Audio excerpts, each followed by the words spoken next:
let's see who we have here. Nat, welcome, Nat. I see from staff, Catherine, Meg, Andrew, Carl. So we are still waiting. Leslie was on. She's having some tech issues. Her computer and her iPad both died. Oh. And it rains, it pours. Welcome, Barry. I see you just joined. Great. Thank you. And it is raining, so it must be pouring. Did it start? Yeah, it did. No. Just a little bit. I think we're waiting for Dave Iverson, Stephen Welch, and Abby DeMoling.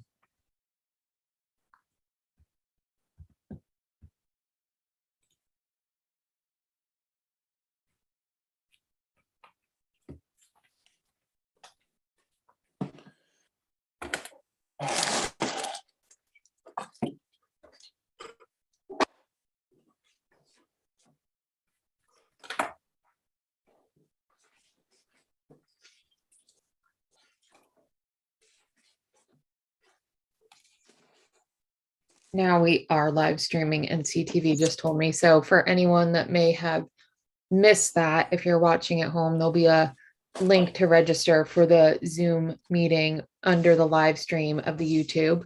Otherwise, you can go to the town's website. On the agenda, there's also a link to register. You'll need to be registered and in attendance as an attendee in order to participate. Mhm. Thank you, Meg. Yep.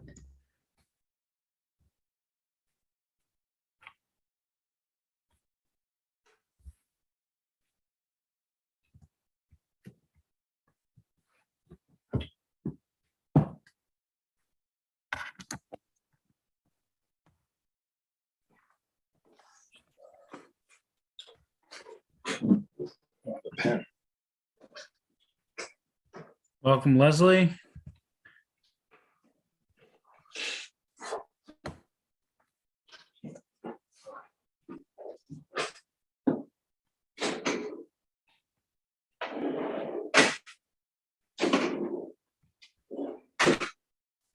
Megan, can you hear me? I see Stephen. Welcome, Stephen. I think we are almost there. Maybe Dave is trying to log on. Dave and Abby.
All right, just one more minute, and then if Dave is not here, we can start the proceedings and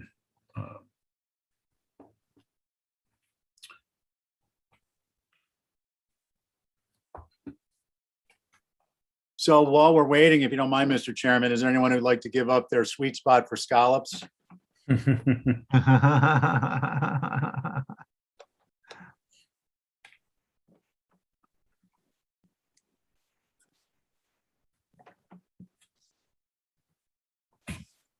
There's Dave.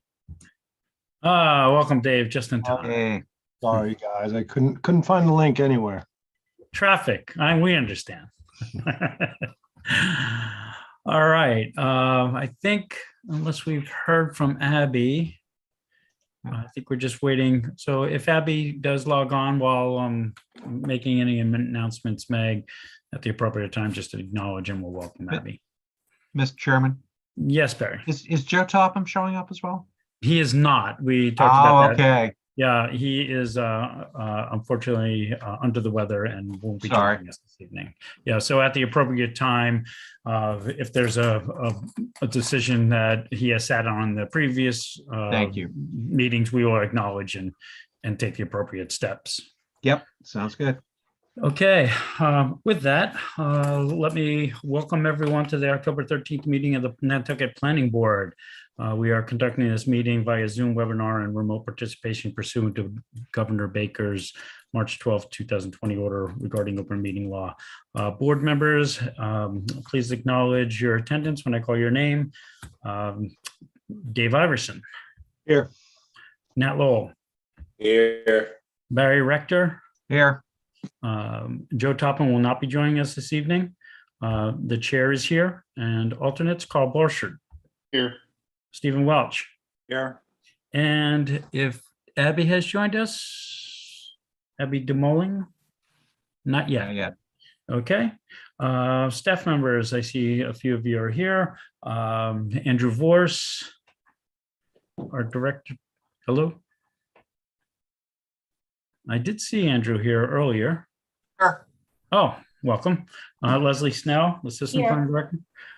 Meg Trudell. Language Here. Specialist. And Catherine Ansero. Here. Welcome all. Okay, with that, I'd like to call the order of the meeting. Is there a motion? motion to approve the agenda is submitted. Second. Motion's been made by Barry, seconded by Nat. Roll call. Barry, Aye. Nat, Aye. Dave Iverson, Aye. and the chair votes aye. Okay, as far as minutes of the meetings.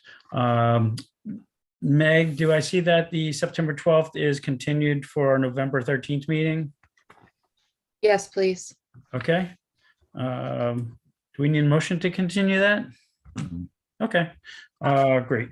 So moving on, we are into second dwellings. I see that I'd like to take them all unless there's anyone that needs to recuse themselves. I will be recusing myself from 3B Miller Lane, Kimgowaki. So is there any other board member that needs to recuse himself before we take any multiple vote? Okay, Mhm. so let's take the other ones as a group, and then we'll go back to that one. So Homemade LLC, 7A Mary Ann Lane, Jose Hidalgo, 28 Evergreen Way, William Graham, 53 Meadowview Drive, Francis Farrell, 4 Westmore Lane, 27 Cornwall Street Realty Trust, 27 Cornwall Street, AF12 LLC, 26 Noshon Way. Is there a motion to? I'll make a motion that we approve all the secondary dwellings as listed with the appropriate findings and conditions as staff has recommended to us. Is there a second? Second. All right, motion's been made by Barry and seconded by Nat. Roll call. Barry, Aye. Nat, Aye. Dave, Aye. chair votes aye. Now on the final one, I'll be recusing. This is for Kimgowaki, 3B Miller Lane. Is there a motion? Mr. Chairman, you'll want to turn the meeting over to Mr. Iverson, maybe? Oh, yes, I'm sorry. Thank you, Barry. I'm in a group. Sorry. I will be, you are 100% correct. I shouldn't be even listing it. So with that, I'll be recusing myself from 3B Miller Lane, Kimgowaki, and handing the meeting over to our Vice Chair, Dave Iverson. Thank you, John. So looking for a motion on 3B Miller's Lane, please. I'll make a motion that we approve that secondary dwelling with any findings or conditions that staff have identified and listed thereof. Second.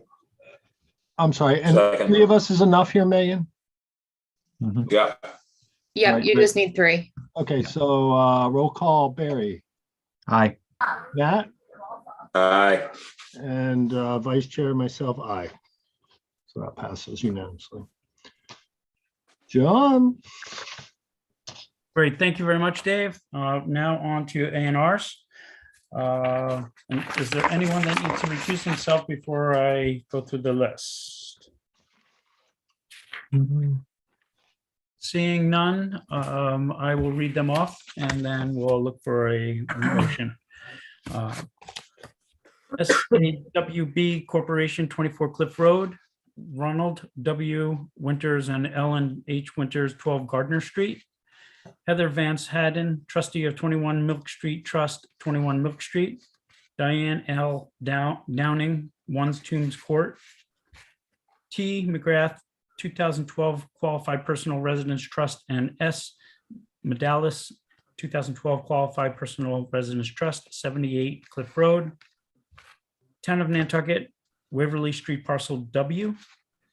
OK House LLC, 10 Union Street. Town of Nantucket, 47 Orcoa. And Meg, I see a note here for previous plans for Richmond Meadows too. Is that something that we have to take up afterwards? Yeah, we need to hold Okay. that So until. we'll hold that minor one. mod. Great, thank you. On the others that I listed, is there a motion for approval? Or not? Make a motion at this point that we submit that we endorse all of the ANRs as submitted and called out for. Second, A motion's been made by Barry and seconded by Dave to endorse. Roll call, Barry, Aye. Dave, aye. Nat, Aye. and the chair votes aye. Okay, we're holding over Richmond Meadows. Now on to previous plans. Let's start with number 40-16 Meadows 2 Workforce Rental Development, minor modification. Hey, So for this, the applicant is requesting a minor modification to the special permit so that they may create an additional building lot. There's going to be an office, a garage space, potential employee housing constructed above the garage space. These were all approved as a part of the special permit. They're also requesting to relocate the game court to a future site on the development. The reason why they want it to be on a separate building lot is for strictly lending purposes. It's planning staff's opinion that we're supportive of this request with the finding and conditions outlined in the staff report. Andrew Burek is here. If you have any questions, I can bring him over. Staff, or I'm sorry, staff, board members. mm-mm. This is a modification. Yes, Barry. If we're pretty much ready to proceed, what may be in order then is just to make a motion that, first of all, we find that this is a minor modification only to the subdivision. So just to dispense with that very quickly. And that'll be my motion. Okay, so you're looking for a separate vote to identify this as a minor modification, and then would be voting on the findings and conditions to make that. Correct. And that'll be a finding for that. Okay, unless staff sees any issue with that, I'll entertain a motion. I mean, I will look for a second to Barry's motion. Is there a second? Second. I'll second it. Thank you, Nat.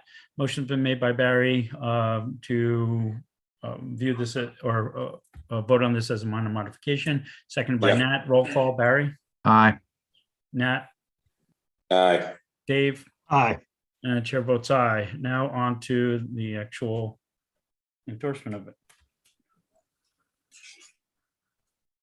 Board members, any discussion, any questions?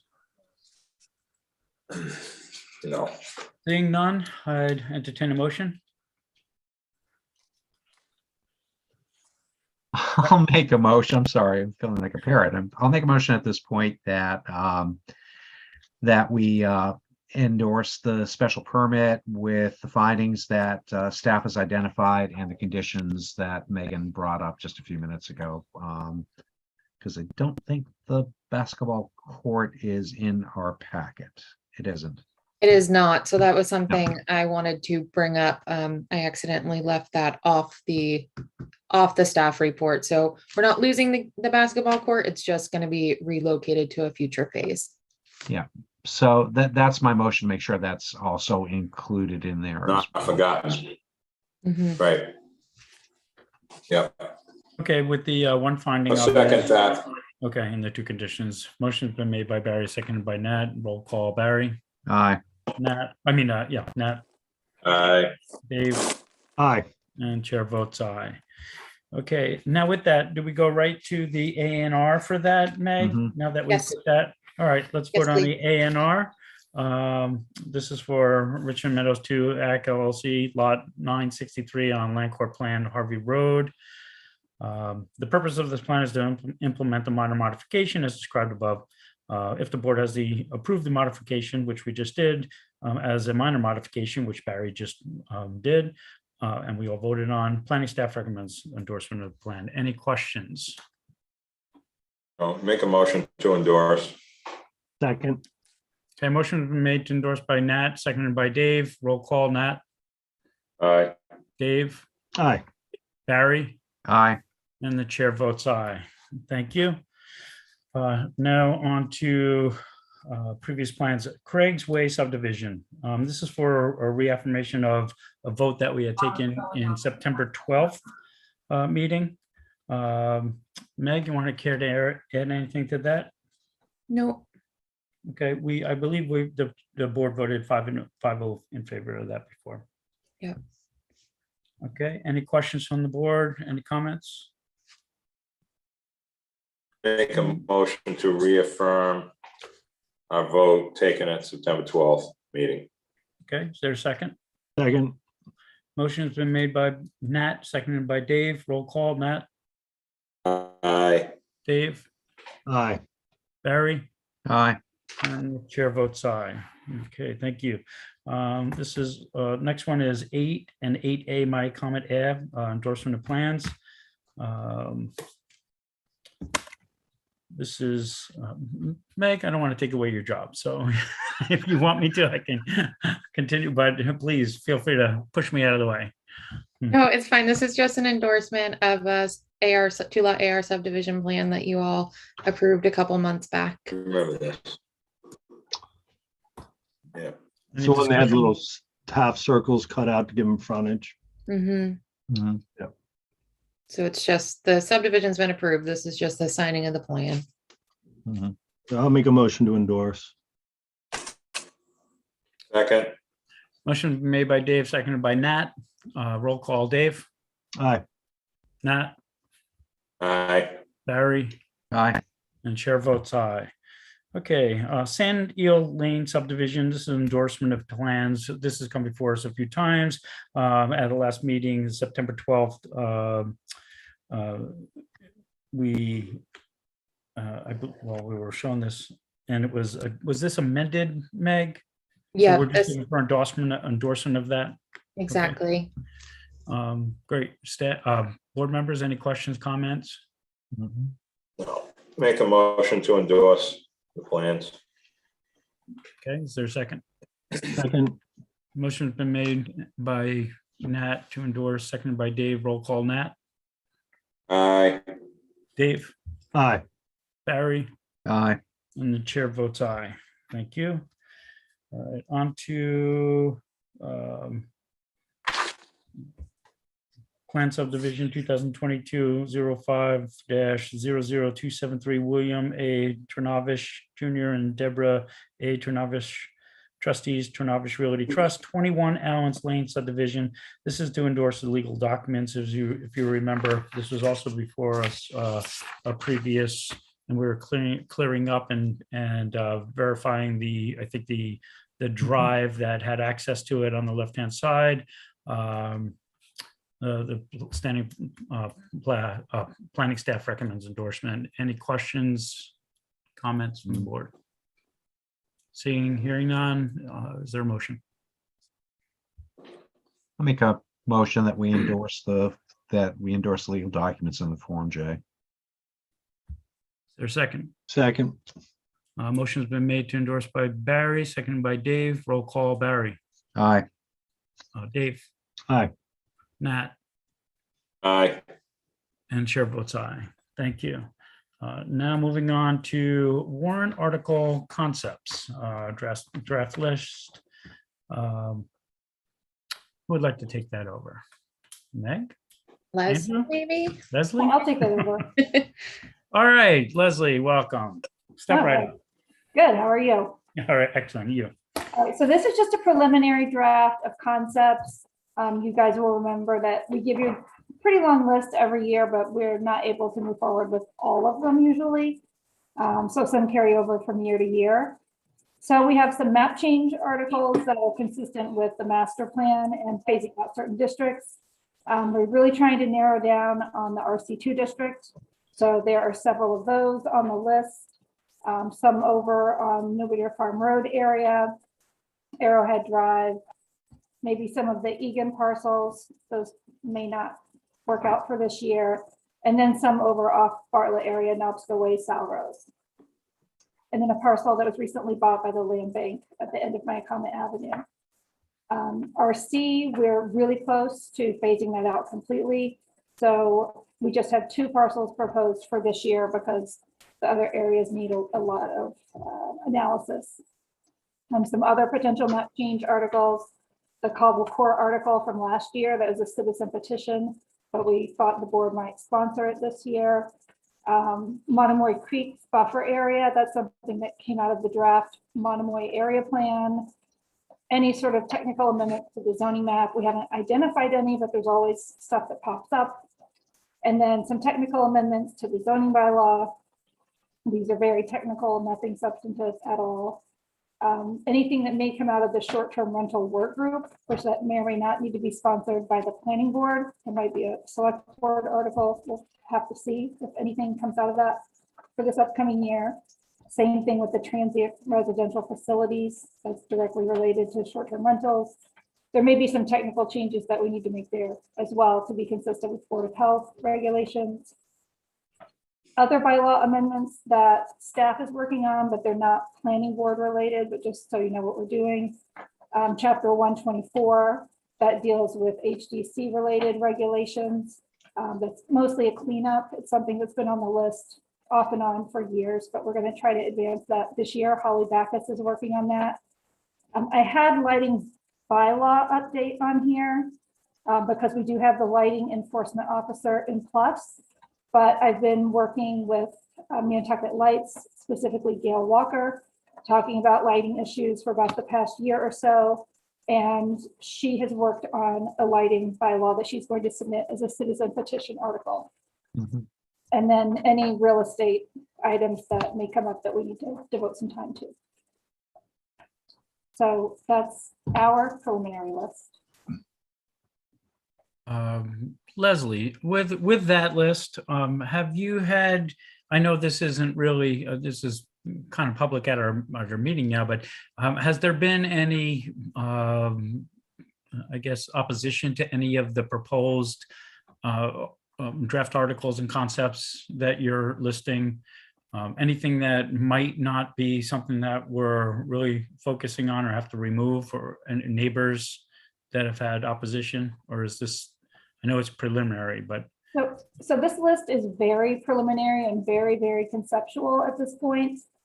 We did hear from the attorney for a property owner on Arrowhead Drive, who asked us to consider something else, but I haven't even had time to consider that. I just got the email yesterday or today. What we will do as we develop some or all of these articles, we'll develop the draft, we'll send the courtesy notice out to the affected property owners, and then we'll hear from them. And usually we do that sometime in late October, early November, so that we have time to gather information before the warrant's finalized. And we can make any adjustments that we may need to make. great, thank you. Board members, questions, comments? I got one to add, or for Go ahead, staff Matt. to look at. Hi, Leslie. Thank you for being on tonight, by the way, for this kind of stuff. So the double covenant thing, I thought we might want to sort of dabble back into that again and come up with some sort of criteria under the special permit to allow 2 in R10 and R20, but they have to have a certain size lot, like say, I don't know what it would be, 15,000 square feet in R10, 25,000 in R20, something like that, where it would fit that criteria to have that allowed. Just thought you might want to, it's a hot issue. We should be, getting this thing to where we want it to be now instead of waiting, in my opinion. Okay, that's something we can definitely look into and, do a little analysis to see. I mean, I just don't know what, yeah, I just don't know what oversized, that's you guys are better at figuring that out than me. I'm just saying, you got a 15,000 square foot lot in R10, that's a lot of ground cover. And that's in Mid-Island, lots of it. We could work with the GIS coordinator to, do some quick analysis on, how many lots are oversized, what size are those, and kind of go from there and look Okay. into it. Thank you. Great. And just for the record, I'd like to welcome Abby Demoling that just joined us. Hi, Abby. Okay. Hi, sorry I'm late. No, welcome. Any other questions, comments from the board to staff with the preliminary draft for the article concepts? No. Looks good. Okay, thank you very much, Leslie. Yeah. All right, moving on to public hearings. I see we have a couple of withdrawals and continuances. So let's start. AC Mid-Island LLC and AC Offices LLC 1818A 20, 22, 24, and 26 Sparks Ave. This is a request for withdrawal without prejudice. There is going to be a new application further on the meeting, and that is the reason for this withdrawal. So with that, do we need to? I'll make a motion that we approve this withdrawal without prejudice. Great. Is there a second? Second. Okay, we have to open this up. We don't have to open this up for public, not for the withdrawal. Okay, great. No. There's motion been made to withdraw without prejudice by Barry, seconded by Dave. Roll call, Barry, Aye. Dave, Aye. Nat, Aye. and the chair votes aye. Next, we have a request to withdraw without prejudice. Catherine Dean Schulman, trustee 48 West Comet Road. Is there discussion or motion? I'll make a motion. We accept the withdrawal without prejudice. Second. Okay, motion's been made by Barry, seconded by Dave. Roll call, Barry, Aye. Dave, Aye. Nat, Aye. and the chair votes aye. All right, now on to, we have two. They're kind of connected. I don't know if we need to take these separately. One Airport Road LLC. This is to continue to the November 13th. We do also have to amend if we're going to accept or approve the continuance. We do have to make an amendment to the action deadline. Both of these, 1 Airport Road and 7 Airport Road, have an action deadline of 10/31. So I would ask that we move that action deadline up at least until the next meeting, or even until the December meeting. And the reason, just to give the general audience, this property has been up in previous meetings. There has been a newly assigned engineer, one that has come before us many times. Dan Malloy is going to be the engineer now. He has put together a pretty decent amount of work and plans, but he's not ready for prime time, so to speak, in a short period of time, and he's asking for the continuance. So we would look to the next meeting of November 13th for both. He's representing 1 Airport Road LLC, 1 Airport Road, and also 7 Airport Road LLC, 7 Airport Road. Make a motion. Can I lump them together? I believe you can. Meg? So we want to give this an action deadline till, I think I'm going to extend it until, just to keep it consistent with other extensions, till December 31st.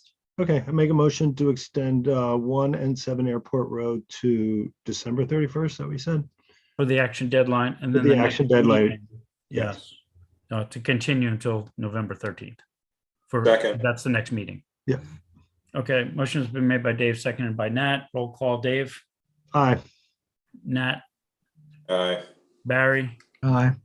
and the chair votes aye. Okay, moving on, there's also one more continuance for AK Skibo Nominee Trust, Lester E. Lipscott's trustee 9 Matticat Road. I think we're okay with the action deadline for 12/14. So Yeah. Meg, why are we continuing this? Is there a reason? So the applicant's representative wants to have a little bit longer of an opportunity to reach out with some of the abutting property owners. So he just asked if we can please continue until Okay. November so that he can have a little bit of additional time to do so. Good call. I'll make that motion to continue to the November 13th meeting. Second. a motion has been made to continue to November 13th by Dave, seconded by Nat. Roll call, Dave, Aye. Nat, Aye. Barry, Aye. and the chair votes aye. Thank you. Okay, now on to open meeting discussion. Matt and Karen Correa, 9 Korea Lane. I need to recuse from this. Okay, thank you, Dave. Chair. Recuse, and we have 3 members. Is this something we need to appoint anyone for, Meg? We can't activate anyone on this because it's a subdivision amendment. Okay, great. So we still have 3 voting still have enough. members. I believe Mike Wilson or Linda Williams is here representing, so I will hand it over to one of them. I see Michael. Good afternoon, Mr. Chair. Thank you very much. Good afternoon, members of the board and planning board staff. Michael Wilson on behalf of Karen Correa, as well as Marilyn Correa. The locus 9 Korea Lane was approved as a subdivision in 2003. The subsequent modification, which is not really germane, dealt with the width of Korea Lane, and that was approved in 2009. As part of the original subdivision plan, and what we're asking to have the board modify was the drainage facilities and swales that were a condition of that approval were installed at quite a significant expense to the applicants, and they run down both sides of the newly created Maryland Lane lot that services the properties in the Maryland Lane Homeowners Association. We're asking the board to allow us to remove lot 1 on that subdivision plan from the Maryland Lane Homeowners Association. Thank you. Because in order to put a curb cut on Maryland Lane proper would require the disturbance of the very significant subsurface drainage facilities and the infiltrators that are in there. The lot is otherwise compliant to zoning, the very rural nature of Korea Lane, and the subdivision requirements impose upon my clients the continued obligation to maintain not only Maryland Lane, but also Korea Lane out to the intersection with South Shore Road. So we're asking lot 1 be removed from the HOA so that they can access that property from Korea Lane proper and not disturb these the drainage infiltrators and swales. And I believe the board is in good standing to do this because all of the nature of Korea Lane will be maintained. It will not cause any additional increase in what was contemplated when the subdivision was approved. Maryland just finds herself at this point in life having to sell lot 1 off to a third party. And that drove the need to see if we could get this out of the homeowners association so that can stay more of a family and lot 1 can gain its access off Korea Lane proper. That's the request before the board, and it's with respect to the modification on Form B1 of the existing subdivision. Michael, board members, questions, comments before we open it up? Seeing none, hearing none at this time, I will open it up to the general public. Meg, please inform me if there's anybody with a raised hand. I'm not seeing anyone. Okay. Motion to Okay. close the public hearing then, sir. Okay, is there a second? Second. Okay, motion is made to close the public hearing by Barry, seconded by Nat. Roll call, Barry, Aye. Nat, Aye. and the chair votes aye. Dave has recused. Now, onto the merits. Just for comment, I don't see any safety issues where they would be putting a curb cut.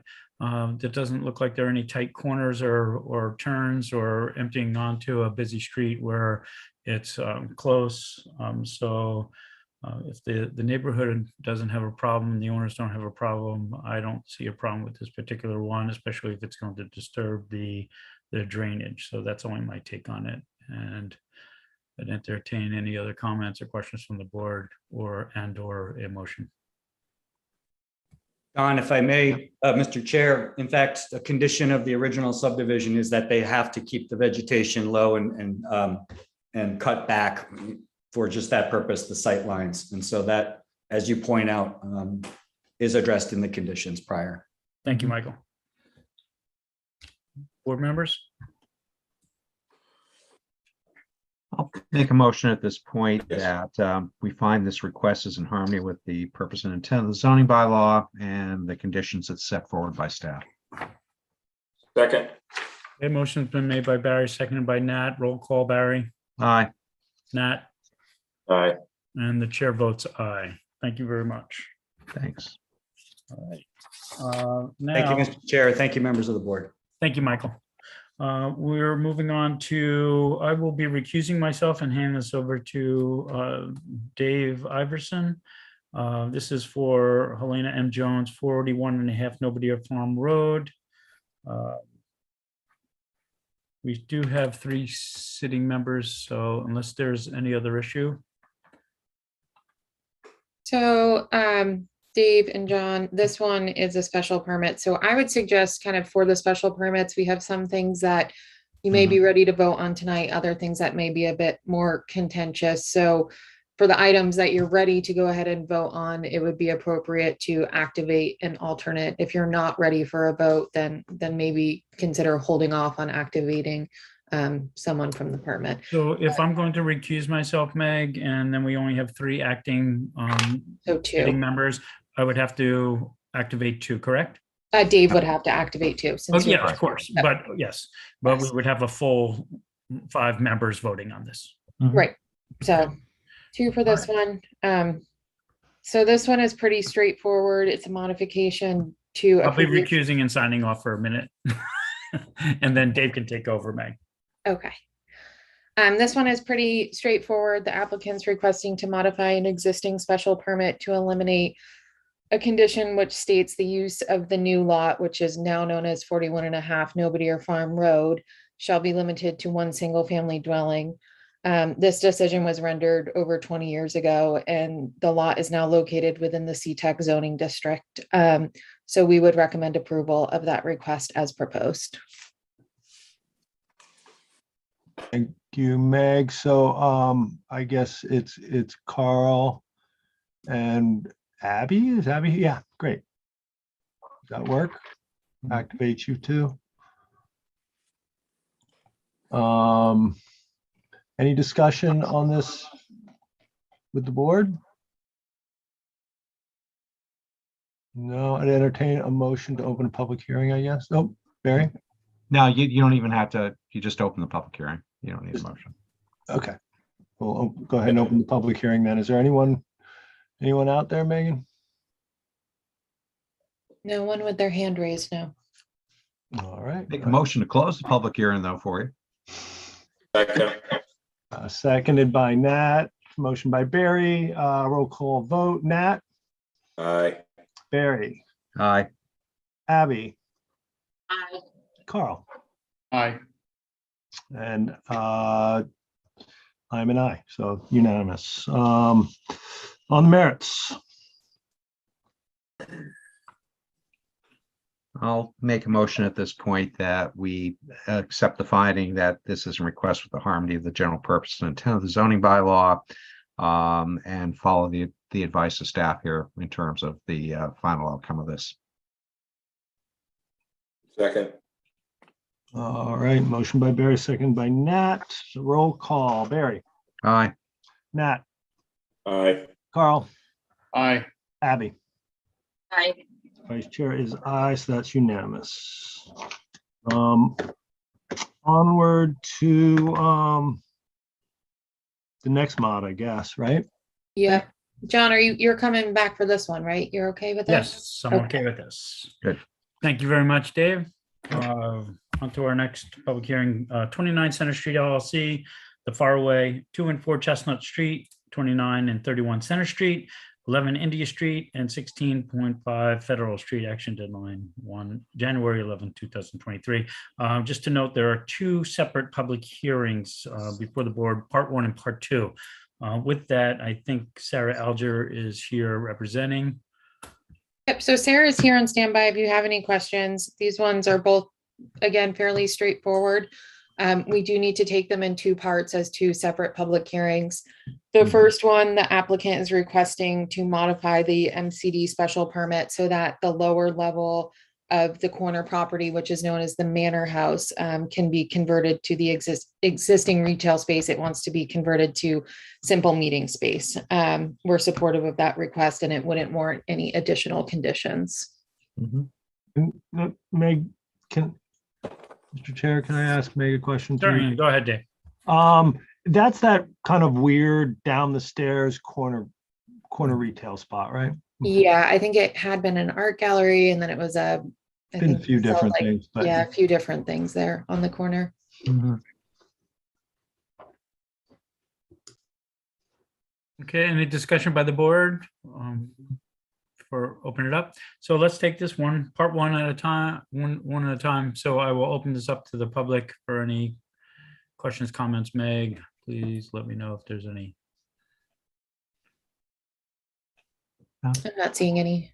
So do we need to close the public hearing for part 1, or can we just move on? Okay, so we'll treat this separately. So Yep, it needs to be 2 separate public hearings. Sorry. Barry, go ahead before I do Yeah, anything. and since this is a special permit, before I do anything, you'll want to activate an alternate for this, I believe. Yes. We do have, yes, we'll need so I think Stephen would be the next person. Stephen, are you available? Was that a hand?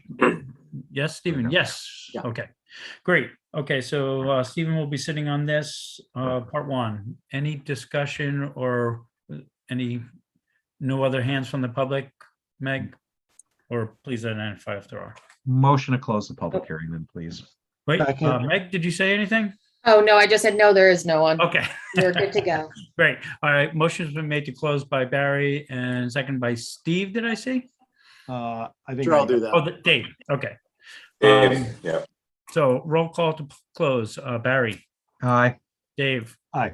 Nat, Aye. Stephen, Aye. and then the chair votes aye. Now on to the merits. I'll make a motion at this point that we find that this is in harmony with the general purpose and intent of the zoning bylaw, and we accept the conversion as reviewed by staff.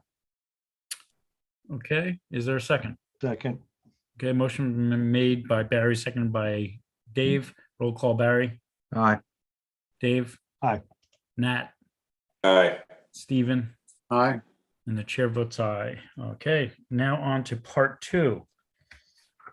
Meg? That's, Sure. So part that's 2. just, Part 2 is a follow-up to the original decision. Yeah. Is the condition in the decision that stated the board needed to hold a public hearing in the fall following the first full season that the restaurant was open, just to go through, make sure the conditions of the decision were being met, that we didn't receive any major complaints from the general public, that there weren't any issues that have popped up. To our knowledge, there haven't been any public complaint type issues. They are compliant with all conditions of the decision.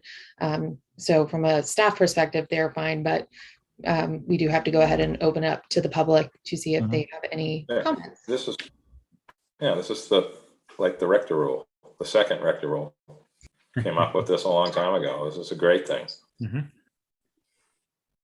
So your idea originally, Barry, I to do know. this. Thank I you can't for remember what acknowledging place that. it was. I think it might have been, I think it was Millie's, I believe. Yeah, I believe it was. You're right. You're right. So that's good.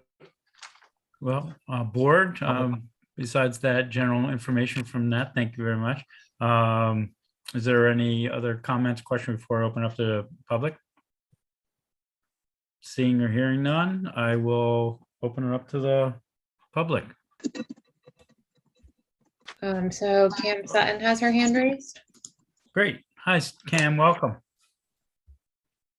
Hi, welcome. Thanks for entertaining me with this question. I just had one question regarding where, like, were police reports checked? Like, who did you check in with to, I just want to make sure we've had a thorough vetting all the way around in terms of complaints.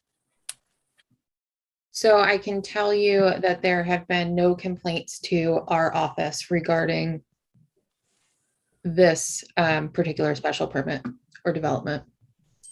Okay, so that doesn't include anything that might have popped up with the police department. I did not check in with the police department, nor have they made us aware of anything occurring on this site. Yeah, I'm sure there's nothing. And I would assume, oh, sorry. Go ahead, Cam. I'm sorry. I don't mean to interrupt. I'm going to assume nothing egregious has occurred. Otherwise, they may have gotten in touch with us, but I'm not sure that that is something that they're aware to do. So anyway, that was my question. Thank you. And just an addition to what Cam is saying, I think that Amy Baxter would be onto one of us staff people in 5 minutes if that's something was going on there, because she's very knowledgeable about the special permits with us and the town licenses, sort of connectivity. And I think that she would be telling us if there was something. Also, I'd like to, Sarah, since you're there, have you any knowledge of any complaints or police filings from your client?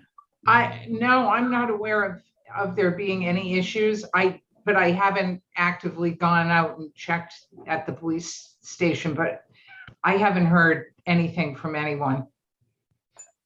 Okay, thank you. Meg, any other hands raised from the public?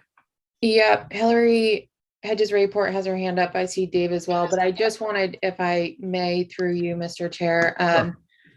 Just echoing on what Nat said about Amy Baxter's involvement. There have been, several lines of communication where she regularly checks in with us at this restaurant specifically when they wanted to make minor changes to just prep stations, for example, outside, just to make sure that they are in full compliance with their special permit decision. So she is very actively involved, just making sure from their side of things that we're all on the same page. Great, thank you. I would, if Hillary is available, I would welcome Hillary. Hi, can you all hear me? Hi, Hillary, welcome. Yes. Thank you very much, Mr. Chair. I live in the downtown area and I have been been by this location a few times in the evening. I did send an email to Amy Baxter in September a year ago. And I'll just read what I wrote in my email. Hi, Amy. I wanted to register an observation about Sister Ship Faraway Hotel, which I hope you'll note in your file. The applicant received permission for a new indoor and outdoor restaurant seating at the former Roberts House.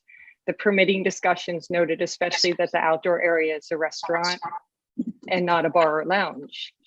The new outdoor area is furnished only with sofas, lounge chairs, and low tables. There's not a single dining table in the outdoor area. While food is available to order, this area does not have the amenities required for restaurant dining. I spoke with a friend who dined at the indoor restaurant and mentioned my concern. She laughed at the idea that what was outside was restaurant and remarked that there's not a lot of eating happening out there. I don't know what the definition of a bar is, et cetera, et cetera. So I'm not going to read the whole email, but I will say that I did go to the lounge and asked to be seated for drinks, and was told that I could be seated for drinks. So I guess I just wanted the planning board to have the information. I don't know what to do with this information. I don't want to make any kind of recommendation about if it's okay or not okay. But I do think that the board and whoever, I don't know if it's the police department and the license or if it's this board, but it is a cocktail lounge outside. So there's also dining happening as well. It's both. And I just think the board should be aware of that when you deliberate and make your decision. Thank you. Thank you, Hillary. Meg, is there anyone from the public? Anyone else from the public?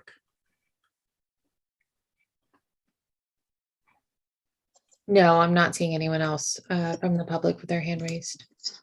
Okay. May Board may members? I just address, Mr. Chair, may I just address that, Sure, go ahead, Last- Sarah. like that last comment? Sure. This is There's your application. nothing in the decision that's relevant to what Ms. Rayport just said. So I appreciate that members of the public have opinions, but I kind of take exception to this process being, turned into an opportunity to sort of pass judgment on the applicant. It just feels not in the spirit of why we're here. Noted, but it is a public hearing. We do have to Yes, hear from the absolutely. public. No, it absolutely is. And that was a legitimate concern, just to check to see if it was in accordance to what the permit was granted. And unless that we feel it is not, that's Hillary's right. And we've moved on. So Okay. at this Well, I point, just want to point out that if you read the decision, Mhm. there's nothing in the decision that would make what's happening at that property inappropriate. thank you. It's become, I guess I'm just very sensitive because it's become increasingly difficult to operate a business in the local climate. And so I'm sensitive to these comments because what happens is if you don't respond to them, they take on a life of their own and suddenly you're being castigated on social media for doing something horrible when in reality, what you've done is invest hundreds of thousands of dollars into a commercial property to try to bring it back to an appropriate standard and to provide dining and other things for the public and for tourists, which is part of what we're here for in the center of downtown. So I just think we need to be very careful. Thank you, Sarah. And just for comment, I think you're doing a great job to represent your particular client. And I still appreciate anybody from the public with a comment, especially if they're in the downtown historic district living, where there is a business. I mean, that's why we have public hearings. And I trust that our board can see through everything and the requirements from the special permit, and we can make an accurate and well thought decision. So with that, I would ask that Meg, if there's anybody else from the public that hasn't spoken yet, please identify and let me know. So Linda Williams has her hand up and Hillary has her hand up again. So I'll bring Linda over. Okay, just for I do not want to have a banter of back and forth. So if we have anything new to add that's constructive, I'd like to hear it, but I don't want to get into an argument because we have to have the last word. So if there's something in particular about the subject matter that we're looking at, that's what I'd like to hear. I'm just addressing that before I open it up to anyone. So with that, Linda, do you have anything to add? Can you hear me? Yes. I'm just going to point out, and as I appreciate your not wanting to go back and forth, I wanted to point out the one was off Center Street Cafe, and a bunch of other different restaurants that have been in there. They have tended to utilize that space historically, as well as there's outdoor patios, the JC, the Brotherhood, as you know so painfully, the boarding house. Several restaurants downtown have outside patios without violating any historic issues. This has been used for years and years, even when I was on the ZBA, for this type of activity. Now it's a little bit more formalized. We now have screening over there at the that patio, and it's done very tastefully. But this has been going on for a lot longer than some people have been here. I just wanted to point that out. Noted. Thank you. I will open this. I'll let Hillary speak. Again, Hillary, please. I don't want this to be a back and forth banter between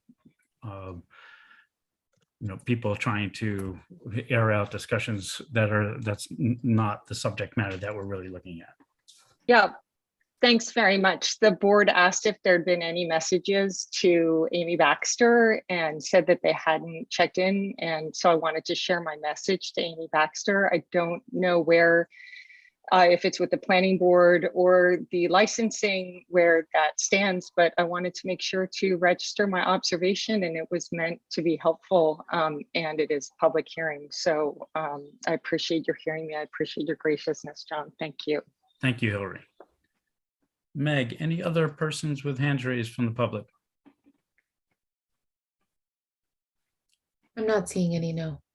Okay, board members? Barry? Yeah, Mr. Chairman, you've got Mr. Guidi Brad- on here Brad's with his up, yeah. hand raised, so I think. I'm sorry, I don't see that. Who is that?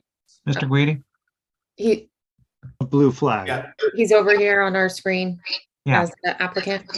Okay, Meg, I'll rely on you. Go ahead, Brad. Thank you, Brad Guidi with Blue Flag Partners. I did just want to make one correction to Hillary's statement. There are actual, along the hedge there are formal dining height tables along the banquette. I don't know the exact count, but my guess is it's about 20 seats. And beyond that, I just think it's typical, pretty typical in any cosmopolitan environment to have sofas where you can serve full dinner, which we do. Your full menu is available outside. Great, That's thank you, all. Brad. Yeah. Meg, anyone else from the public? No. Okay, board members. Is there a motion? I'll make a motion to close the public hearing, sir. Second. Motion's been made to close by Barry, seconded by Nat. Roll call, Barry. Aye. Nat, Aye. Dave, Aye. Stephen,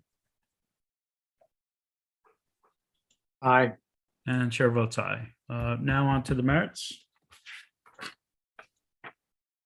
Not sure how to make this motion, but I'll make the motion that is our opinion, staff's opinion, that the applicant met the necessary conditions of the existing permit for 2022. I'll second that. Okay, Meg, do you think that's acceptable in the motion, what you're looking for? I do. Okay, The motion's been made by First one Nat. we've ever done, I think. Yeah, motion's been made by Nat, seconded by Barry. Roll call, Nat, Aye. Barry, Aye. Dave, Aye. Stephen, Aye. and the chair votes aye. Thank you very much, and thank you, Sarah.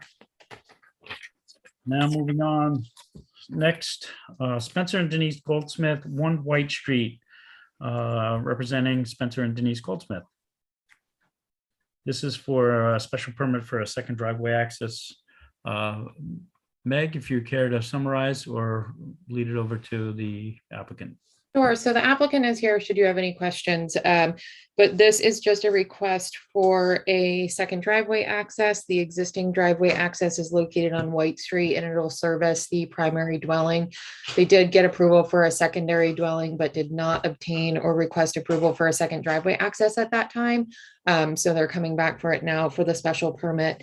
That proposed second driveway access will be located along Lover's Lane. It's a corner lot with quite a bit of frontage, just over 80,000 square feet. So that second driveway access will be utilized just for the second dwelling. If you bear with me a moment, I can bring up a site plan, but that is about it unless you have any questions. I did have a chance to view this property, being that it's not far from where I live. I will say that the second driveway access is not near any curbs or round corners or intersections that proposes any kind of safety issue. I am supportive of this because I see that where the original curb cut is, that would really put a huge expense for the applicant to just have the one access from White going all the way to the back of the house. And I think it kind of separates and gives a little bit more privacy to the front, second dwelling and the rear dwelling by having it.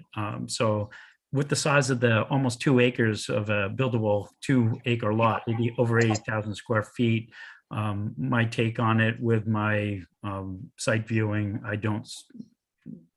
I personally don't see an issue with the proposal, but I will obviously leave it up to any questions or comments from the board and public. Board members? Oh, perfect. If I may comment, Mr. Chair? Yes, by the way, do I have to activate another? Yes. The special permit. Special So permit. before you comment, Stephen, I know you're on the last one and looking to go in order. I think we'll have Carl on this one, and then the next one will have Abby. So I'm going to activate Carl if you're available. Yes, Mr. Chair. Great. Okay, with that, Stephen, go ahead, please. Yeah, I just flag for the applicant and maybe through staff that, as you all know, there's going to be work going on in this area. But it looks like they've put the apron a little further out into, not sure which side the multi-use path is going to be on. So it just might be something we want to reference to them at some point if it gets approved informally. Reference it informally. Okay. Thank you. Thank you, Stephen.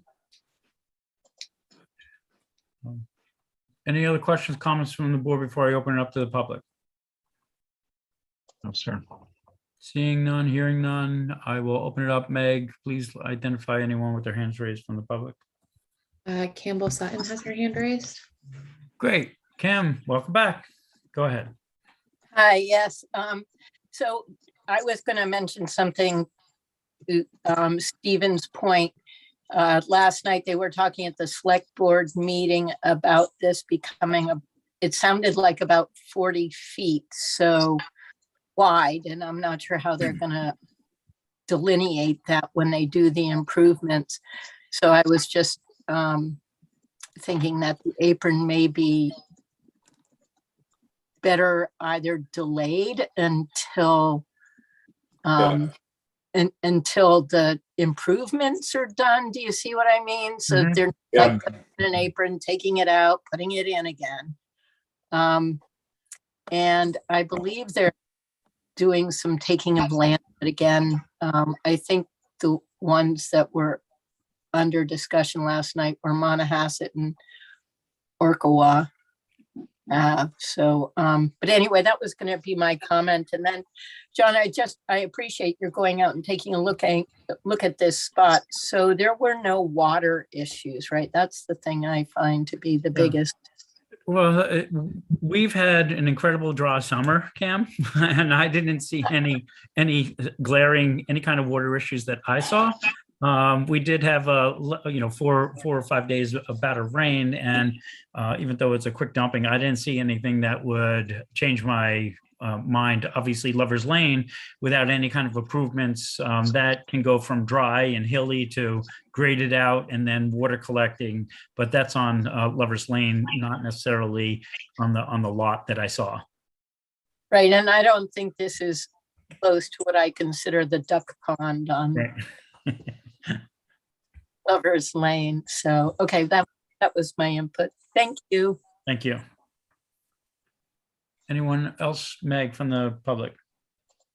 I'm not seeing anyone, no. So is it appropriate, Meg, if we said, there are certain owners that, the town, no offense, doesn't necessarily always act in a swift manner. So if is it appropriate to give the property owner an option, knowing that, to put in their apron, knowing that in the future, near future or whenever, if they chose to put in the apron early at their expense, they would have to take it out and modify to whatever is appropriate for our setbacks. Or we can hold up on the apron or ask them to give them the option to hold up on the apron until at such time all the setbacks and easements and things like that get rectified and recorded, and then they can put the appropriate apron in. Is that too much? Yeah, no, I think we can reword condition number 2 to say something to the effect of a compliant apron shall be installed after Lover's Lane roadway improvements have been completed. So that way you're covered either way. If they choose to put the apron in now, they're still going to be subject to bringing that into compliance after the fact as well. Yeah. Okay, that sounds great. Mr. Chairman. Yes, Barry. Yeah, so through you to Meg. Sure. Do you also want to modify condition 1 then? Because this says in compliance with the site plan submitted. And so if they're gonna, if they are gonna change the roadway and subsequently that, they're also gonna have to revise the site plan. Yeah. I'm not sure quite how to word that one though. Yeah, I'll figure something out, but I get what you're saying. Yes. Yeah, we can change that around just to make it. If I can follow up. Sure. Meg, was this time sensitive? Yes. Oh, it was. Oh, okay. In terms of getting the, so they're gonna need the approval to obtain the CO for the second dwelling. You know what I mean? So if we don't get the approval, then it would be possible zoning violation. Yeah, so at worst case scenario, they may have to resubmit, Yeah, all right, but it's always at the behest of the applicant. Okay, thanks. Any other public hands raised, Meg? No. Okay, just real quick, Meg. Go ahead, Nat. Since we're getting bogged down on things that are nothing, I might as well add more, just a little. This is the dirt part. You know how Lovers sort of has a little pavement there? It's the dirt portion. Past. Is this paved? This isn't paved where this is, I don't think. No, the white street is paved, not past no, but there. Where this curb cut is going is not paved, John, I don't think. Correct, you're correct. Past what's her name corner there. I figured out exactly where this is in my mind now. So Megan, just we don't require aprons on dirt roads, and there's a few out in Cisco that look like little islands, kind of hanging out by themselves. So this could be cleaned up. This could be cleaned up pretty easily by approving the curb cut, quote unquote curb cut, even though it's a dirt cut, there's no curb, you know what I mean? And just say, so they get their CO, they get their clean up their issues, but then they have to put the apron in when the road is done.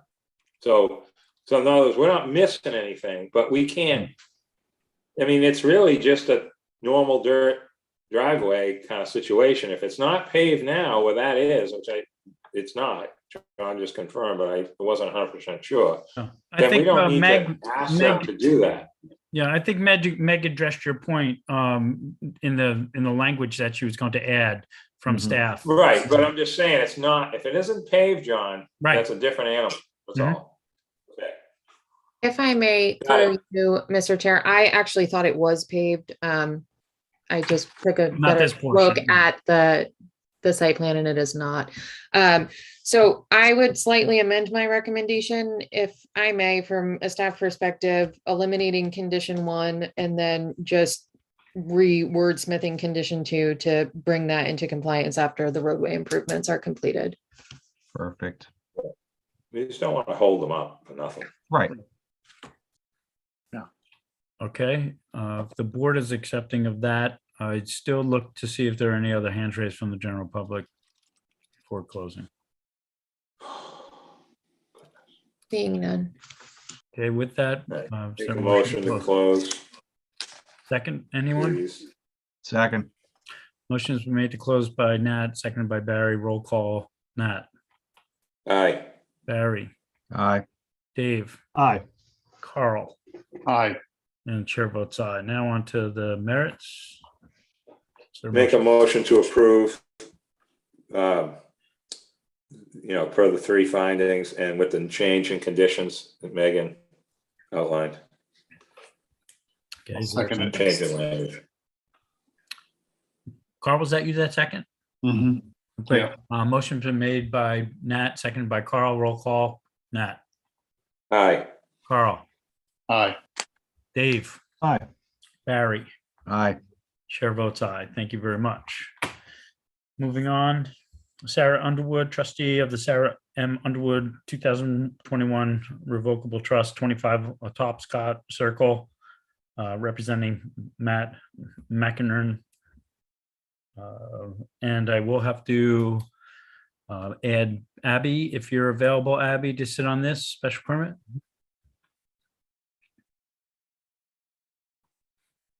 Abby, if you're there, please acknowledge. Sorry, I'm on mute. I am here. Great, welcome. Okay. Now, Meg, is there anyone here representing? I see Matt's listed. I am here, Mr. Chair. Hi, Matt, welcome. If you want to describe or say anything, please go ahead. Sure, just briefly, the address is 25 Topscott. It's in Nantucket. The structure, what we're looking to do basically is just enclose 2 small existing porches. So we're not going out beyond any existing porch. Total square footage of additions is 80 square feet. And when we submitted for the building permit, Marcus had asked us to seek a special permit to, because these properties have exclusive use areas, that they're technically 2 dwellings on 1 property, and that they don't currently comply with the 20% footprint difference. And because we're adding the additional 80 square feet, that he just requested that we receive permission from the planning board. Mm-hmm. But I also want to point out that the Homeowners Association of Nantucket has reviewed the plans and written a letter of support for the project, and the HTC has also approved the enclosures of these 2 small porches. So it's really just 2 small areas on the plan. Thank you, Matt. General gist. Question for you, Matt. Is this the first of this kind in the neighborhood, or do you see this being something that might trigger other owners to enclose their porches and seek the same kind of relief? I'm not clear on the history. I would have to assume that other properties in the subdivision have sought modifications, additions to their properties. I don't know if it would trigger more, but I have to assume that others have done it in the past. I'd actually assume that given the history, and it's kind of an uncommon condition where the 2 properties basically share a parcel, that I would assume that it had come up before. I also kind of looked at a lot of the other parcels in the subdivision, and a lot of them do share properties, and without doing an accurate calculation, I'd have to think that a majority of them don't comply with this 20% difference. I would also say that the Nantucket Homeowners Association is very active. And they've got a great group and board. And so they really review each application fairly thoroughly. And that was actually one of our first stops in the process. And so I don't know if that provides any additional background on it. Okay, thank you. Board members, questions, Matt, comment? I'll comment, Mr. Chair, if you don't mind. Go ahead, Stephen. Yeah, a little bit of experience in this neighborhood over the years. Tightly monitored. The board of directors is very in tune with scale, massing, proportion, use, the aesthetics, and all those things that we would think would be important. It is really a de minimis change to the footprint in that structure. It is also a structure that's located at the rear of a lot, accessible by a private drive. Thank you, Stephen. Any other board members, questions, comments? Seeing none, I will open it up to the public.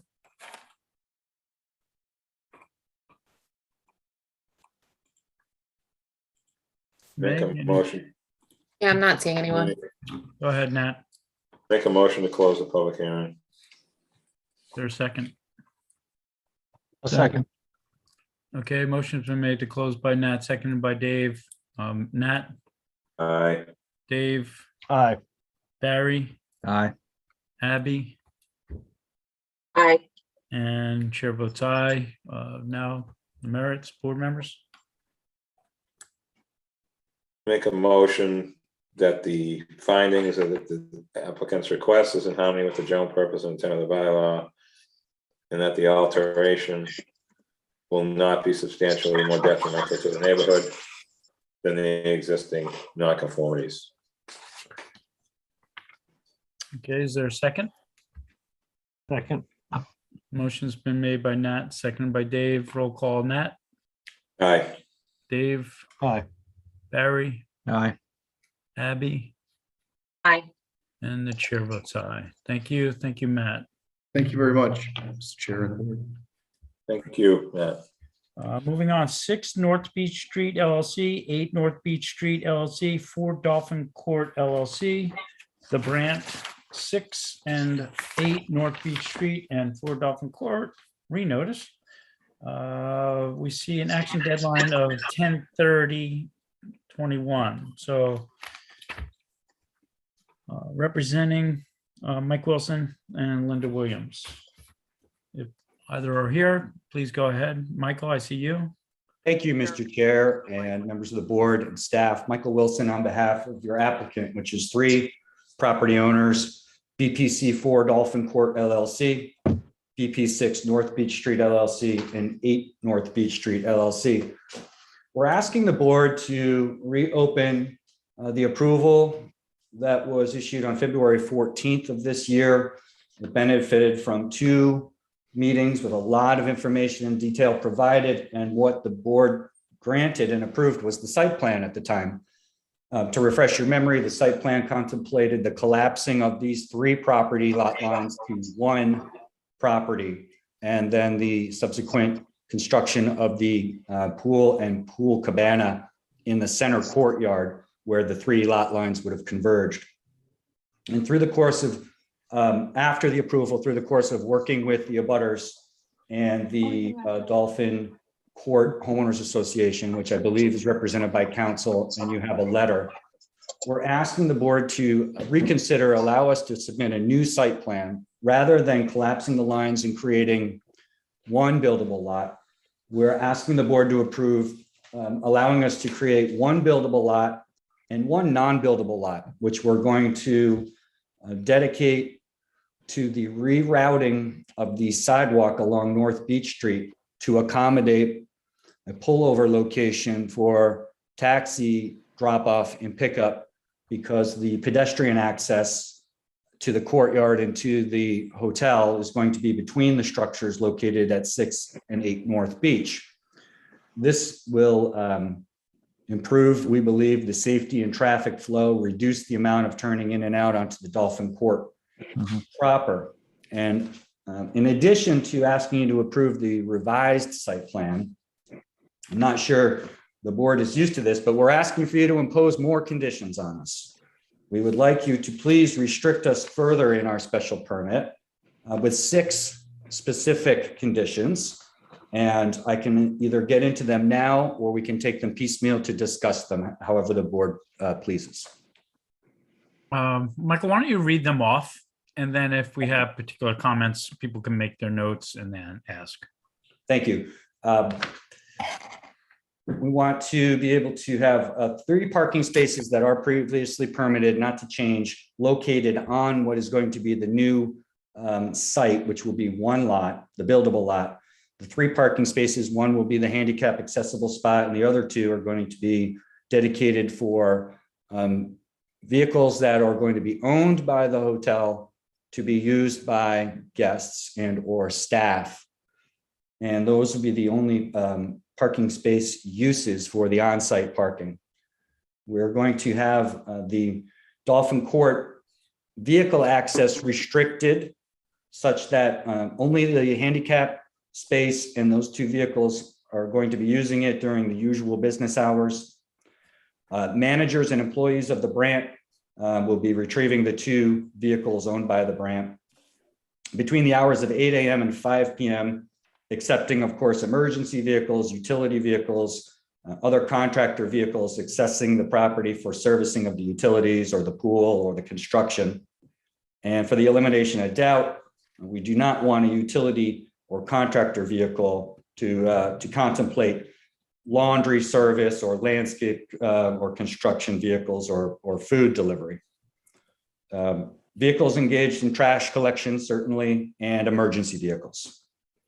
The next step would be for the existing curb cut on Dolphin Court that benefits for Dolphin, which was reserved by the original developers, the Kaisers, while they were facilitating and contemplating their abutters build out behind them. They reserved a access for vehicle use on 4 Dolphin Court, and we're hoping to have that easement be rewritten consistent with the conditions that I had just outlined about reducing the amount of traffic.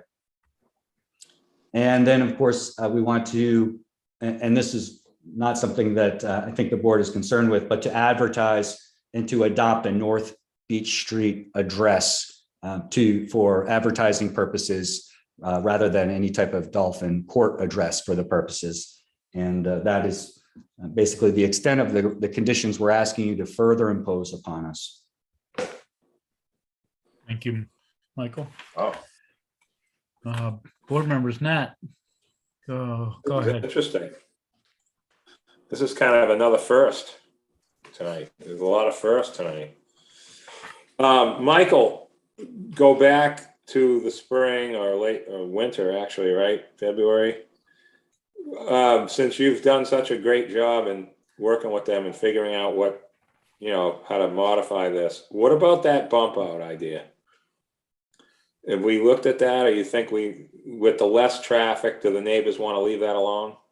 Remember we talked about that, softening up that, not the middle bump out, I'm talking about the one at North Beach. The curb cut to reduce the so you can vacated turn, area. so you can turn right easier. I'm looking at it. Oh, okay, so she just put it up. That one right there. Remember we talked about softening that up so you don't have to go to the left?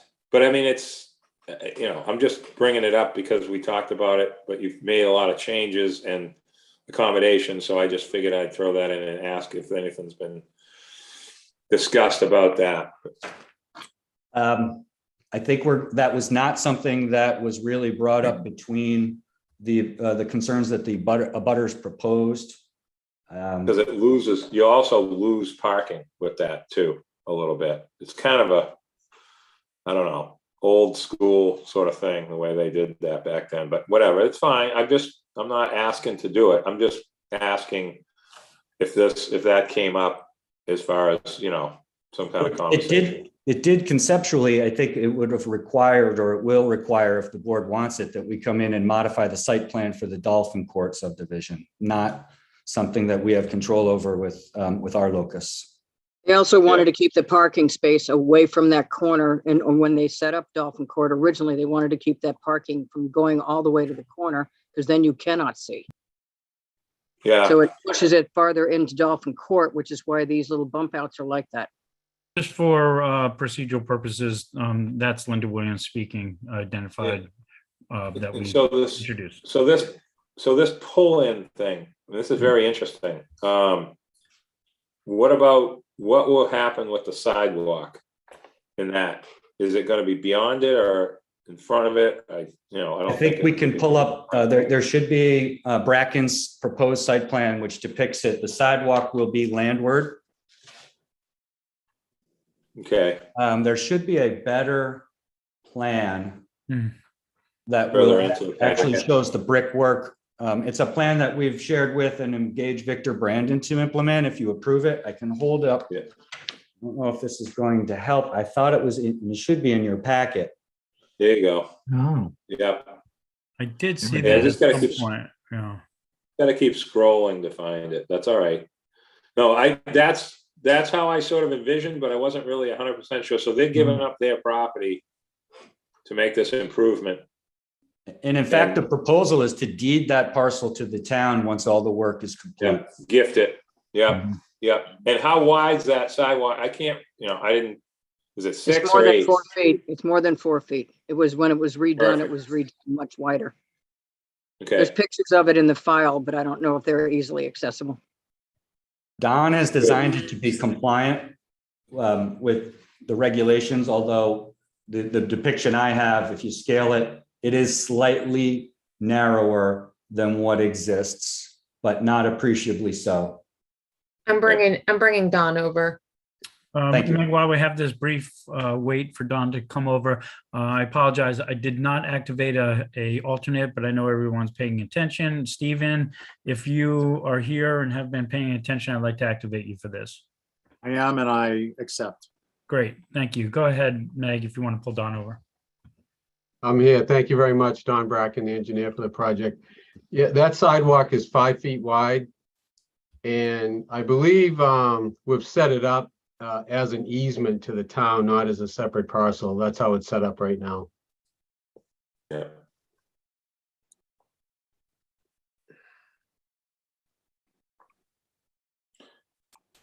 I think this is a good compromise.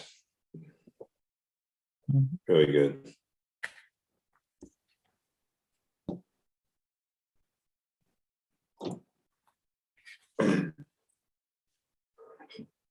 At the end of the day, if it affects the board's decision, it probably would be the applicant's intent and desire to have it created as a separate lot.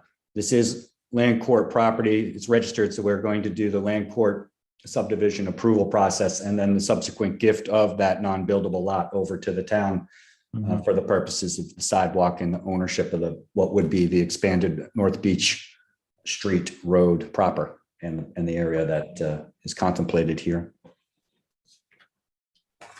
I found it in the packet now. Okay. No, this is good. Fascinating that you did this. Board members, before I open it up, any other comments before? All right, at this time, I'll open it up to the general public. Meg, I know there might have been somebody interested in commenting on this particular one, so see if there's anyone from the public. So we have 3 hands raised right now: Curtis, Hammy, Cam Sutton, and David Klemboff. Sorry if I've butchered any of the pronunciations of your names. All right, I will, could you list those people again, Meg? So we have Curtis first, followed by Cam, then David, and then we also have Mark Ganella. So Okay. Curtis is up first. Great. This is Curtis, Curtis. My Hi, welcome. apologies. Go ahead. My apologies. My hand was raised by mistake. I apologize. All right, well, thank you. Next, Cam. Geez, I was so hoping he was going to say something. Three's a charm, Cam. Go ahead. Okay, so I guess in the conversation, I'm a little confused. I understand that the pullout for the use, I'm assuming for temporary service vehicles, whether they be a taxi, Uber, a drop off for someone who's staying there and has their own car or like that. So I understand that piece, but then as it's spoken of to go to the town, I wonder, so is this also, available for short-term parking, say for people going to Epernay? I may not have pronounced that correctly, but I believe relatively close. Or, other local, like, can the public use this if it becomes town property, I guess is what I'm sort of wondering. And I am a little concerned, as we spoke about several months ago, this is a heavily traveled pedestrian way. So I guess I'm a little concerned about that. As it is, we already have people walking into the street with their baby carriages or their animals or what have you. So I'm wondering, are people really going to take the sidewalk around, or are they going to cut right across that area? And if that were the case, would we be thinking about doing the granite curb that did not have the slope? Do you see what I mean? So people would be encouraged to stay the sidewalk and follow the path of the opening. People have a tendency to want to go from where I am to where I'm going without necessarily taking the lovely curves that are provided for them. So that's sort of my question. Mr. okay. Chair, in response, Go ahead. it certainly would be public property or town of Nantucket property at that time. So for public use, absolutely, for any type of drop off. I think to further address the concern, I think it's a concern, was the way the question was asked, can somebody use it as parking for Epernay? No, that is certainly not the intent. This is not for parking. This is for transient drop off and pickup to avoid interfering with the regular flow of traffic on North Beach. Then to the next point about safety, this in fact may improve it arguably, because you're taking pedestrians further from the passing vehicles and the mirrors, the side mirrors, which I think are probably presenting the most danger to anybody walking along that sidewalk where cars are squeezing down an already narrow street. At least with respect to this portion, they're going to be furthered from the traveling vehicle and would only be walking past the parked vehicle for the temporary purposes of drop off or pickup. Thank you, Michael. Actually, and Cam, you bring a good point as far as the public use, if this was gifted over to the town. And the first thing that came to mind was, even though it doesn't necessarily have a shuttle stop now, because of the different routes and things like that, in the future, if the public owned this, it potentially could be, if a shuttle was coming from the jetties, let's say, they could pull over there safely off the beaten track in the busy street. So that would be my idea of the use, not as a temporary parking to go to one of the retail stores such as Epernay. That wouldn't be the proper use that you would be describing. Okay, my question for Epernay is, they do a drop off or pickup. And I've noticed over the last couple of years with the COVID scene that cars stop right in the middle of North Beach Street while they do a pickup at Epernay. So that was my concern.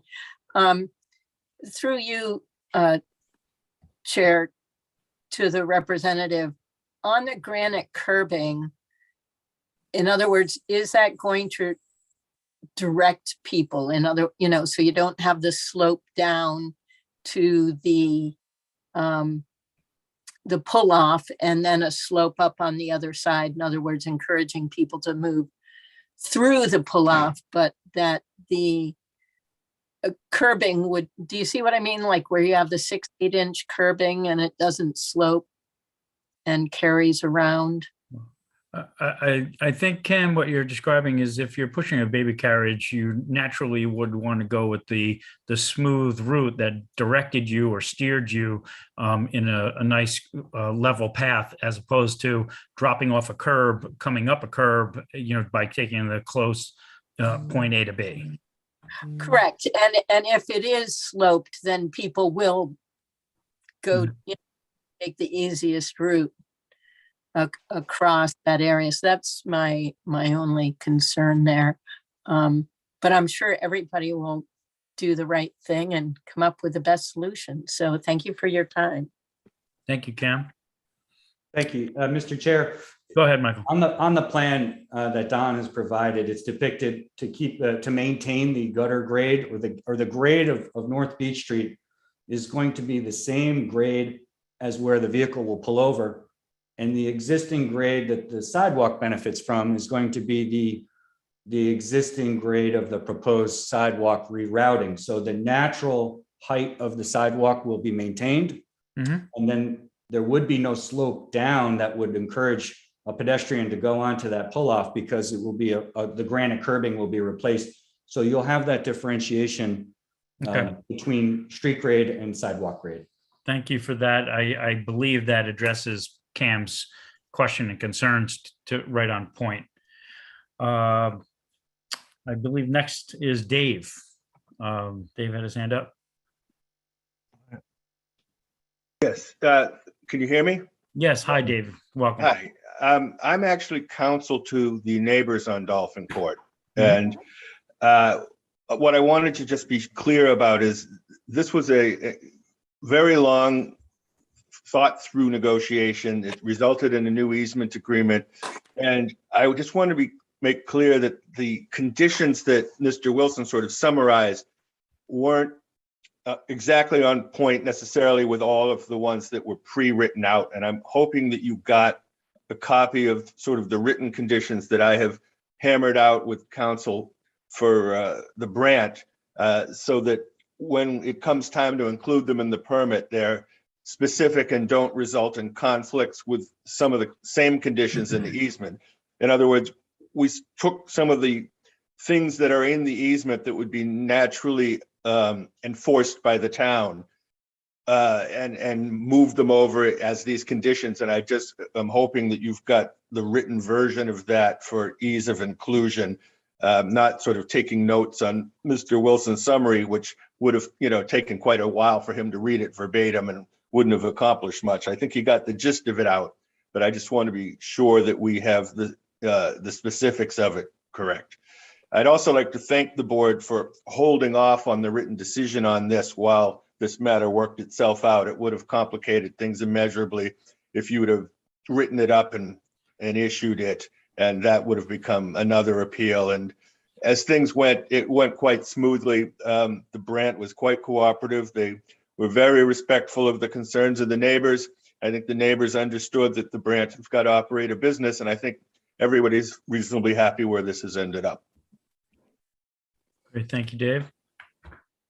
I believe Mark is up next. Mr. Chair, if I might respond. Oh, sure. Go ahead, Michael, before Mark. Go ahead, please comment.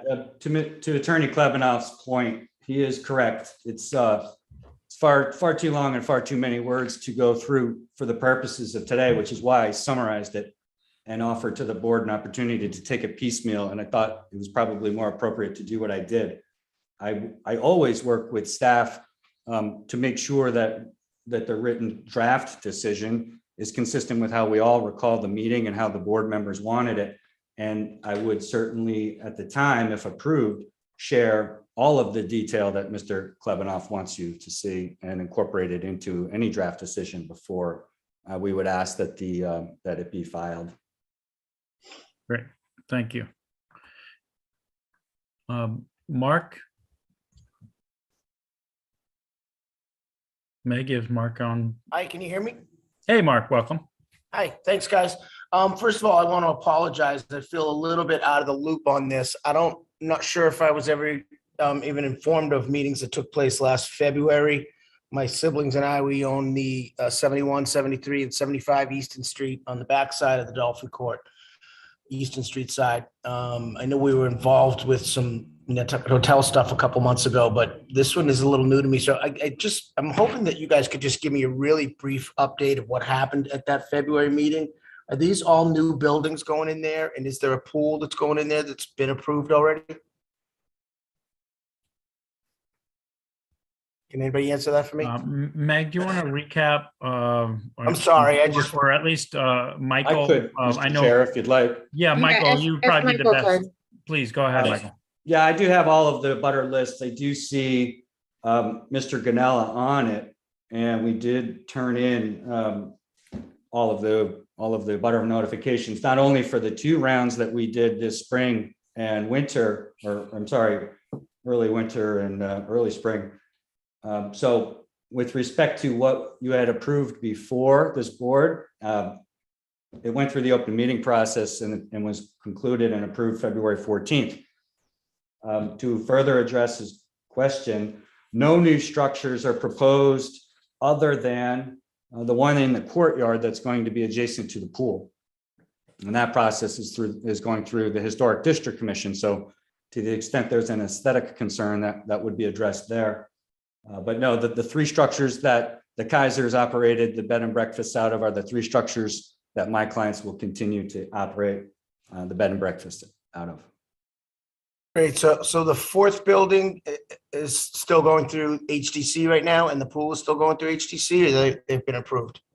I have not brought this is Linda Williams. I'm handling the HDC part of this. I have not brought it into the HDC yet because we're waiting for some technical things to be solved.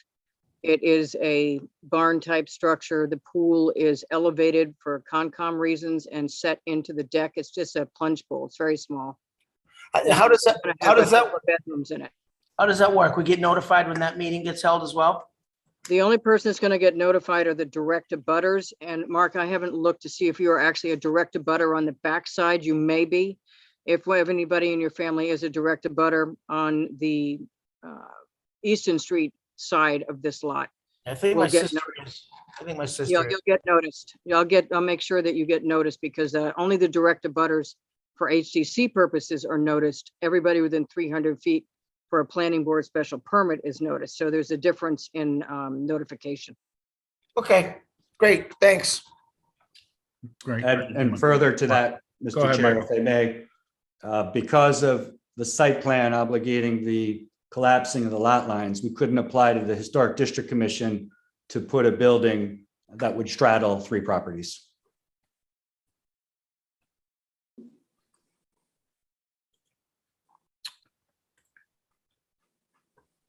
Okay, anyone else, Meg? In the public? I'm not seeing anyone now.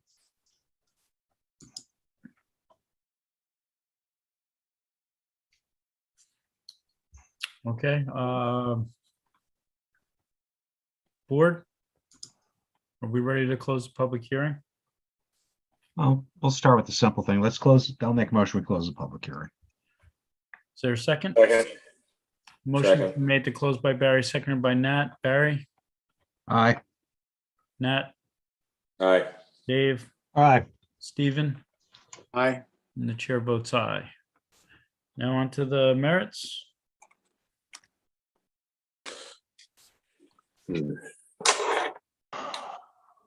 I'm going to make a motion at this point, and Megan, I might need your help a little bit, that we accept the applicant's request as it was proposed at this point. The findings that were the additional findings, I'm not sure how to, I shouldn't say the additional findings, the additional conditions that were put into place. I know you're pretty clear on it. Do you think we need to run through that with the board real quickly, or help me to incorporate that in?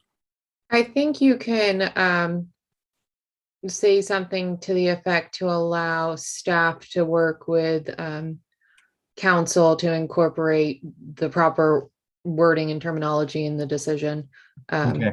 prior to it being filed. Yeah, I know Michael Wilson did a good job of listing it. I just got the sense there was a little bit more additional to it, and I just want to make sure that we're being comprehensive in that. So, okay, that's my motion then. Let's second it. Yes, second Nat, okay. Motion's been made by Barry, seconded by Nat. Roll call, Barry. Aye. Nat, Aye. Steve, Aye. Aye. Stephen, Aye. and then chair votes aye. Thank you very much. Thank you, Michael. Thank you. Thank you, Mr. Chair. Thank you, members of Good the board. job. And Good thank job, you. Michael. And the other guy. Very good. Okay, moving on. Nantucket Realty Trust, Jeffrey Kashulik, trustee, Van Gilder Avenue, subdivision 86A and 88 Old South Road. Let's see, I believe Carl.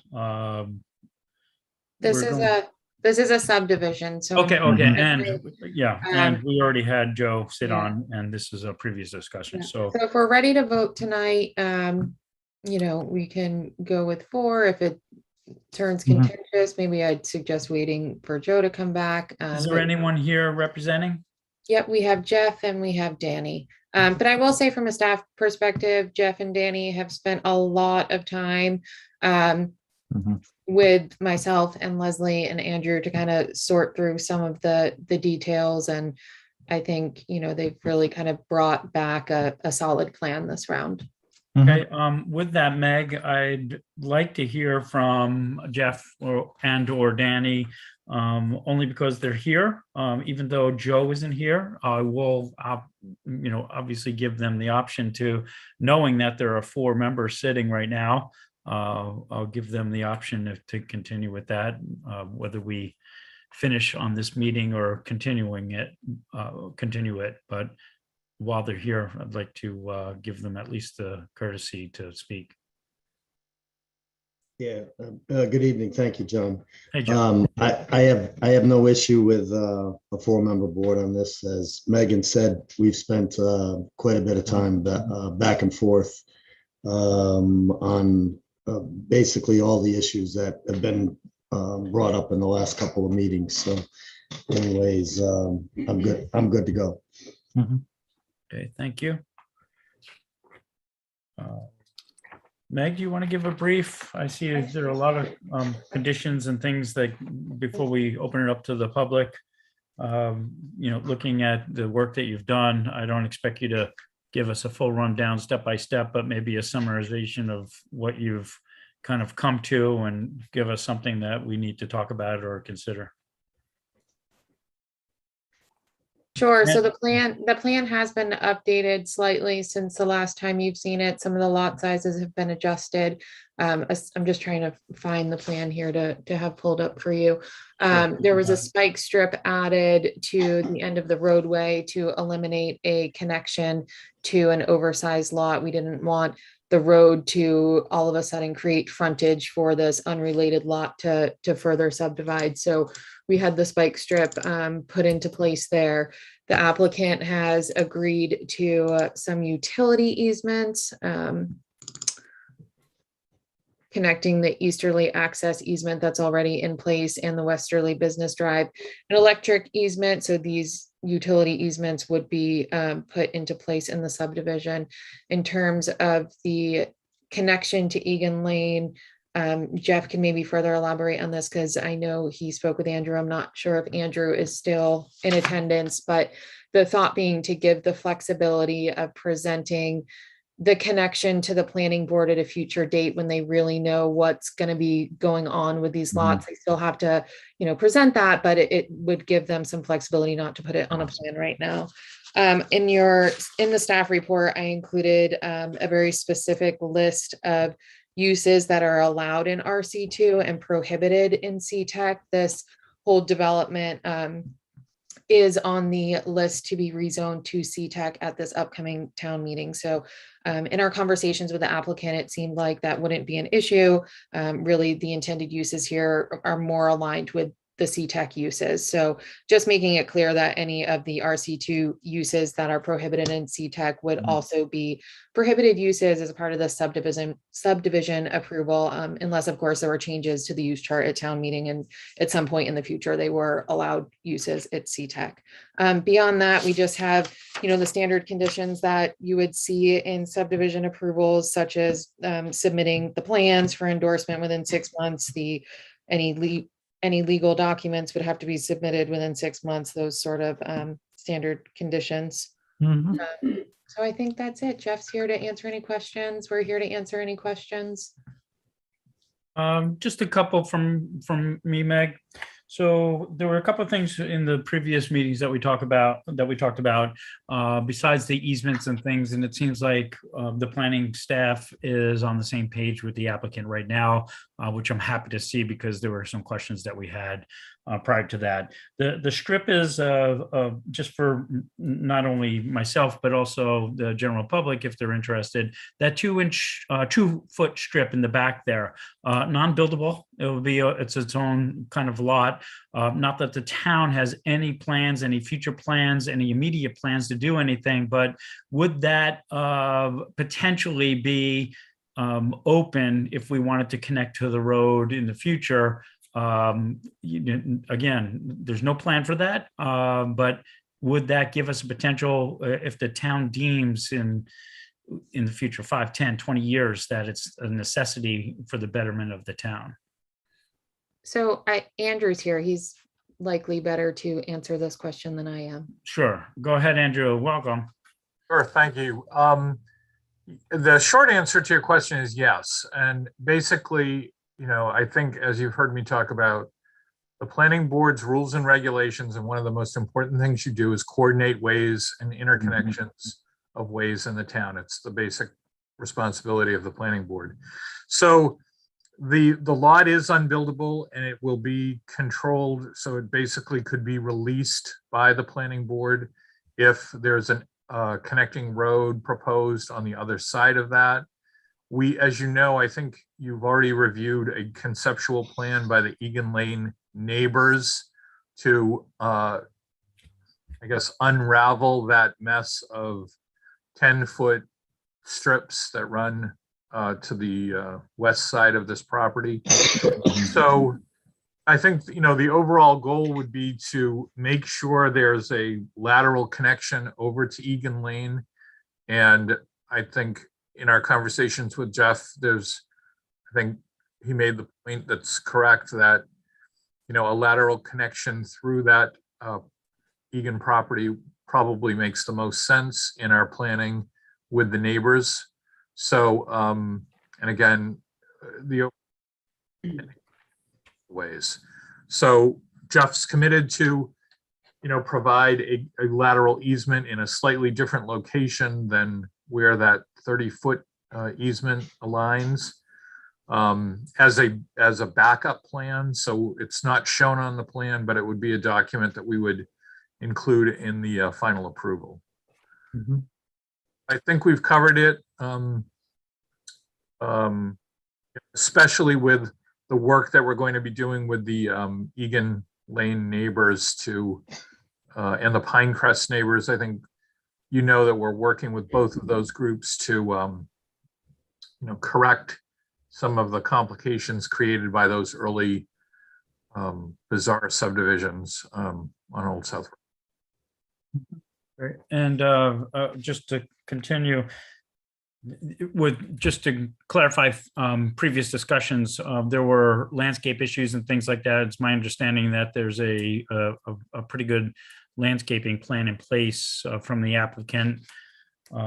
Also, fire department safety that the fire department has reviewed and given their approval on the plan, if that's correct. Just following up on previous discussions that we've had, and I know that at the start it looked like there was a roadblock, so to speak, and a lot has happened to kind of work together, which I'm really happy to see, to hammer out all the differences and come to a nice joint decision. So I'm just kind of clarifying for anybody that participated in previous meetings with the obstacles that were presented and now seem to be on the same page for both the benefit of the applicant and also the town. So with that, I'll stop talking and open it up to other board members if they have any questions or comments. Dave, your hand's raised. Yeah, I just want to make sure that we have the O&M for the stormwater on lockdown for this, just because it is a big piece of property and it is smack dab in the well recharge district. Oh. Andrew or Jeff, would you like to comment, or Danny? Welcome, Danny. I see you. Yeah. No, John. Peter Ogren from Hayes Engineering, who was having difficult accessing tonight, and Ed Pesky company have worked out all the details on all the engineering to the best of my knowledge. So, anyways, I don't see any issue there. Okay. Dave, any other questions? I think that's it. I think Andrew and Jeff have cleared most of that up. Although I guess maybe just to clarify the easement from Egan, and I think I know what you're trying to do, Jeff, and it makes sense. But so is that just kind of, when is that going to be decided? Yeah, so thank you. That's there's really, I've only got two talking points here. As Andrew had mentioned, the easement, since we've last spoke, we've increased the square footage on lot number 6, which is the last lot on the left-hand side, to 10,000 square feet. Therefore, the increase, the land area that went to increase lot 6 was taken from lot 5, and in doing so, where the current easement over the 10-foot rat tails to the immediate west of lot number 5, after conversation with planning, it was understood that with no certainty that the overall plan, not within my control, but others, would be to potentially or eventually move that easement to the intersecting line of lot number 5 and lot number 6. And I earlier this morning, I had forwarded a side plan that showed a 13-foot wide easement that straddled the lot lines of 5 and 6 for emergency vehicles. And that is in the planning office. And I would be, I've agreed upon that with planning, and it could be a year, it could be 5 years from now. I don't know, how long that would take. Again, I don't control those 10-foot rat tails. However, I will allocate, a 6.5-foot wide easement on the north side of lot 5 and the south side of lot 6.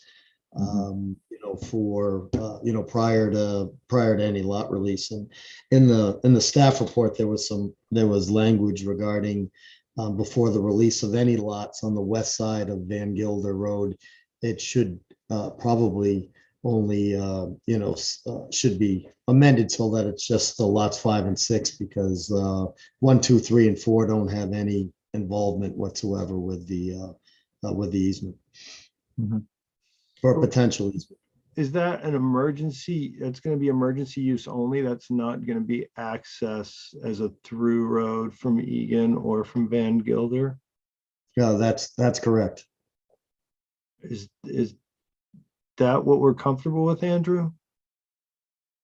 At this point, yes, but I mean, again, there may be decisions that, are made by the county commissioners for future interconnections. So again, I really think that we're going to end up extending Van Gilder out and intersecting at a different location. So, and it will be the subject of, I think, as you know, we're doing permanent easement takings on the Rat Tail properties to the west there.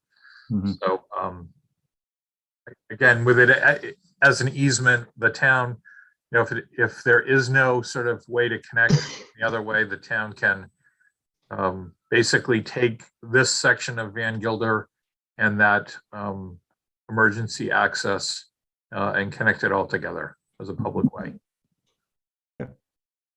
Thank you. That's all for me. Okay, general public, Meg, or is there anyone there that's signing on? Raised hands. Not seeing anyone. I'll make a motion then that we close the public hearing. Second. Motion's been made to close by Barry, seconded by Nat. Roll call, Barry. Aye. Nat, Aye. Dave, Aye. and chair votes aye. Okay, now on to the merits or further discussion. Barry? Yeah, I'm. Go yeah, ahead. Thank you. I'm going to make a motion. at I see the this steam. point that- No problem. I'm going to make a motion at this point that we. Oh, wait, approve- before you What? do that, Barry, Meg Yeah, I'll has the stop. hand raised. Sorry, Yeah, please. just real quick, I wanted to touch on it. Something that we typically would require in subdivisions would be a monetary contribution, but we had some discussions with the applicant about perhaps donating some more mature caliber trees to be planted along the bike path. So I think that needs to be incorporated into the decision if you'd like to have a conversation with Mr. Kosholik about that. So Meg, I see in condition number 9, there was a homeowner association roadway maintenance fund. That's not to the town at all. That's just for the. That's just for the $1,000 internal maintenance. Yeah, I know there's been discussion about landscaping, an offer from Jeff for landscaping. So before we look at a monetary contribution, I'd like to see if Jeff would expound on what he's considering for landscaping as a substitution for that. Sure, thank you. So two different landscape matters, the internal neighborhood, which there's a plan on file. And my offer externally is to supply and install in cooperation with the town arborist, 20 deciduous 4-inch caliper street trees to be planted between the bike path and on the north side of Old South Road and the pavement edge on Old South Road, carte blanche. I mean, basically where the town and the arborist see fit. So that's my offered contribution. Jeff, what maybe the board and the general public would like to maybe know. Do you have an idea of the cost with that? And the reason why I ask is because generally we would ask for a monetary value of something, contribution, and we'd like to know that the trees, which are, they could be $2,500 a tree, obviously, and it could be comparison to what normal contribution would be for the subdivision. Do you have a general cost of what you would think from a retail installation, what this number would be? Yeah, I would substitute the I understand. I would gander to say the cost of the trees are in the $1,000 to $1,200 range, for the tree itself. Double that, 1.5 times that, it's 25 to 30,000 bucks. Plus, I don't think on the minus side of that. Okay, And that just gives a board of monetary value to sure compare. and again, I mean, it's to be planted where the town sees it best used. And I think that's a nice ad for the street, for Old South Road. Okay, board members, with that, staff, if you see that that is considerably, at least equal to what we're looking at from a contribution, that's a thumbs up. Okay. All right, thank you for that clarification and description. Back to you, Barry. Yeah, all right. I didn't realize we are going to have additional conversation on that. I'm sorry. If I don't, I'm feeling a little troubled here for a moment. Through you, if you don't mind just checking in to see if there's any more public comment. Because if there is, I'll have to withdraw things. I wasn't prepared for this. I thought we were moving straight into decision. Okay. Meg, if in the past, if we've asked for a monetary contribution, have we opened it up to general public comment on that?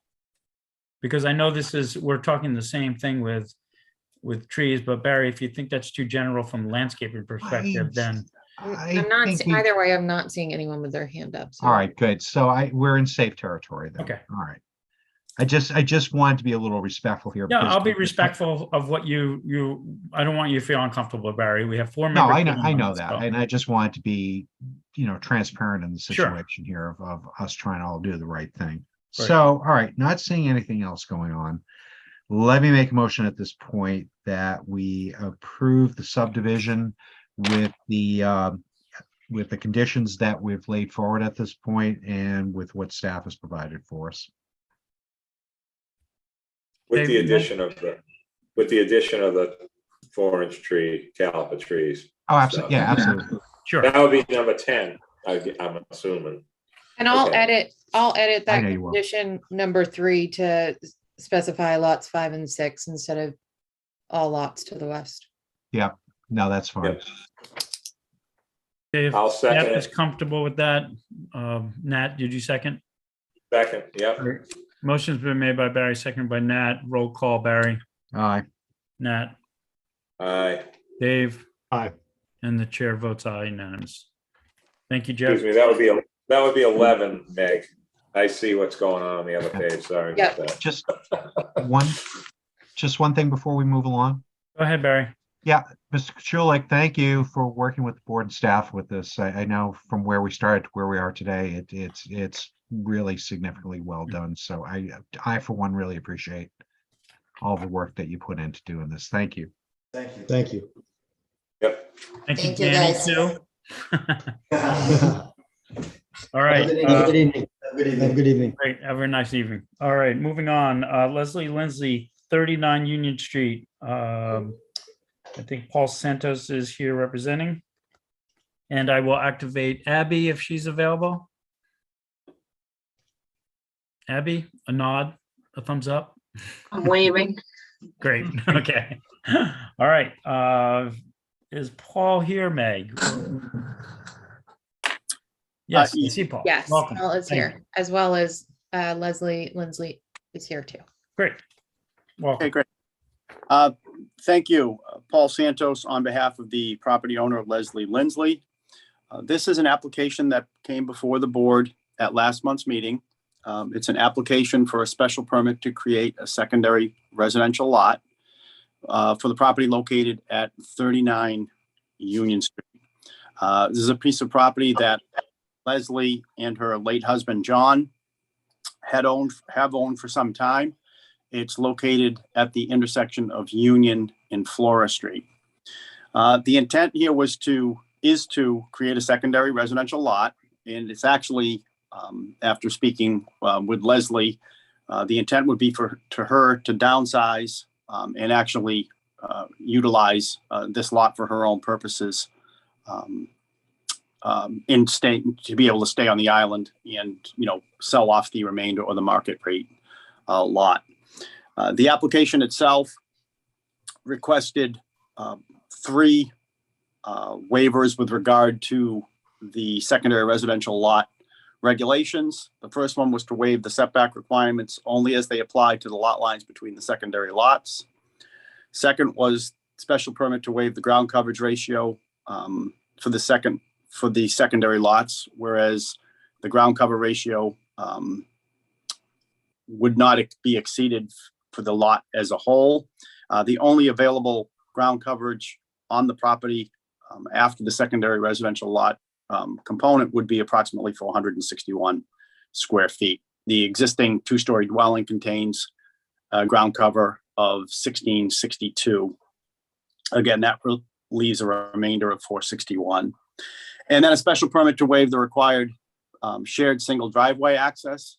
The property has two grandfathered parking spaces, one on Union Street and one on Flora Street.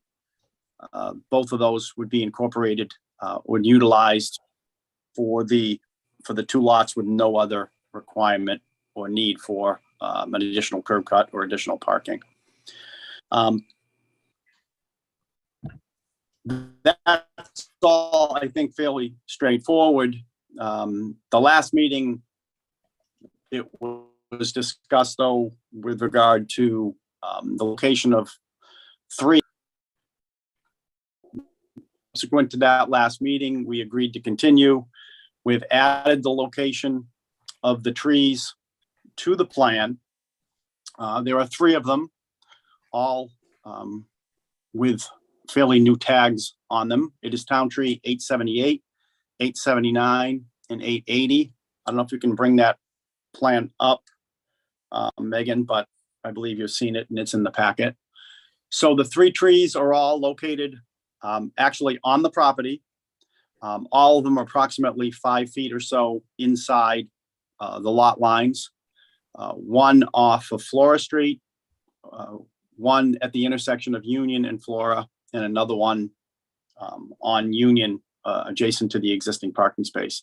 So I've delineated each of those 3 trees, identified them by tag number, listed the diameter breast height for each of those. One is a 10-inch tree, the other is an 18-inch tree, and the one further up Flora Street is 36-inch tree. I've also approximately shown the canopy locations, the approximate canopy locations of each of those trees. So they're all there, they're on the plan. Staff provided an update to the board with regard to their recommendation for the creation of the secondary residential lot. And specific to the trees was the requirement that the town tree warden shall be consulted, review, and approve the location of a new dwelling unit as it relates to the town trees prior to the issuance of a building permit. Such approval shall be submitted to the planning board in writing. So this is the first step in the process.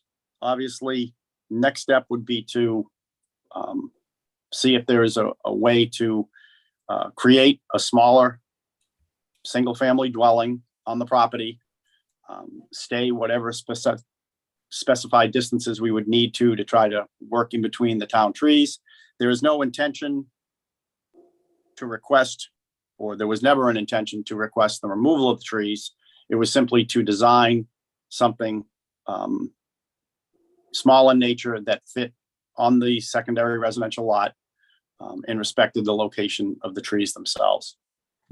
I'm happy to answer any questions that you may have. Leslie is on the call.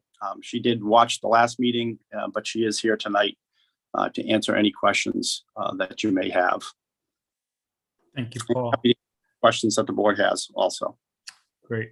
And I just, last meeting, we talked about, obviously, the biggest concern that everyone had is not so much the creation of an affordable lot, but the size of the lot, the trees, the health of the trees. If they were town trees, obviously they're tagged here. But I do want to point out for this condition to be met, and board members will note this, that the tree warden shall be consulted, review, and approve the location of a new dwelling unit as it relates to the town trees prior to the issuance of a building permit. So such approval shall be submitted to the planning board in writing. What that does is I don't want to say it simplifies our job. It makes it a little bit easier, because there was, when we talked about the trees, the last thing we wanted to do was harm any tree or create an issue where we're approving something that would jeopardize the health of the trees. But we have a very experienced tree warden that's going to make our job much more easier, because if there's any way that the tree warden sees that any size dwelling, let alone a certain size or restrictive size, is going to harm the 3 trees surrounding it, then it won't happen. So if we were to look at this without the trees, I want the board to look at this, does it meet all the criteria that we would be looking for from a covenant application? And if it does, from driveways and access and parkings and things like that, again, I'm just pointing out that we have a little bit of help right now, where before we didn't know if we did. So I just want to point that out for the general public, anybody interested in listening, because I know it's when we talk about our town trees, it becomes an emotional thing, and everybody has the same interests at heart. We want to protect those trees. So with that, I'll open it up to the planning, to the board members before we open it up to the general public.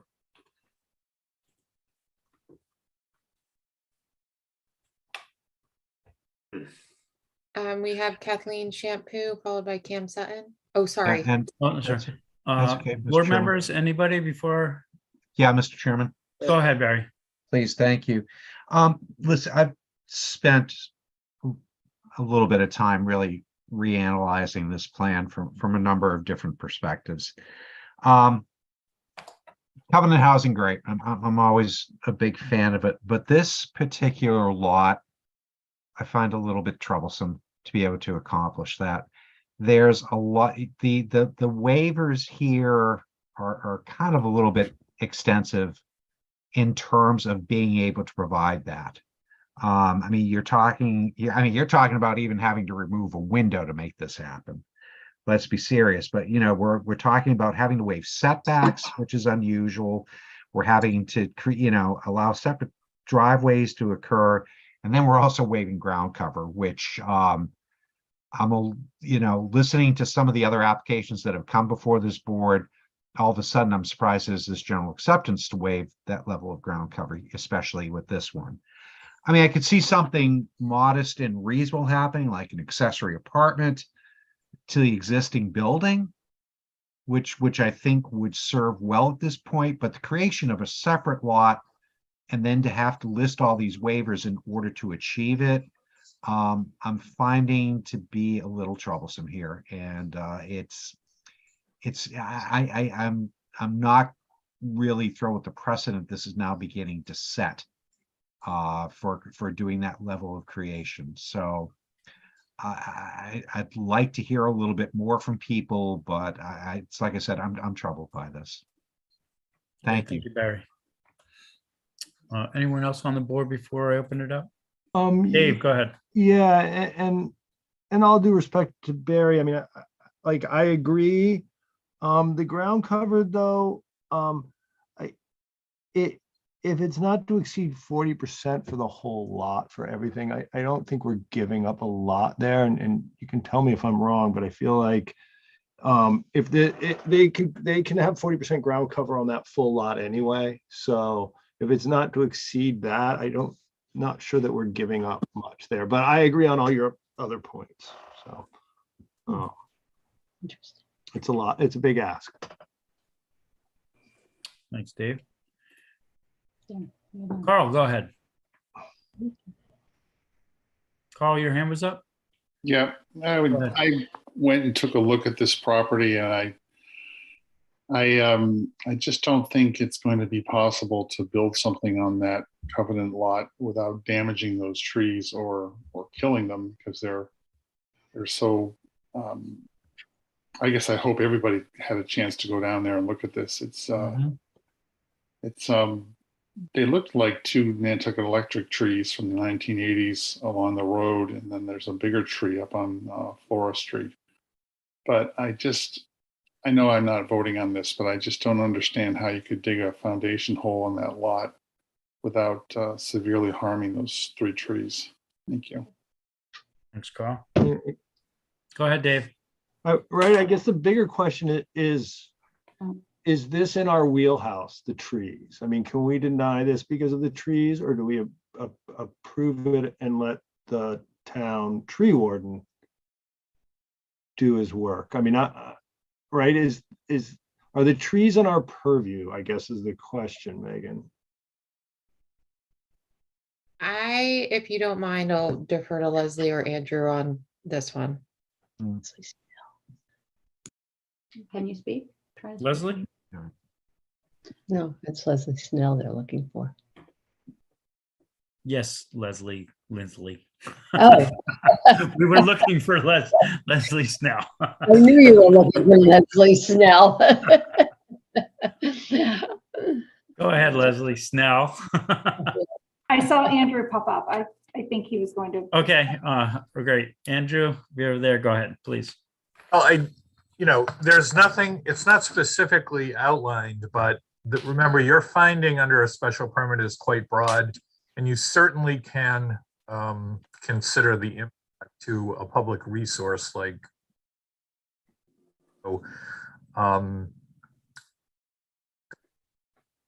definitely have the right to consider that. This is a subjective call by the board. It's not, it's not checking boxes and then just granting it. It's you get to consider the lot, you get to consider basically everything that is occurring on there and everything that would be impacted. So in my opinion, you most certainly would be able to consider the trees. Okay. Thank you. Am I allowed to say anything? Or can If I could, through the chair. Yeah, go ahead, Paul. I see that Leslie maybe wanted to say something as well, but go ahead. No, Leslie. go ahead. I'm happy to wait. So just a couple things. The waivers that we're requesting are not just waivers that are not outside the scope of Section 8. Right. The regulation clearly states, and I can think of a number of cases where these waivers have been granted for these secondary residential lots in a number of cases. The setback requirement between the interior lot, the ground coverage, again, as David had said, does not exceed 40%. You're just reallocating how that 40% is allowed. So what you're basically saying in that case is the entire lot is allowed 40% ground cover. That doesn't change. It's just that the covenant lot may exceed the 40, whereas the other lot would then be less than the 40. In this case here, the 2 parking spaces exist. It's a common driveway. In this particular case, just does not make any sense. So those are 3 things that are not completely outside of the scope. They're in Section 8C, and it specifically says the applicant has the right to ask for these through the covenant law program. With regard to, I think the board's kind of hesitation, or kind of what Andrew said, you have every right, I think, to consider the trees. And I think by putting the condition in that John read, you've addressed that. I mean, you've addressed the condition of the trees. I'd go on to further say I would not, in this case here, provided the board approves the covenant lot, I don't think I would be back before you with a A&R plan, which is typically part of the conditions would be that an A&R plan has to be filed. I would never go to the extent of doing the A&R plan until the condition of the tree warden was or was not met. I would not come back and do that component of it until the next phase of this was at least attempted to be executed. And thank you. Leslie, if Yeah. to the chair.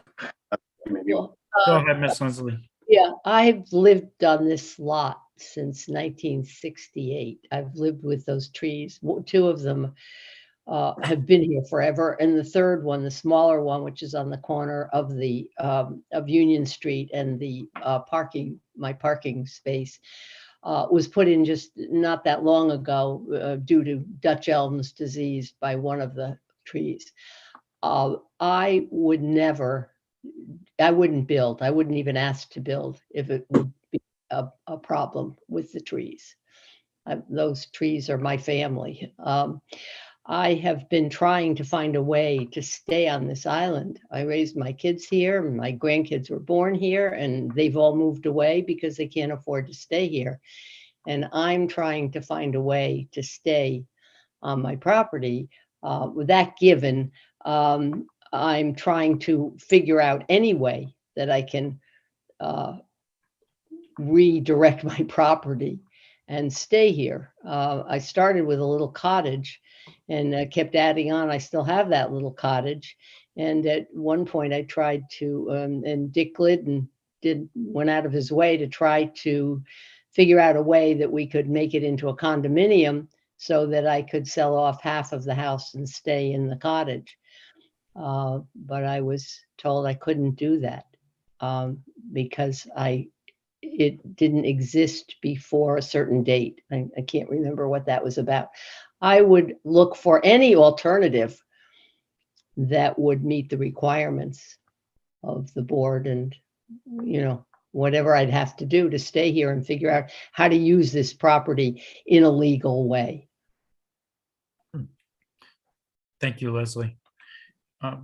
Andrew, I have a question to you. Has this ever happened? I know we've done this with tertiary dwellings or things, but has anything ever been approved for a covenant property with a cottage or something that has been directly connected to an existing building? So obviously maybe a fire code or something wall separating it, but having that line drawn to, if we're going to waive any kind of setback issue, you would essentially be waiving a setback issue if there was to not deal with the new construction or jeopardizing the tree or digging, to take what Leslie's saying, where I think she was referring to Dick Glidden, the chapter 4181L, pre-1955 subdivision, to create another lot. And that wasn't the case necessarily. But if she has this cottage that's connected to the house, would it be possible to covenant off that cottage, even though it's directly connected to the house, and create just a line of exclusive use for the property? And then we wouldn't even be addressing the trees. Is that a consideration or possibility? That would be ideal for me. Yeah, we run into an issue of, the board's allowed to waive the setback, the interior setbacks. The question is, does it become a duplex, which is not allowed in the ROH district? That becomes a use variance, and those are specifically not allowed. Don't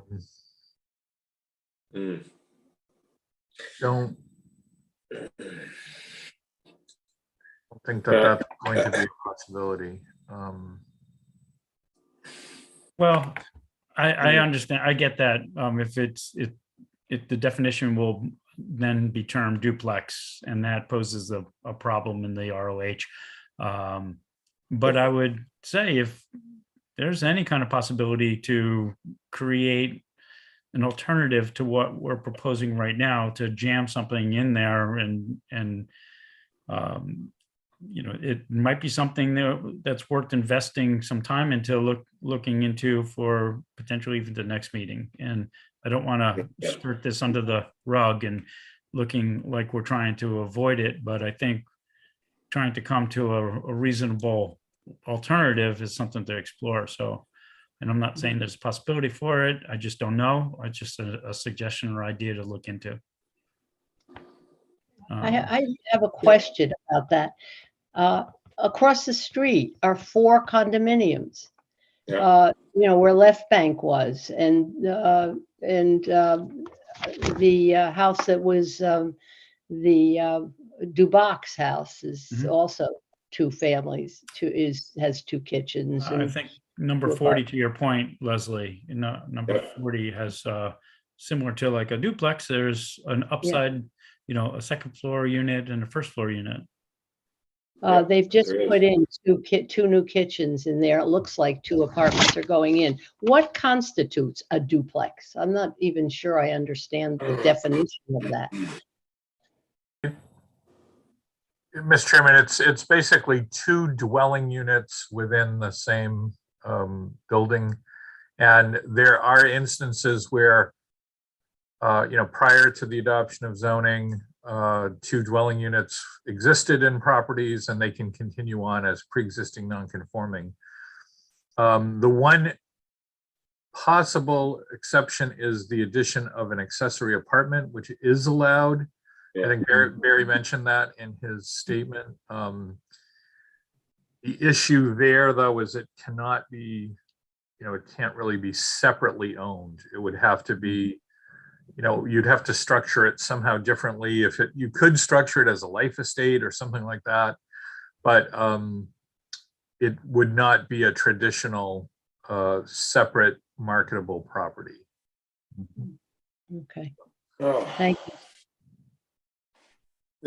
And there's more, Mr. Chairman, through you to Andrew, there's more of these in town than you might know. There's one on Fair Street, right across from where Lion Street turns left there by, what is it? What's the next street? Farmer, I think. There's a big building there with two numbers on it. I mean, it's old. I mean, I get that. The left bank got rebuilt by, I think, Wayne DuPont, like 1989. Right. Something like that. Yes, it was. See that? I got a good memory sometimes. Yes. The old stuff. He also renovated across the street, left bank. He did all that work over there. Yeah. Charlie Swan. And I'm assuming, Andrew, because I've been under that place, it ain't very friendly. I'm pretty sure that's an old building.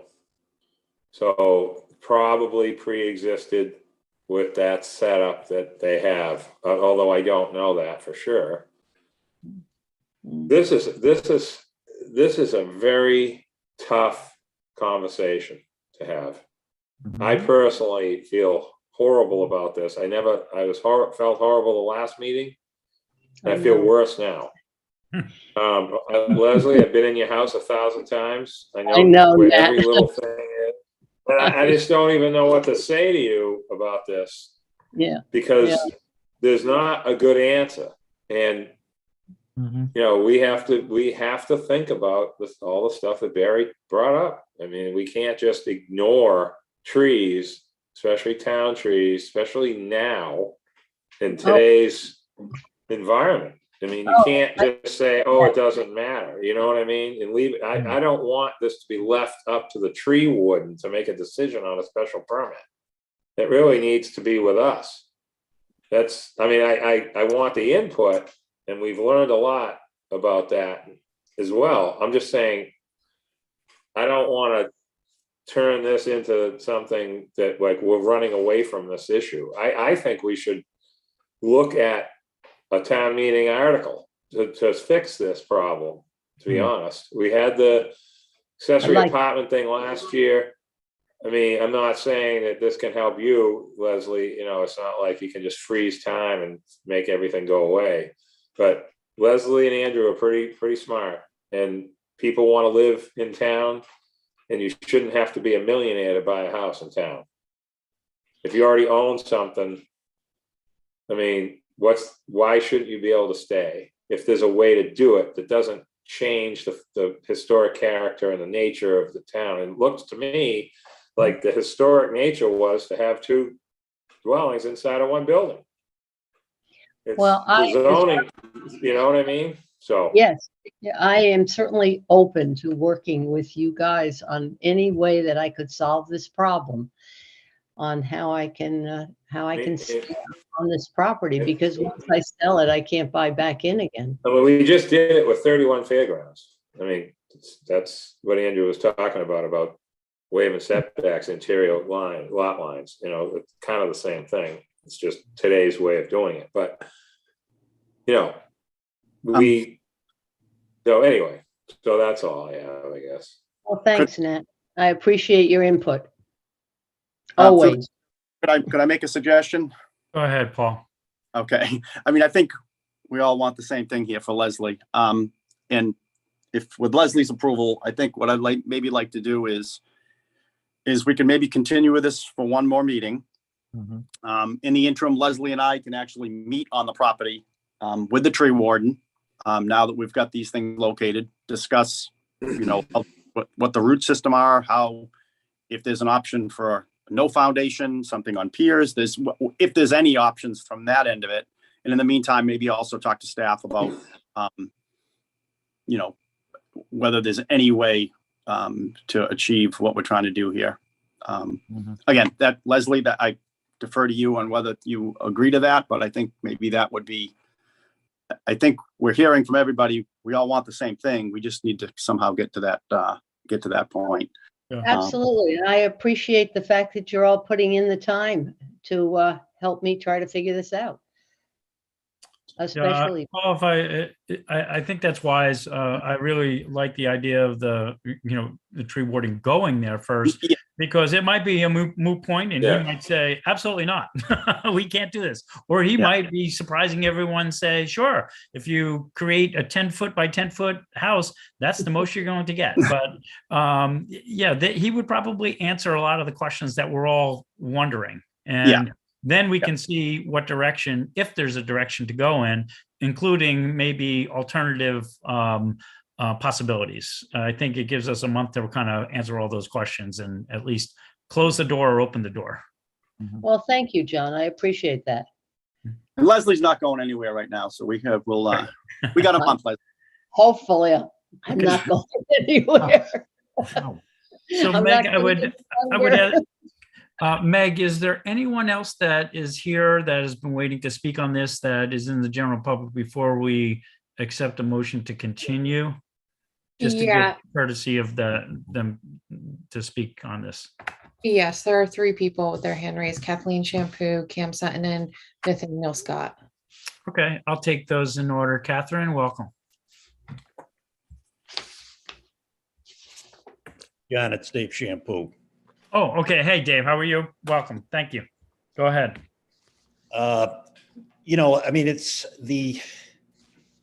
I just don't see that there's a possibility to build anything on what's proposed. The root systems would be compromised. I mean, I think really, taking it any further than that, I think I'd always be against doing anything to disrupt the root systems of the trees. Even if you built something on piers on the lot, essentially you're covering the ground. I mean, we're dealing with another problem similar to this just up the street at 43A.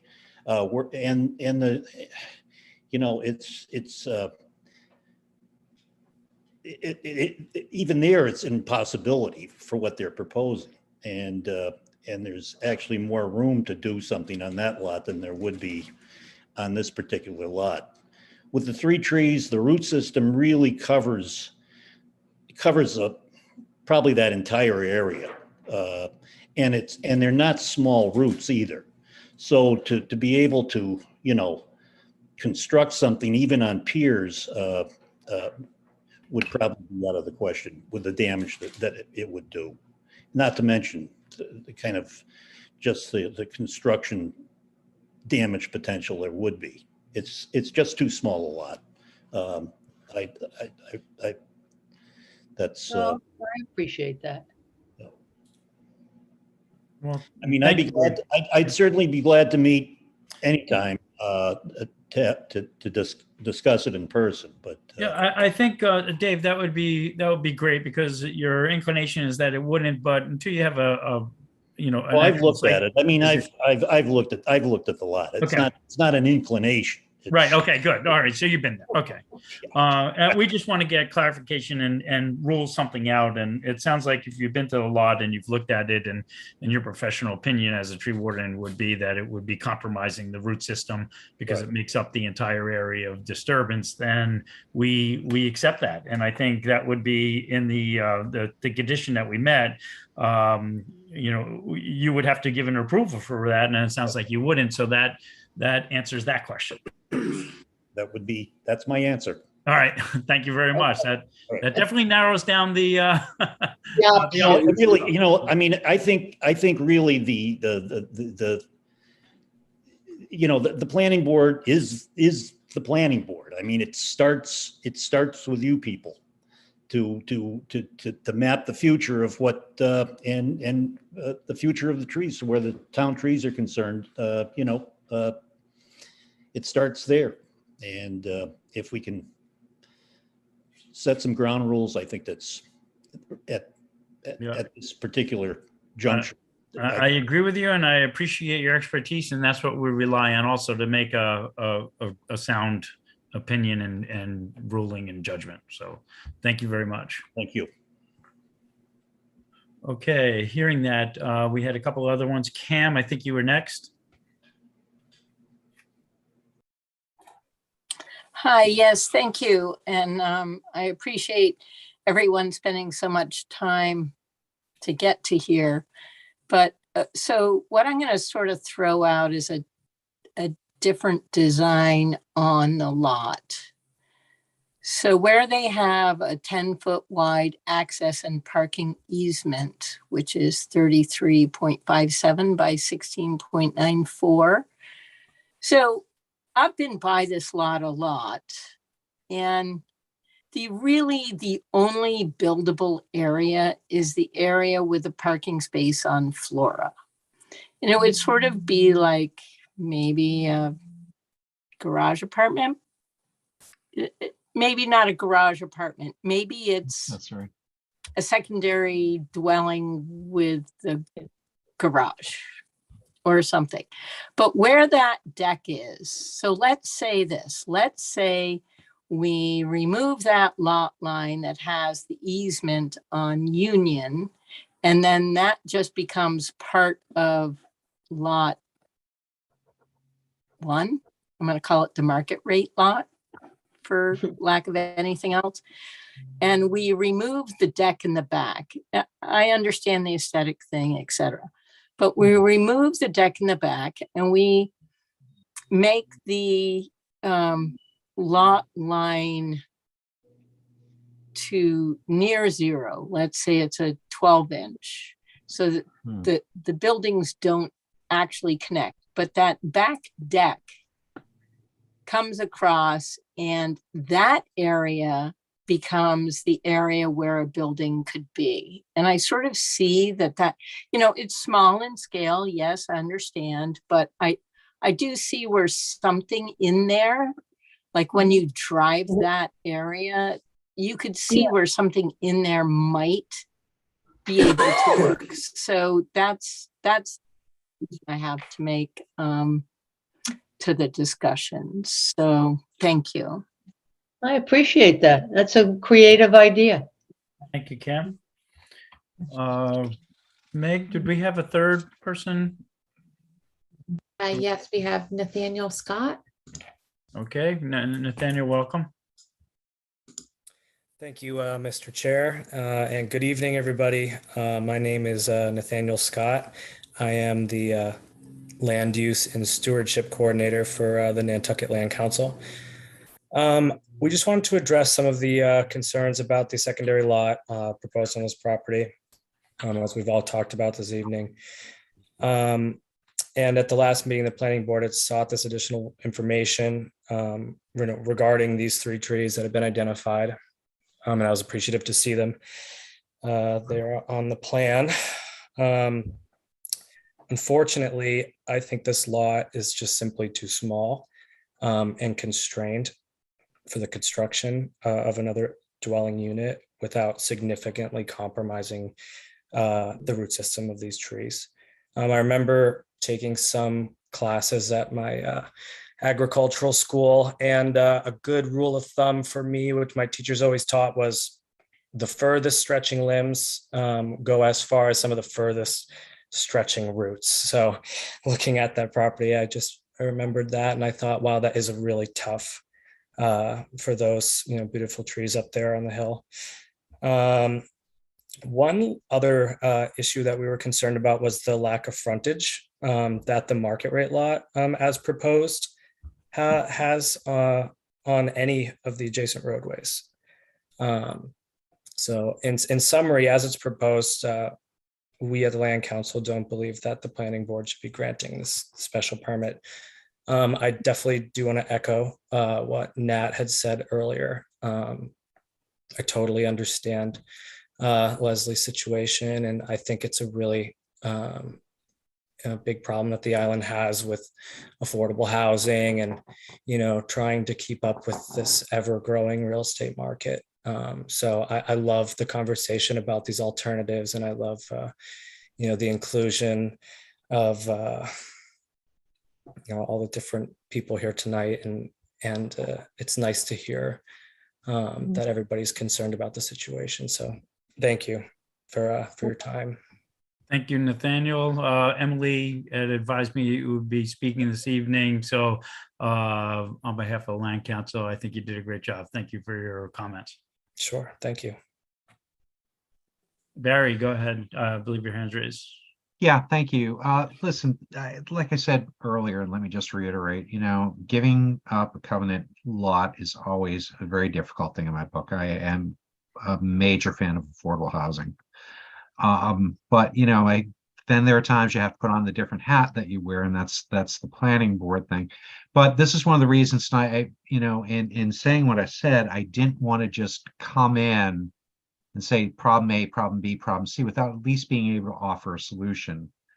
And as I said, the solution that I think may work in this particular instance is to forego the subdivision and skip past the lot and do an accessory dwelling. And I think, you know, Cam brought up a really good point.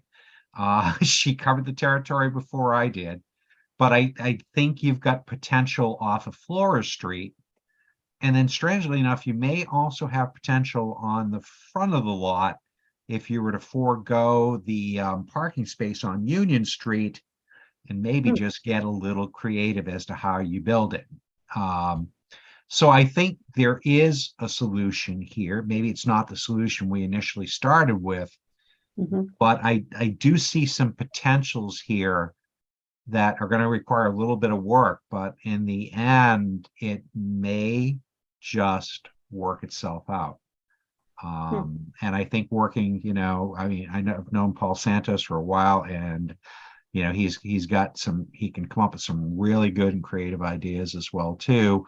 I think mixing that with, you know, what the planning staff can come up with as well too. I think that I do see at least a solution here to where we were trying to head with where we first started with this. So thanks for listening.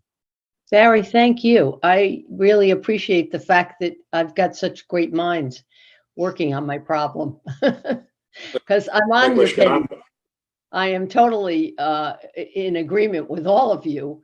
I feel this is my home, and I'm happy that you people are so adamant about saving trees, which I am too. I just would like to solve this problem. So I'll just continue with talking to Paul about it. Thank you. Meg, is there anyone else before I ask the board to consider a continuance on this?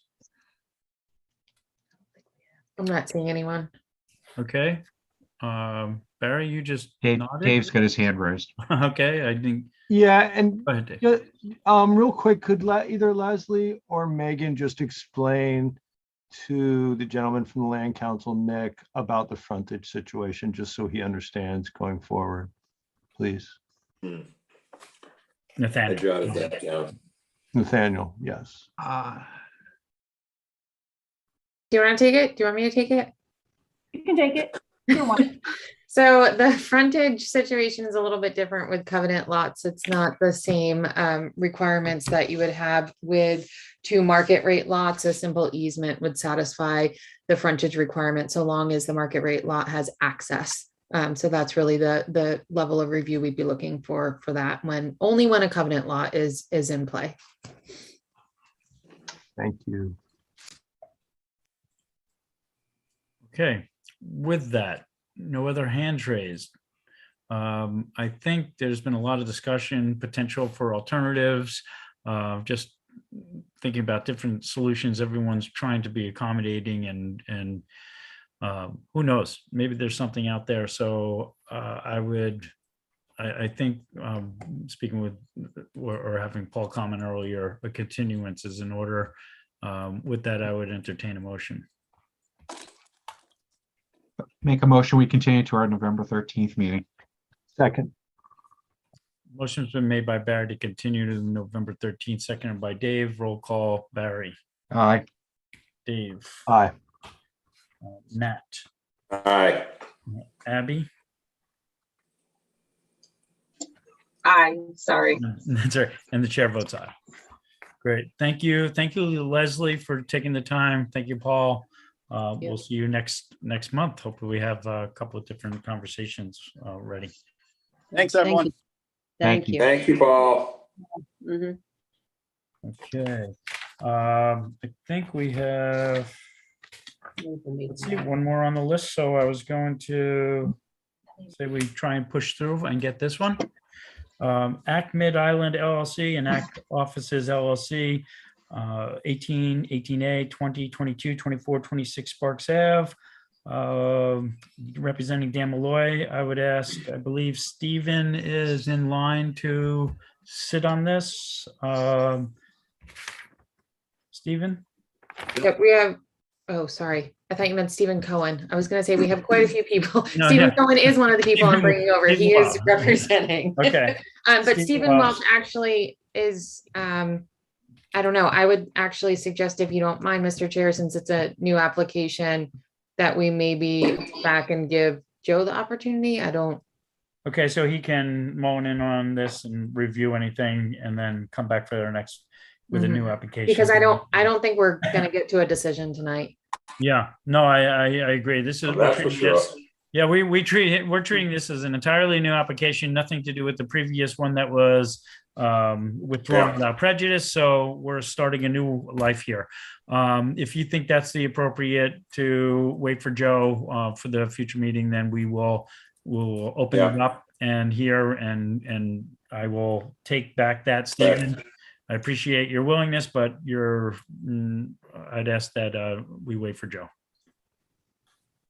Correct. Okay, with that, representing Dan Malloy, if he's here, I would give the floor to him.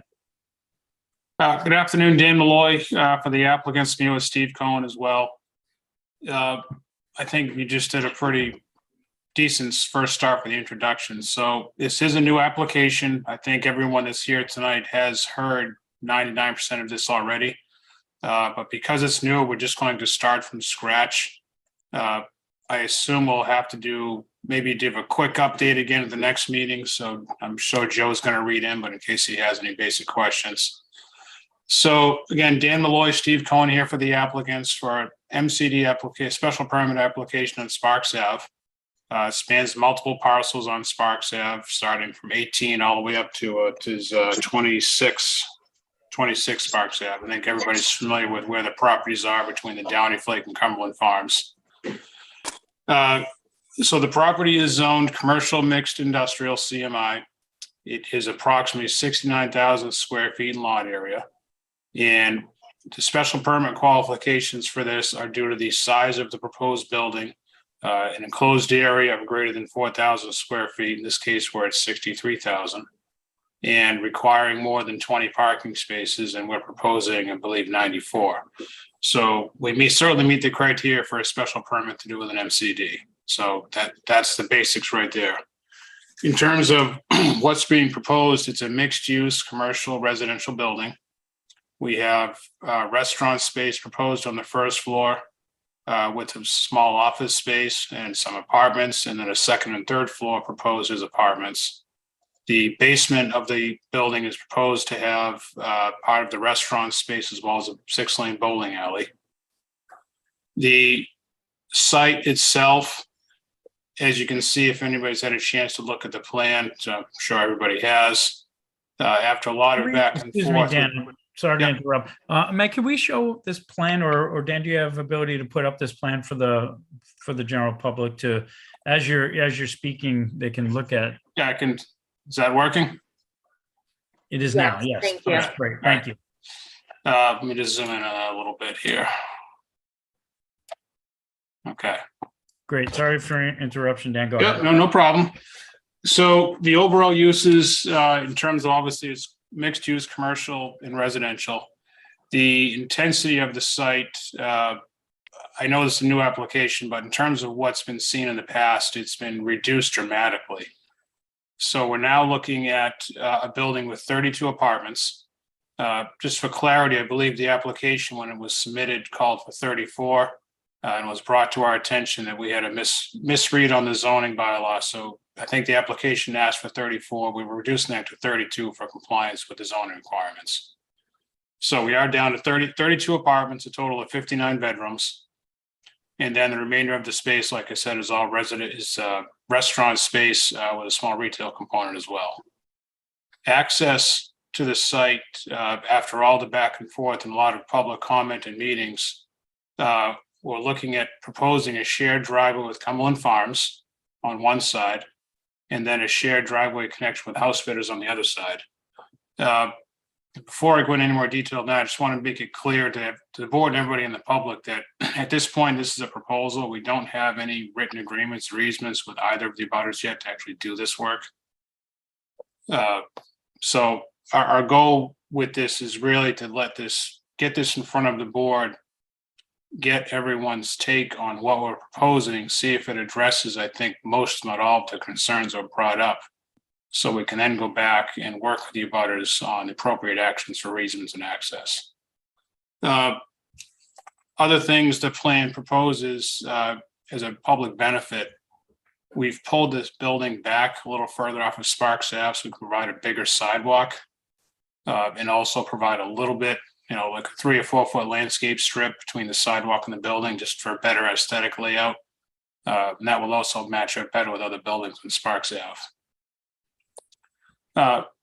Parking on the site, we have 94, I believe it was 94. Yeah, we've got 94 proposed spaces on the property.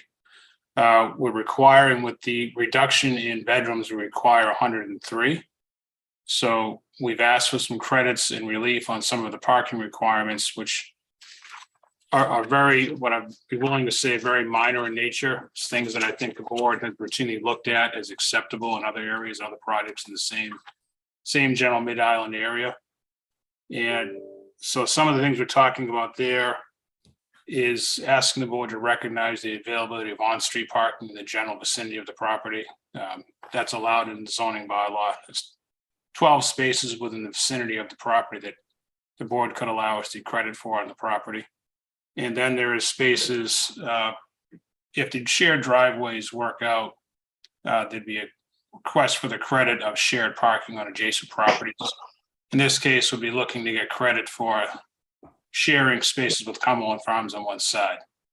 And then there's requests for the reduction of 10% of the required parking because we have all the shared interconnects with the driveways as well as pedestrian access and enhanced sidewalks. So the idea of all of these credits, what we're calling them for parking, if you look at the parking calculation, it ends up with an excess. So what we need versus what credits would provide us would actually have an excess of parking. And our goal there is to use that credit to see if we can provide more landscaping, give us a little more flexibility to work with the abutters on how some of the driveways are placed, while still providing as much parking as possible. So that's the intent of the credits here, to give us a little bit of flexibility to make this layout even better. The open space does meet the MCD requirement, so we do have more than adequate open space landscaping. And as I just said, if we can tweak some of the parking with the credits, we'll have even more open space. And in terms of density on the site, I think with the reduction we have here, we're offering what I would say ample parking both on the site and in the vicinity of the site to adequately service it. And we certainly have greatly improved access. And from the access standpoint, we're looking at two-way driveways coming in on the Cumberland side. with a loading zone on the side, which is similar to what's out there at Cumberland's now. And then another 2-lane driveway on the house fitter side, again, with a loading zone on that side. So it'd have two-way access on both sides of the property, flow directly through the property, accessing both abutting properties at the same time, and also providing 2 loading zones, which could be used by all 3 properties. So I think we've really tried to listen to everybody's comments and lay this out in a way that would give the feedback everyone's looking for. And I know we're not getting into HDC related things, but we've really tried hard to, because we've scaled the project back to just one building, we've tried hard to create this corridor in the middle to give, at least try to aesthetically give an appearance that it's 2 separate buildings. So we're not looking at one large mass on the Sparks Avenue. And again, if we can work with some of the parking, maybe we can make that alleyway a little bit bigger or landscape differently to really give it a little more presentation in the front. That really is the big picture of the project. Like I said, our intent was to get this in front of the board, get your general feedbacks. We're in a place now where we want to move forward with final design plans, but we really need some feedback from the board to see if this is the direction we're going on works. So with that, I can hand it over to Stephen if he wants to add anything else. Sure. Hey, Stephen, welcome.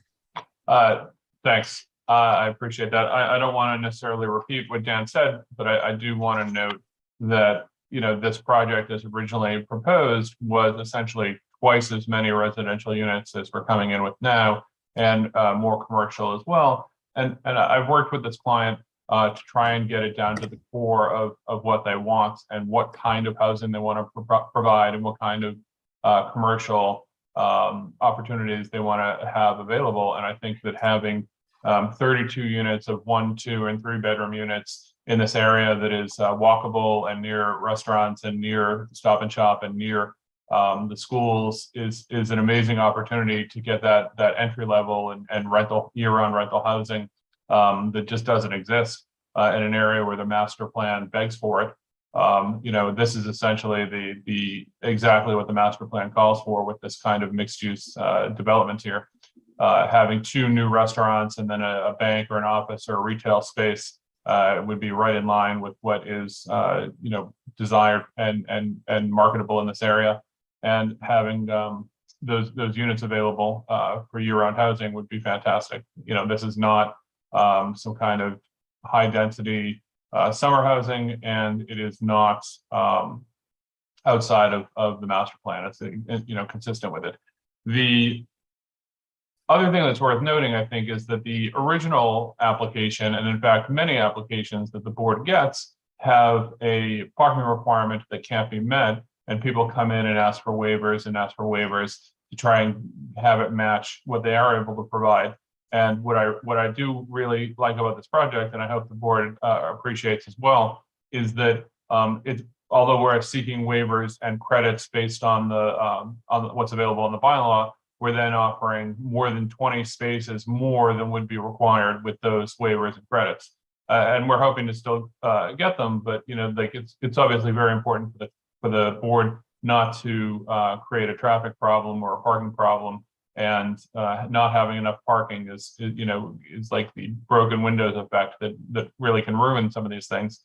And by having more than 20 spaces more than would be required if the permit is issued as sought, we hope to create a nice environment for people to come and shop and have dinner and live and visit their friends and be able to get to you know, in and around the Mid-Island area.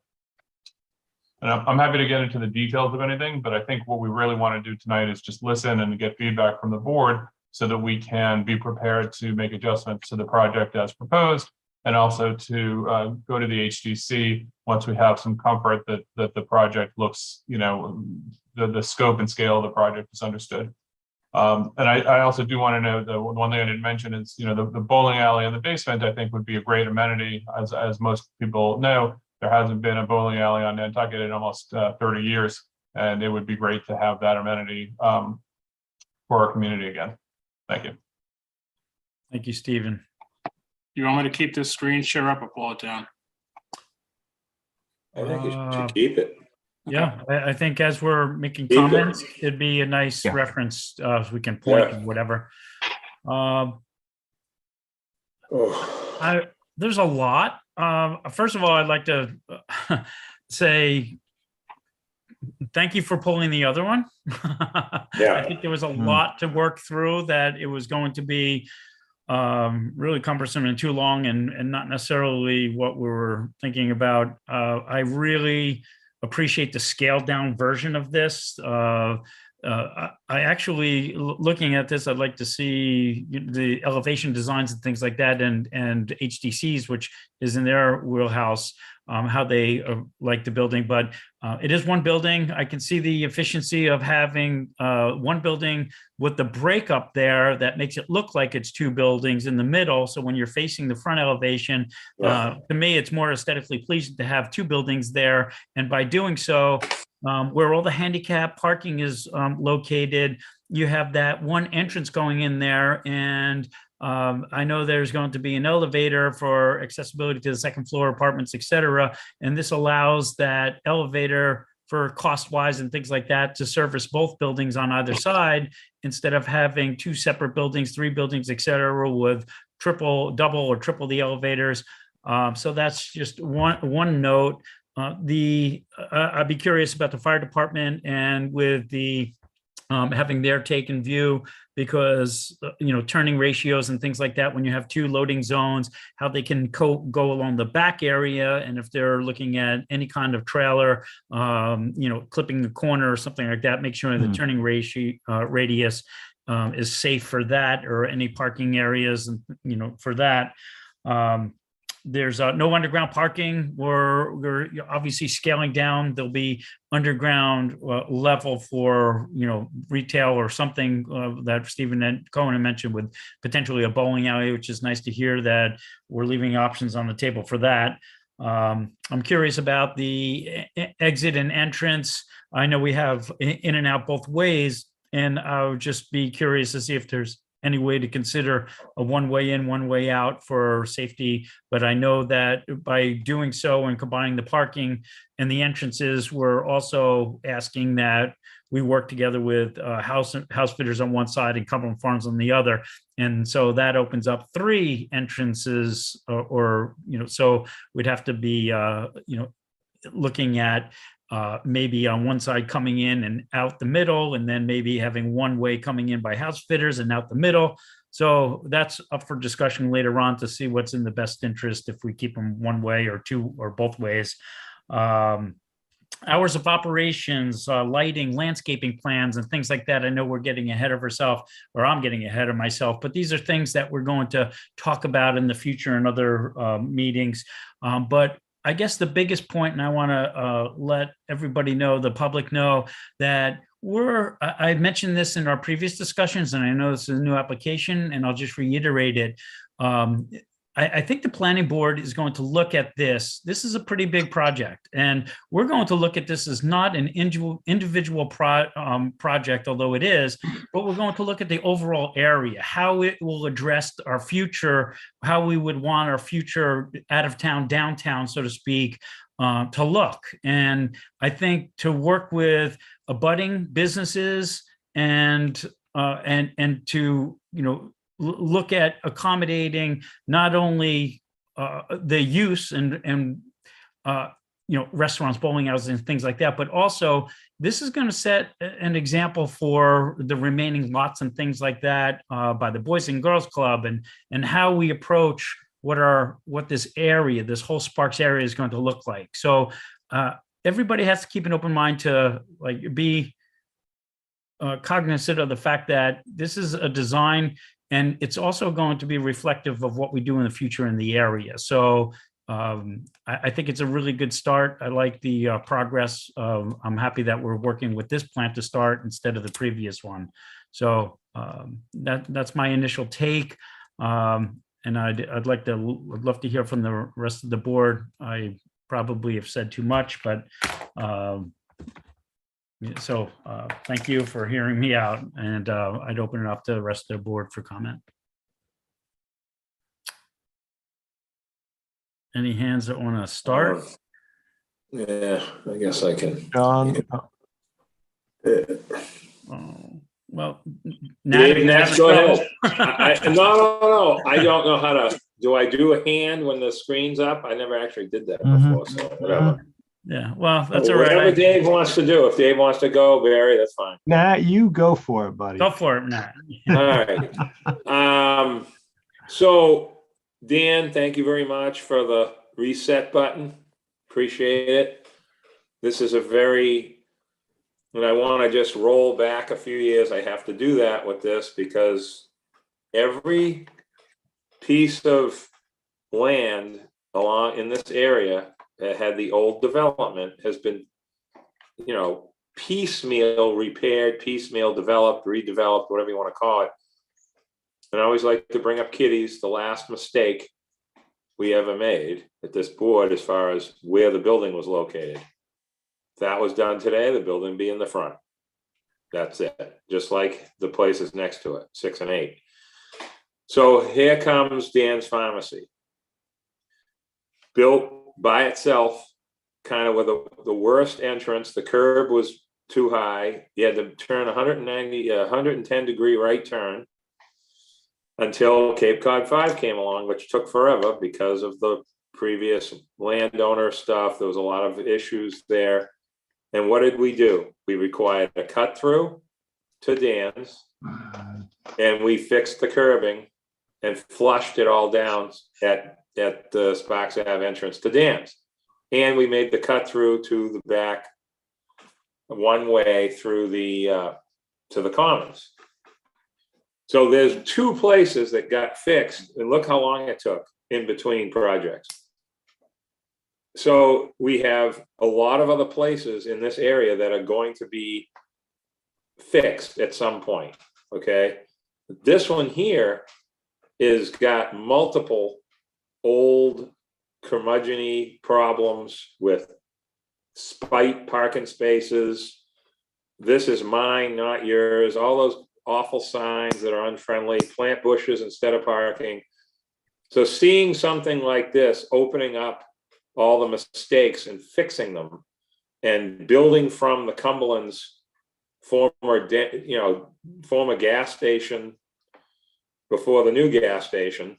And those projects, by the way, were done separately, which is another, we just get stuck with this. And then you have the Stop and Shop rebuild in one winter that we had to deal with in this area. And so putting something in, it's so easy to be negative about it, but somebody's going to build on these lots. Something's going to happen, okay? So we all need to be patient, and I'm really happy that they came back with something we can work with and figure out. So everything that John said about the sharing, I mean, I know they haven't reached out to Cumberland. We saw the letters from those people and realize they're angry or not, haven't been reached out to, but this is our job. We have to do this. We have to ask the applicant to consider these things. And if somebody's offended by it, that's not on purpose. It's just that we have to look at this. If we don't have connectivity and efficiency in the vehicle movement, guess who gets blamed for something that doesn't work? The planning board. And nowadays it's worse because of social media. So we got to get this right. And I think we've got a really good start here to keep everything on the inside and improve some of the existing problems. That's it for me right now, Mr. Chairman. Thank you, Nat. Dave. Oh, thank you. Through you to Steve, I guess, on this, please. Steve, so are you guys gonna deed restrict these to year-round, the apartments? Is that Dave? Yes. Yeah. So there's no intent to deed restrict them at the moment, although the intent is for them to be year-round rentals. They're not going to be, weekly rentals, and they're going to be owned by, the developer. They're not going to be sold off as condos, and or there's no intent to do that, and they're not going to be, rented by the owner on a weekly basis or anything like that. We are talking to Housing Nantucket. about trying to see if we could get these into the shy list by having some affordable housing restrictions, but that conversation is ongoing. So if that were to happen, that would be something, but I don't want to promise it or suggest that it's a done deal. But it's an ongoing conversation we're having with Tucker, Holland, and the Affordable Housing Trust. But the market for these in and of itself, based on the location and the design and everything, is really year-round housing.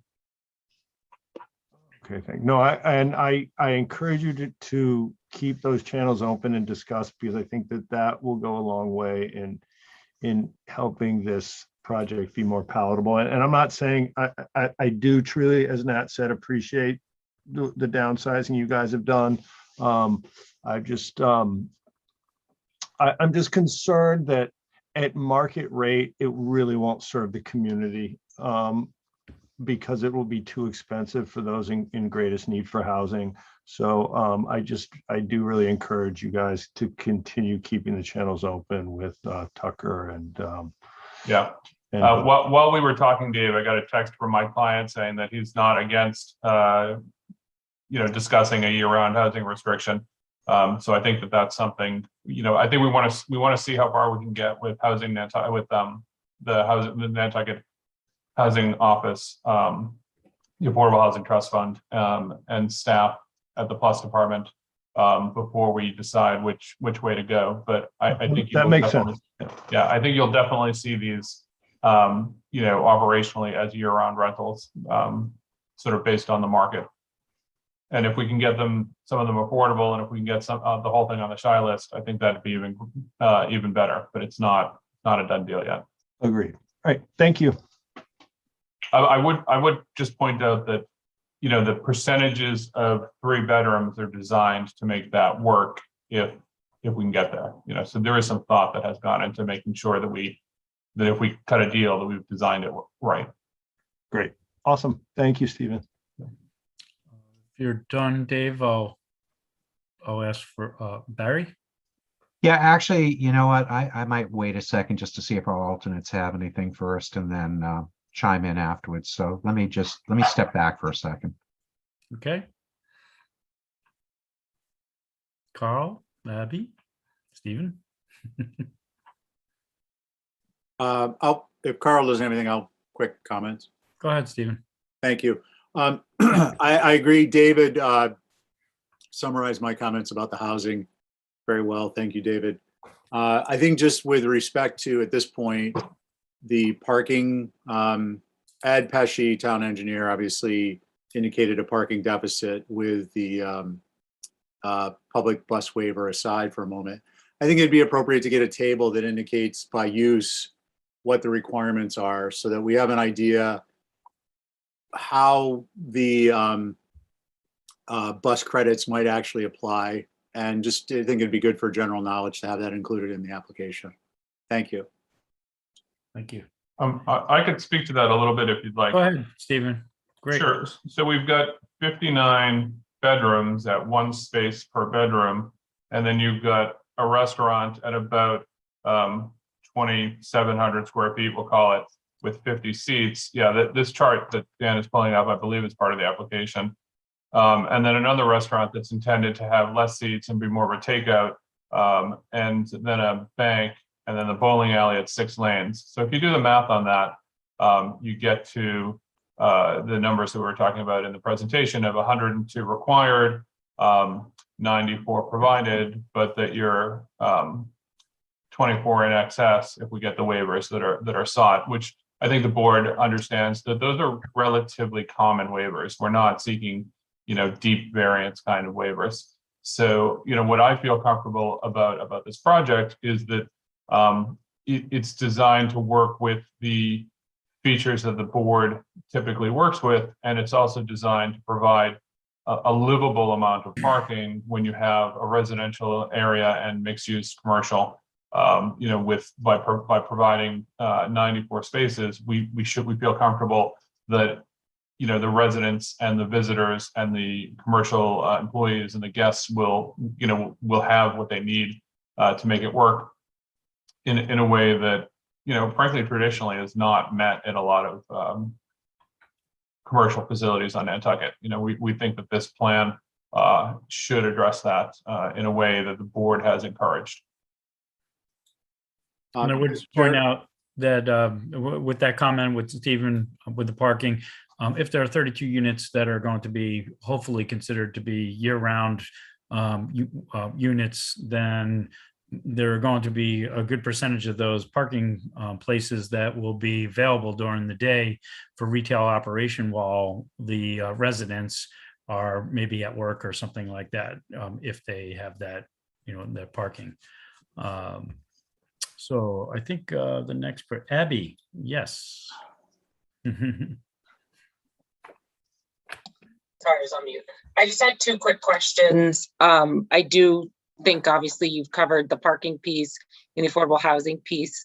My question was, because I heard someone quickly mention how this is a good space for, it's good located to Stop and Shop. Is there going to be space for bikes, especially because I saw the bowling alley? Because I thought, maybe the kids, a lot of people, if there's some space for bikes. And then I was also wondering if any of the spots were going to be for electric vehicles. Yeah, I'll take that. The answer is yes to all three. That if you look at the application, there's a 3-part transportation plan that involves bike parking being provided, that involves electric vehicle parking being provided with charging stations, and also involves transit passes for employees to eliminate the need for them to bring cars there too. Okay, great. Thank you. Thank you. Thank you, Abby. Carl, you haven't spoken yet. Through you, Mr. Chair, to Mr. Cohen, are you folks planning on doing a traffic study? I'm going to defer to Dan Malloy on that one. Yeah, so Carl, we had started the traffic study with the original application. All the traffic counts and things are done. We will be giving you a final traffic study. That whole study's been on pause until we've had a plan we could base it on. So we'll see how this meeting goes tonight when we get everybody's feedback. And if at some point the answer is yes, you'll be getting one once we know exactly what we're studying. Okay, thank you.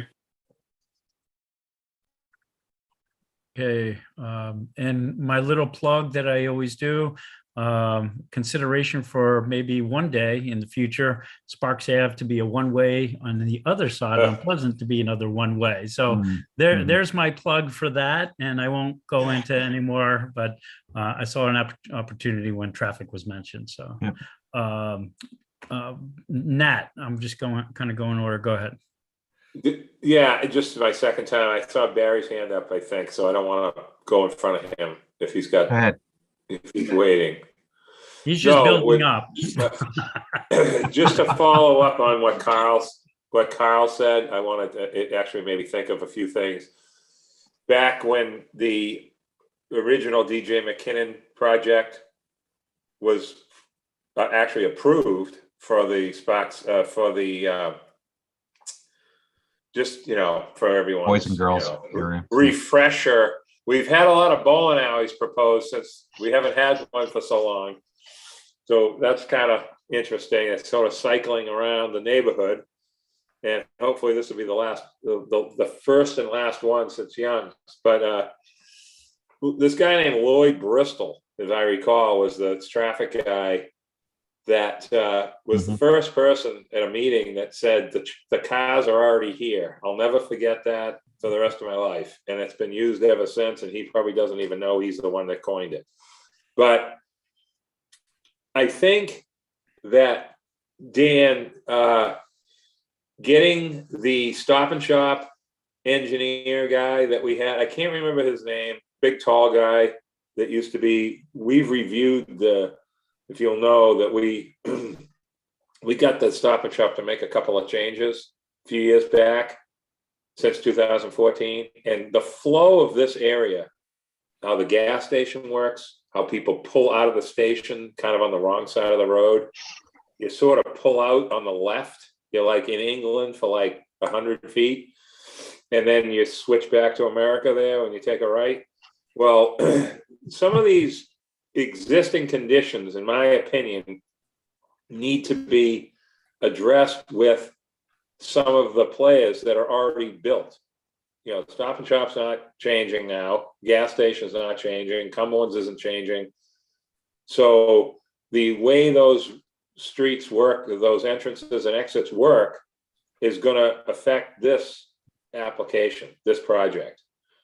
And I think that this, and you know, the fire station, obviously something's going to happen there at some point, which will be the next change in this area. So that's something that I don't know if that's something that you can do, reach out to them, or have sort of a, because when you say traffic study, it's more about an existing condition study to see what improvements can be made with this project. That's how I sort of look at it.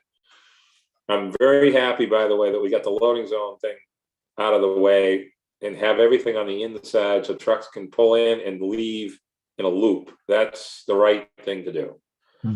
So anyway, thank you very much. That was just a quick thing I thought of when Carl said that. Can I just go a quick answer to that one? Go ahead, Dan. I'll make it quick. Say no, Nat. Lloyd unfortunately is retired, so we couldn't bring him in on this one. But the traffic study we've been doing in this one, the people doing it they actually took part in Stop and Shop. They're part of Cumberland, so they're already very familiar with the neighborhood. They've worked on a lot of the properties already. Beautiful. And for the boards, it'll be in the report, but just so everybody knows, because I know it's always a concern, the actual traffic studies on the street were done over the summer. So at least the study will be based on the worst case condition. Just want to make sure everybody's aware of that. Thanks, Dan. I'd be Excellent. curious to see the difference from the time that they did the original traffic report for the Stop and Shop and how it is different from today's traffic, you know, in this area. That'd be interesting to see the comparison. Barry, I'll give you the opportunity to go. I see Steve's hands raised, but You can let him go for a second. all right, keep it I'm rolling. fine. Steven. Thanks, Mr. Chair. I just want to follow up on the parking. Steve, I appreciate you pointing out the charts in there. I, for some reason, was thinking that was a redo of the previous chart. I think a particular concern for me, given that the restaurant space of the new Downy Flake versus the existing Downy Flake is essentially the same size, and the existing Downy Flake has 24 or so parking spaces, and this chart indicates 8 or so. And we all know that, you know, at the Downing Flake, those 24 spaces are used plus some. So the idea for me is a concern that, you know, obviously we would like the Downy Flake, the new Downy Flake, to be as successful as the old Downy Flake. So, you know, they're going to have overflow parking condition. So 8 seems, as a practical matter, Right. irrespective of what the code requests, not to help the parking situation in that area. Certainly not in the mornings for the entirety of the season, whenever the days are they're open. And the other thing on the parking, not to be disagreeable, but I think we need to keep in mind with year-round folks, more and more people are working remotely, and I don't know that we can count on as much as we normally would the idea that those spots will be vacant. I certainly don't have a metric to methodology to make that determination, but I do think it's a reasonable comment and a legitimate concern.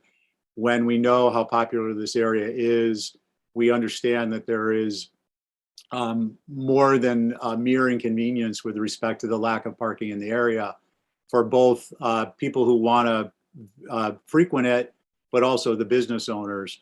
So I think the parking is really where I'm going to come down on Nat's comment, the side of Nat's comment where he said we got to get this right. Because if our determination as a board doesn't account for enough parking in one fashion or another, I think it's going to be a serious detriment, especially in light of John's comments, which I also agree with, is that there should be a comprehensive overview, review, and determination, because it will set not only the tone, but the precedents for future development in the area. So thank you. Yeah, Steve, I'd like to just briefly respond to that, and I appreciate your points. Obviously, it's important for my client and for the community to get the parking right, because it's the number one problem. If you get it wrong, it ruins everything.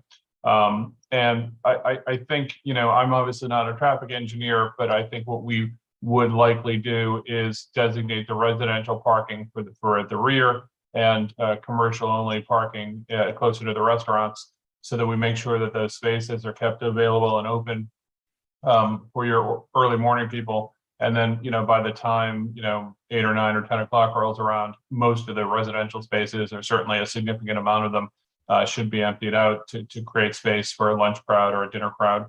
At the end of the day, if you were to calculate these, based on your maximum capacity, you could easily say we might need 2 or 3 times the amount of parking that's being provided, this and every other project here. So I think, but that's not how parking is calculated or required. I think having a MCD like this that requires somewhere in the neighborhood of 100 spaces, and it's providing somewhere in the neighborhood of 100 spaces, is a pretty significant addition.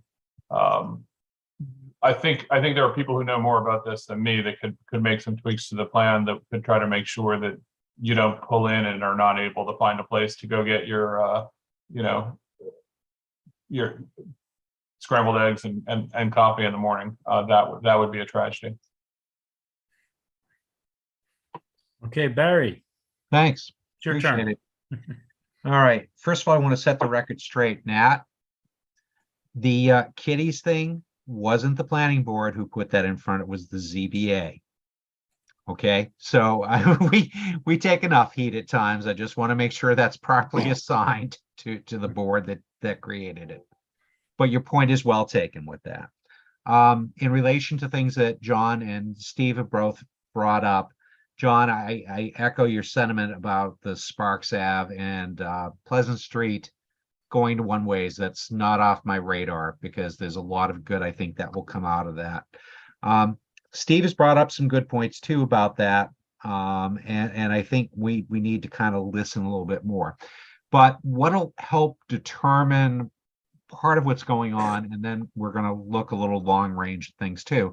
Part of what needs to happen is that we really could use a little bit more definitive look at the mixed use development uses that are going in there, such as the restaurant, the takeout, the bank.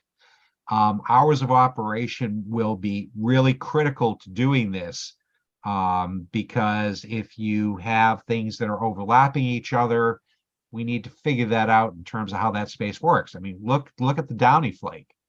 Okay, that parking lot is saturated, and they only have a minimal number of tables. And that parking lot is one of the most dynamic parking lots I've seen, even at this time of the year. We're kind of out of summer phase now, so I don't want to hear summer being brought back into this. I'm a little concerned with waiving any of the parking spaces at this point, because given the nature of just watching what happens with the Stop and Shop, watching what happens with Cumberland Farms, Downy Flake will move in here, but let's just bring that into the equation at the moment. They all tend to saturate, and they saturate for a while. Okay. So I'm, with the uses and the amount of apartments you're putting in, I don't want to create that same situation. So in my opinion, at this juncture, I am less inclined to accept any waivers with parking spaces here. I think they're going to be very critical, each and every one. But, maybe when you put in the hours of operation for these things, you might convince me a bit further, but I'm a little skeptical. And I'm also a little even skeptical about, the idea of, I know we love NRTA passes, but I hate to say it, the Stop and Shop has become the dead zone parking space. And, you see that with trucks that are there, people who leave their vehicles there overnight. I can see, and, even people when the Downy Flake is full, where do they go? Stop and Shop, walk across the street and get there. They don't go into Cumberland's because there's hardly any spaces there. So I'm wanting to be a little more precise with this one, because this definitely will generate traffic into the area. No question about it. So it's like I said, definitely we need hours of operation, and we maybe need a little more definitive information about what those mixed uses are. But I think you've done a good job, though. The other thing that I want to talk about is that down by where the roundabout is, where you have both in and outflow of traffic. I've said it before and I'm going to say it again. By where that mini rotary, by where the roundabout is at this point, one-way traffic going on a right-hand turn will work well. But when that area is even busy, and I'm talking even now when people are going to work in the morning or in the afternoon between 4 and 5, it doesn't take much for traffic to jam up. Case in point, when people are trying to get out to the Myacomet Rotary and they're trying to take a left-hand turn into the post office, traffic clogs up in that area. And I've seen it happen multiple times, and not just in the summer again. So I'm not really a big fan of having both an in and out on that area. I think making a right-hand turn will make perfect sense, but a left-hand turn that has to cost lanes of traffic, or the ability for people when they're leaving your complex to take a left-hand turn again, will create kind of a major traffic snafu in that area. So I'm not a big fan of that right now. Barry, can I ask for clarification? I just want to make sure I understand. Are you suggesting in and out on the west side, but out only on the east side? I think if you're talking about the west side being by Cumberland Farms. Yeah. Yep. I think it's worth a look at to see how that'll work. That may work, but on the other side, like I said, the east side, I'm a little, I take that with a great deal of trepidation at the moment. Sure. We'll have the engineers look at that. I just want to make sure I understood what you were getting at. Yeah, that's precisely what I'm getting at this point. And then I think the other thing, which I'm afraid is probably going to blow some minds here at the moment, but it is an opportunity, is to look at putting in some type of roadway easement to connect onto Allen's Lane. Okay. I'm going to bring that up because, as you heard earlier, and Andrew said that, part of our mission as a planning board is about the interconnectedness of roadway systems. And in this area, we need to start thinking about how do we move traffic around? How do we move it efficiently? How do we use other shunts to make traffic work? Now, here's a unique opportunity where we've got an area right now that is going to be interfacing right near Allen's Lane. Okay. So I'm not quick to want to just say, oh, status quo here. Everything continues just to work as it always did. I think there's an opportunity for this board to look at getting an easement put into place. Like we said with the Van Gilder thing, we don't necessarily need to make it happen, but to lose that opportunity when this development is happening, I think would be very reticent. This board would be reticent not to look at it. You're not going to get that opportunity in the future without doing significant takings or eminent domain. But at this moment, while development is taking place, you do have an opportunity to look at it and start to try to things work better for the future. So I just like to really have my board members kind of glom onto that a little bit as well too. I think that's another important issue. But anyways, thanks for listening. That's my thoughts for the moment. And as some of our other board members have said, I appreciate the fact that you've come back before us with this newer plan. So thank you. Sure, Mr. Chair, could I respond to a couple of Barry's good points? Certainly, go ahead, Stephen. Sure. So just on the idea of, if we did 0 parking waivers, I do want to, which I obviously am not advocating, I do want to point out that the maximum parking required here is 103 and 94 proposed. So we're only, 9 off. And on a proposal like this, to come in 9 off is pretty good. I think that the board is, generally sees applications that are off by, much higher multiples than that. So, could we work with the project to get no waivers? Potentially, but I also think that enough of those waivers are reasonable and justified and common that we could get to an area where we're providing both legally sufficient and practically sufficient parking. But the point is taken. The more parking we can provide, the better. We also have extra open space that we could convert to parking, and our preference is to try to have it look as nice as possible. But you could squeeze, some more spaces in here if we needed to. But again, we'd rather not sacrifice some of that green space. In terms of the hours of operation, Barry, I think that you make an excellent point that if there's going to be 2 restaurants and a bowling alley and some kind of bank or retail space, that the commission would be smart to kind of bookend some restrictions that would ensure that we're not overflowing. And what I think you're getting at, and what I think is probably workable, is that we could do something like, and correct me if this is not what you're saying, only 1 restaurant can be open for breakfast, and only 1 restaurant can be open for late night. Probably, obviously, not the same one.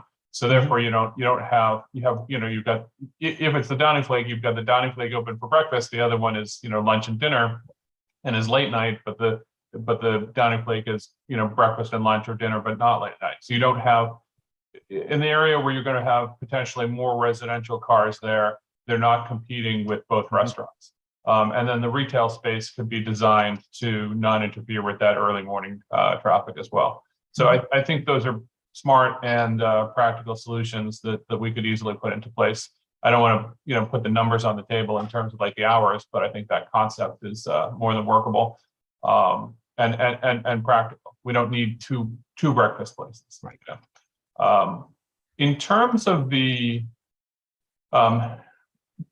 in and out on the west and out only on the east, I don't want to say that that's a good idea or bad idea because I'm entirely unqualified to weigh in on that. But I do want to note for the record that, is in the record, there's an objection to the abutter from the east, from the west, as to doing the shared access. And so I want to put on the table for the board that, when we reviewed this with staff, we came in with some concepts that both use the shared access and not, and we got a lot of encouragement from the staff as consistent with the master plan and the planning board's desires to try to do the shared access, which works better for the applicant, not just the staff and the board and the community. We're still talking to and trying to work out a voluntary agreement that would make that happen. If it doesn't happen, the only way that we could do this is through eminent domain. So what I want to float the idea for the board is, do you, the board, want it enough that you would say, okay, if we can't come to terms with, on a voluntary basis, that the board would recommend putting a warrant article in for the 2024 warrant that would do that taking? Because we certainly don't want to be in a position of pushing that. That should be a governmental, function between the planning board and the select board. So I'm not asking for it. I'm just telling you, if it's important to the board that this happens, that should be that it should be clear as to whether or not the board is willing to do that with the select board. Putting my community hat on, I think it's a great idea. It doesn't really devalue the abutting property. In fact, it probably increases the value of the abutting property by providing that parking and access and whatever. But people are touchy about their own land. I get it. Stephen, in response to that, I'd just like to say, number one, Anytime you bring up that, we're really putting the cart before the horse. We're in the preliminary plans. We want to hear this. Not to say that it's not off the table, of course. We'd be looking out for the best interests of the town.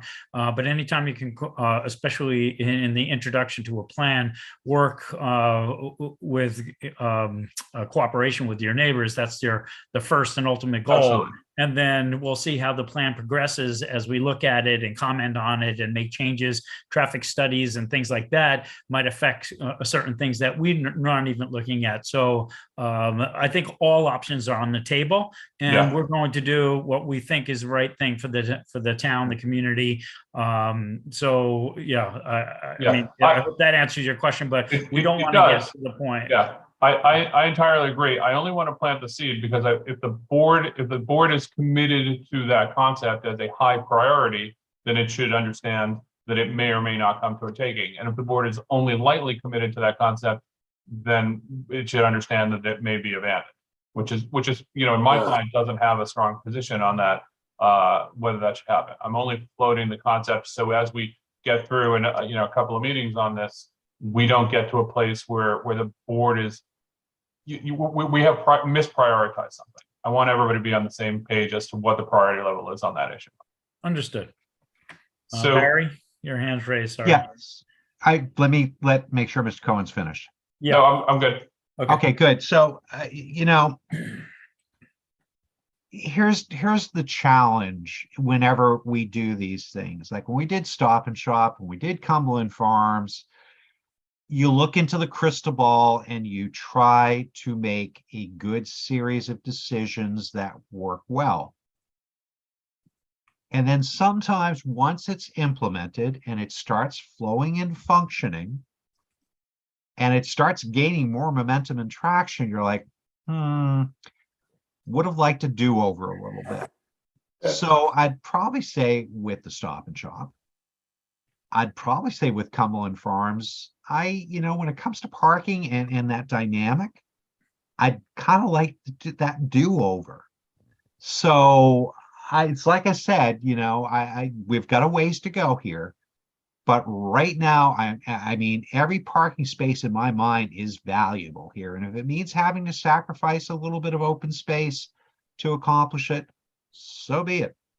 Yeah.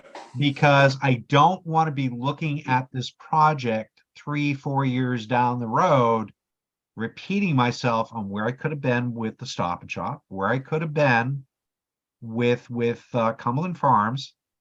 There were some opportunities that we did not pull the trigger on. So as one board member as well, I would say to you that I'm actually glad you brought it up about the idea of having to do an eminent domain taking. It's the last resort we want to get to. No one likes eminent domain takings because they're not a lot of fun to deal with on so many different levels. But there are legitimate times that in order to move things ahead, you've got to make that happen. And so I just want to assure you, I can't speak for the rest of the board, but as one board member, I'm game with this at the moment because you need to have those assurances to be able to move ahead. And I know you will exercise every due diligence here to make sure that we don't enter into this territory.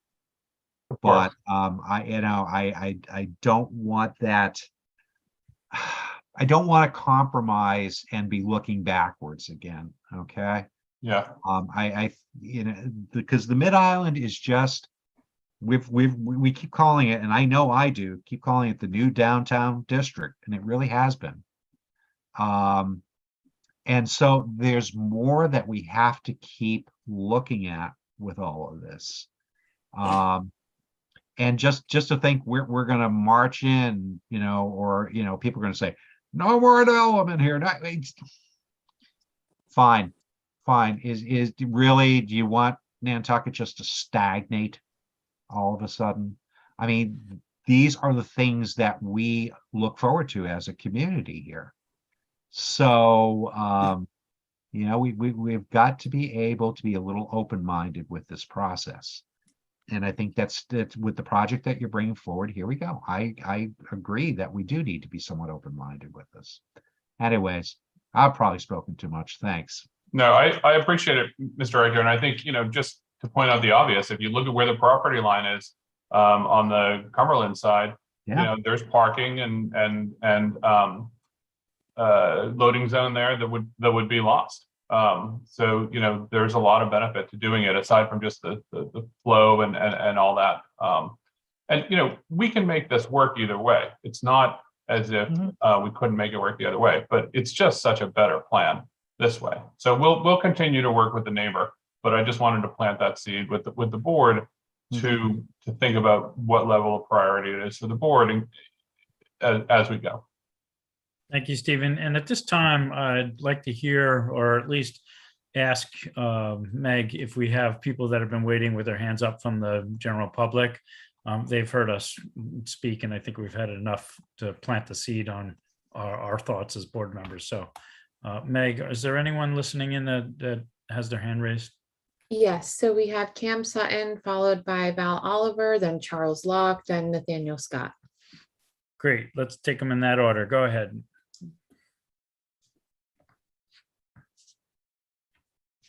Hi, everyone. Can you hear me? Hi, Cam. Hi, yes, I have stuck it out through this entire piece. You are a trooper. Go ahead. So anyway, I think one of the things that struck me is throughout the entire discussion for this plan, whether it was a previous aborted plan or this current plan, has been to coordinate the entry exit. So I guess I'm a little disappointed that discussion hasn't been more productive with the neighboring properties, because I think it's really since the outset of this development has been high on the planning board's list as a way to make this work. So that aside, okay. So then I'm thinking, if it's going to be a single building, and I get that its facade has breaks in it, I really don't think that it should get higher than the stop in height, in elevation, than the Stop and Shop. I would really hate to see what you all are saying is our new downtown really become out of proportion with itself. The Sea Grill is tall, the Boys and Girls Club. So it's about trying to keep the height in relation to the surrounding buildings. I did like, P.S. I did like Barry's idea about connecting with Allen's Way or what have you. The other thing I really haven't seen is anything or any surveys that have been done by this development group to really try and help identify what types of businesses people on island are looking for. As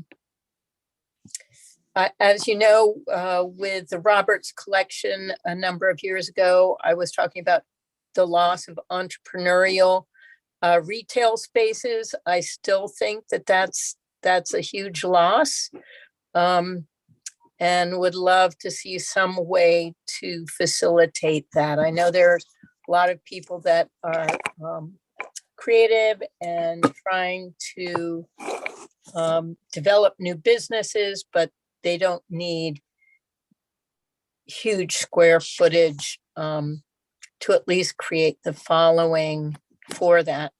And I understand the shift to apartments, because really that is what we need. And the general shopping trend is Amazon or something of that ilk. Even years ago, I ordered through Sears when it was out in what is now Richmond Group. So ordering off island tends to be the way it goes. However, I'd really love to be able to go to a store and buy a decent pair of socks and a decent pair of underwear without having to pay $100. So that's sort of the kind of retail thing. I'm not with the entrepreneurial part, but when it comes to retail, I feel like that's more of what we need. Now let me see my other notes.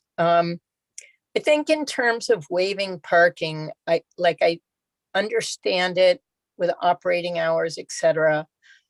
But what I've found is that waiving parking just burdens your neighbor's parking lot. So, unless you can get some agreements with Cumbies, I think they're open later. I actually don't shop there, so I can't tell you.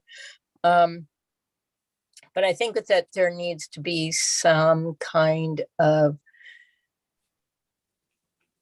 community or, owner agreement there where parking becomes a little more flexible, because when we say, oh, well, that is only 10 parking spaces you don't need. Well, we know they're going to need the 10 parking spaces. So that puts pressure on all the businesses around it, which we already have downtown. And I don't think we should promote more of it. Let me see. You can tell I had time to take notes. Thank you. The other thing I wanted to point out is I just wanted to make sure, given Governor Baker's, the new agreement on arcades and gambling, that the arcade that's being proposed is not a gambling opportunity. And as far as the one-way traffic, which I totally see how that works, I just want to say that redistributing traffic doesn't alleviate traffic issues. So while we may get more cars going in one way and the other way, we still have a lot of vehicles, and very often they are service vehicles going from one side of the island to the other. So I think I've reached the end of my moment. So I appreciate you taking the time to hear what I had to say. And thank you. Thanks for sticking it out, Cam. Appreciate it. Yeah. Val, Oliver?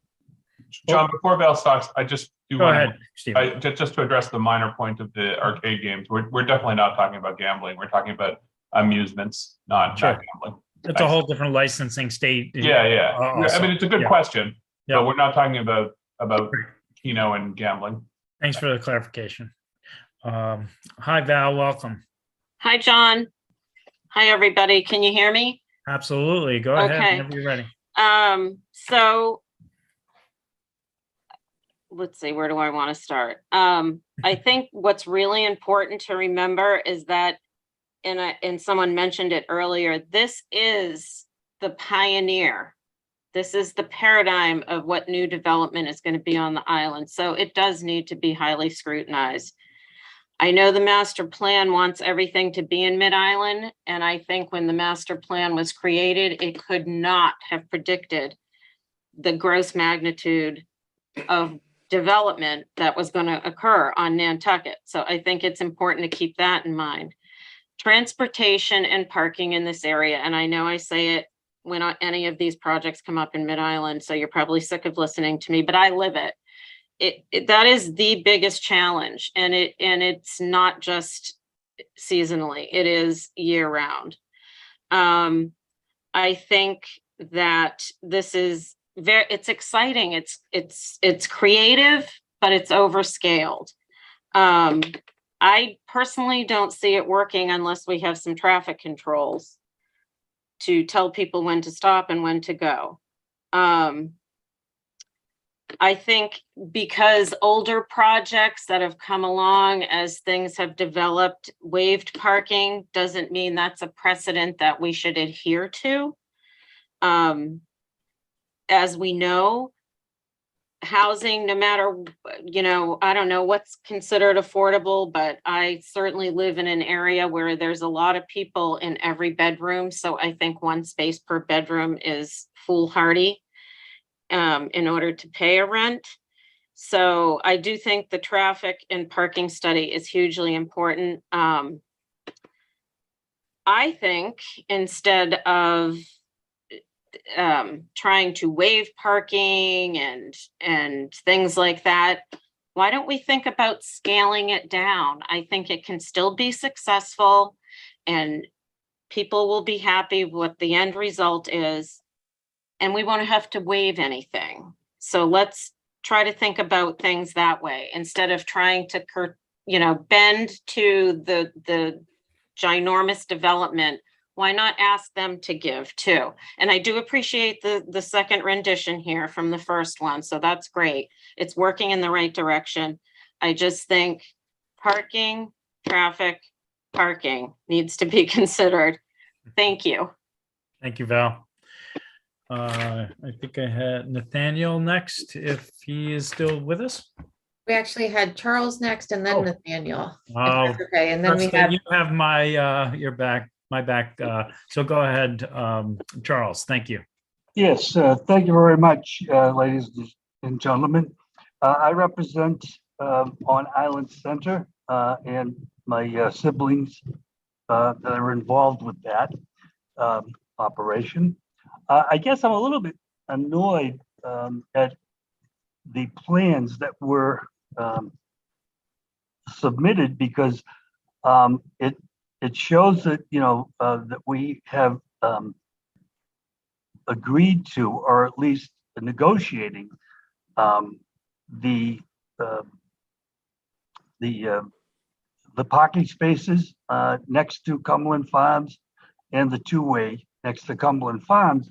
And actually, we pretty much told them that we were not interested in doing that for a couple of reasons. One is the traffic flow, number one. Number two, the parking spaces that they're proposing there, 6 of them up against Cumberland Farms, they're going to be used by the tenants that are, the tenants, the restaurants, and everything else. And it impinges on our ability to, to have the traffic flow that we have now, to have, things that we've been doing for 10 years. So I'm a little bit concerned why they just arbitrarily decided that they were going to, put that out there when we told them that we weren't interested, number one. So I guess, now I'm hearing about eminent domain and I guess Mr. Cohen said that, the plan is better for, for everybody, but, it's not better for us. I have to consider and take into consideration my tenants, Cumberland Farms, second shop, plus the residential units that are also involved in there. So there's some major issues that we're going to, that I'm looking at that will impact my business and the businesses of Cumberland Farms and Second Shop.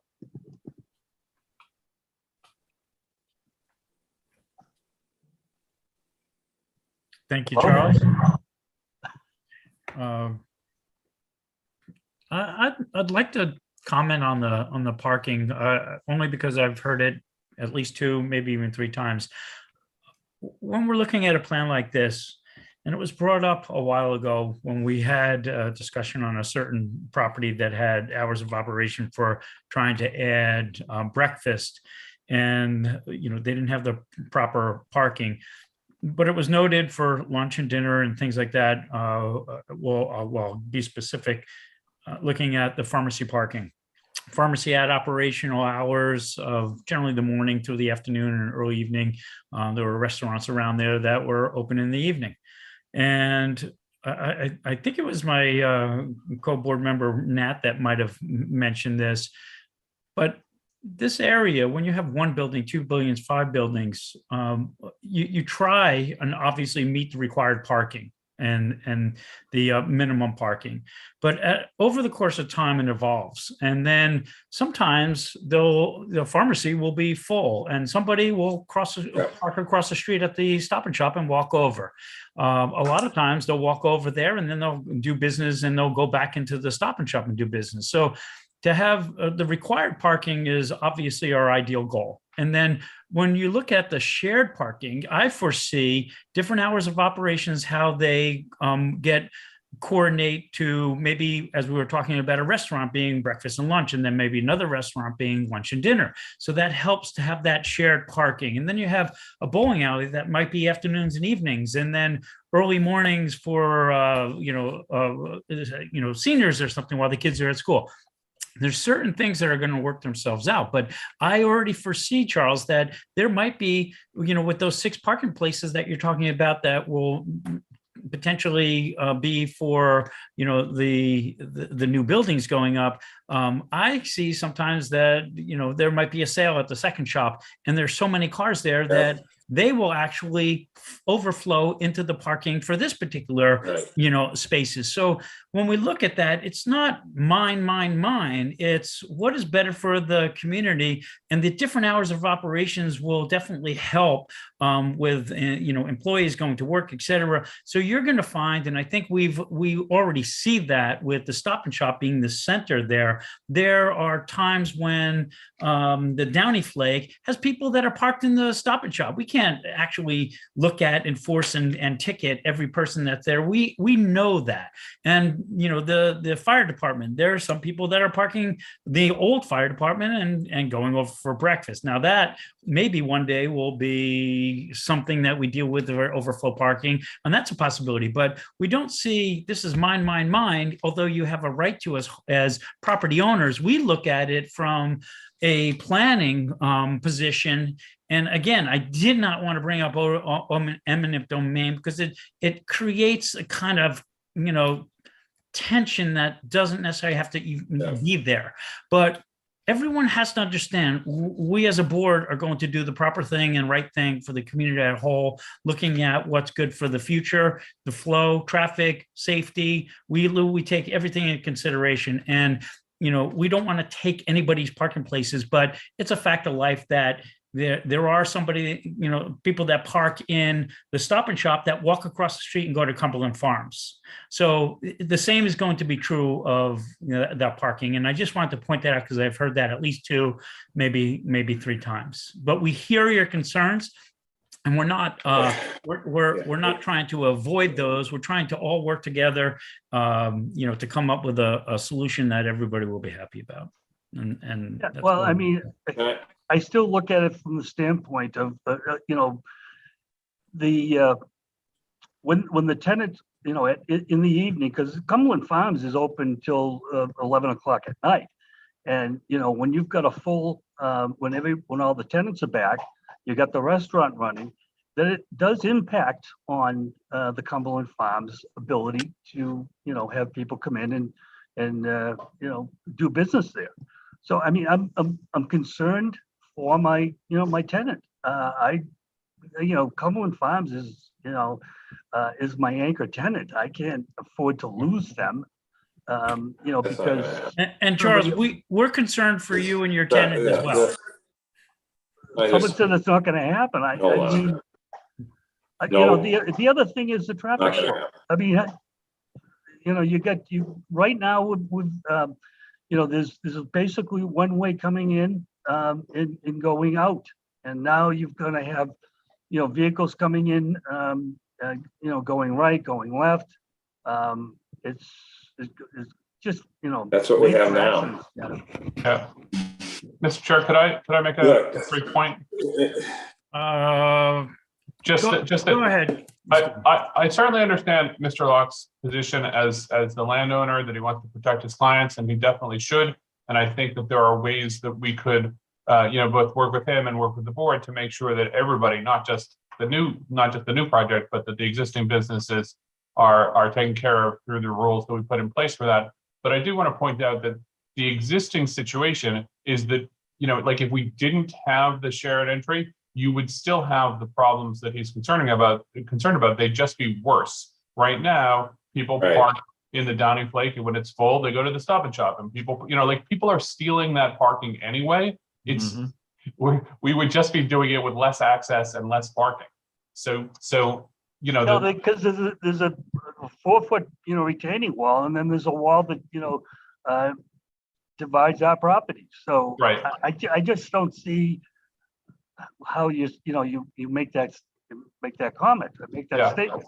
I guess what I would say is, and I don't want to get into a back and forth, but if the concern is that people are going to park in someone else's parking and then walk over to the restaurant, that is definitely going to happen.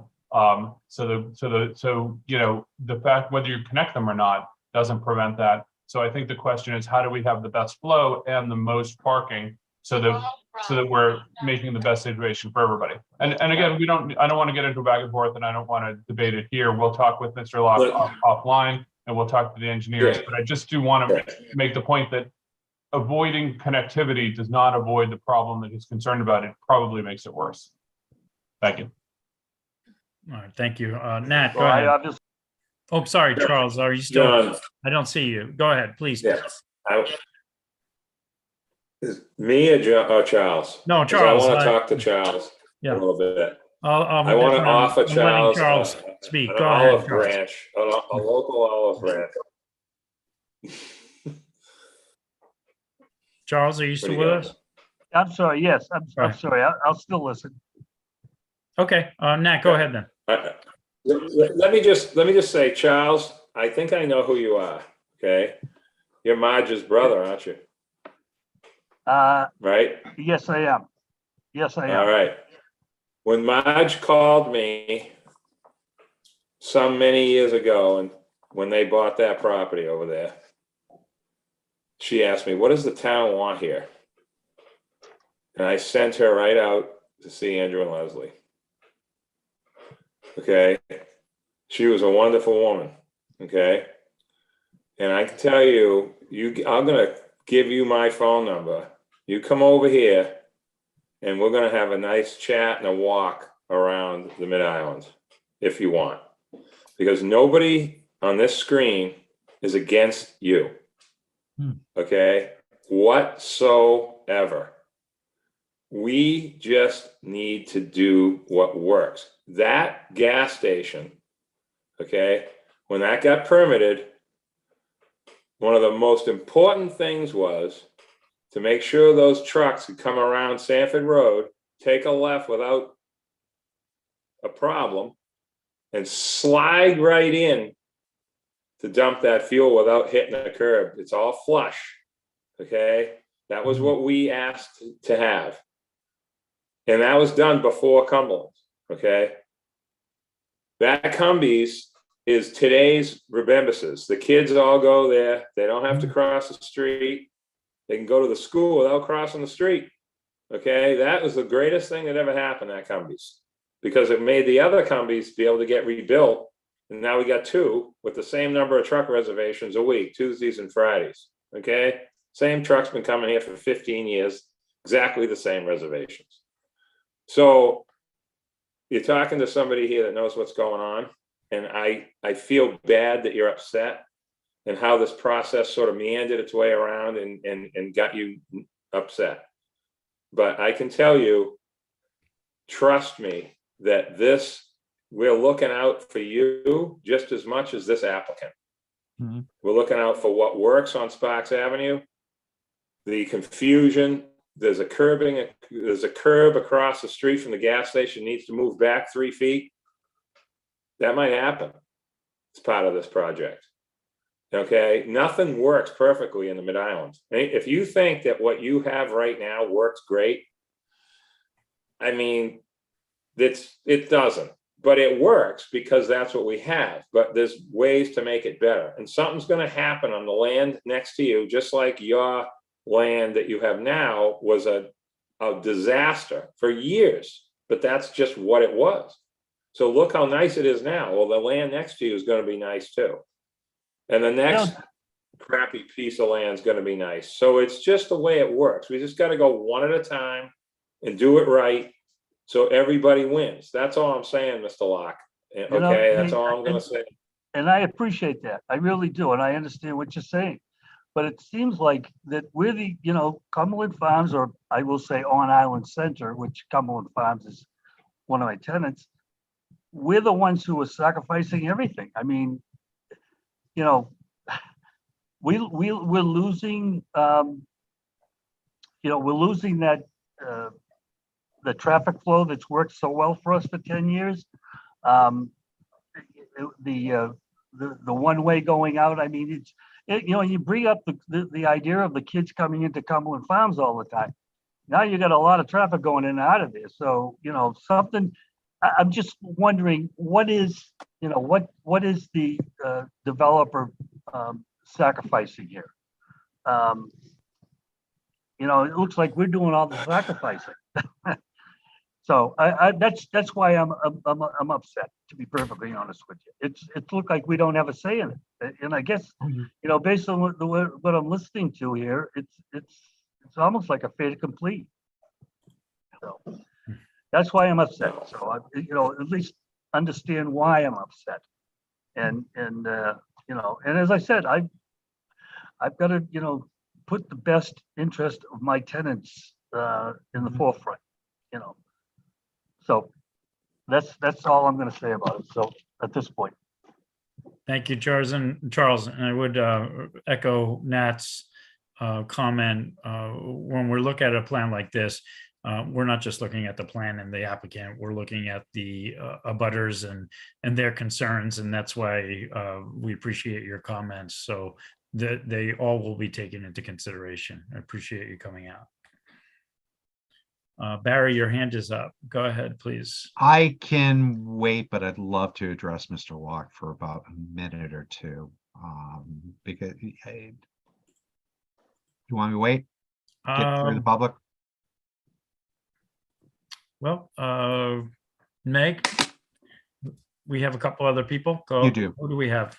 We have Nathaniel Scott, Chris Young, and Hillary Hitch's report. Okay. Let me wait. Okay, great. Thank you, Barry. I'll take those in order. Nathaniel, welcome. Welcome back.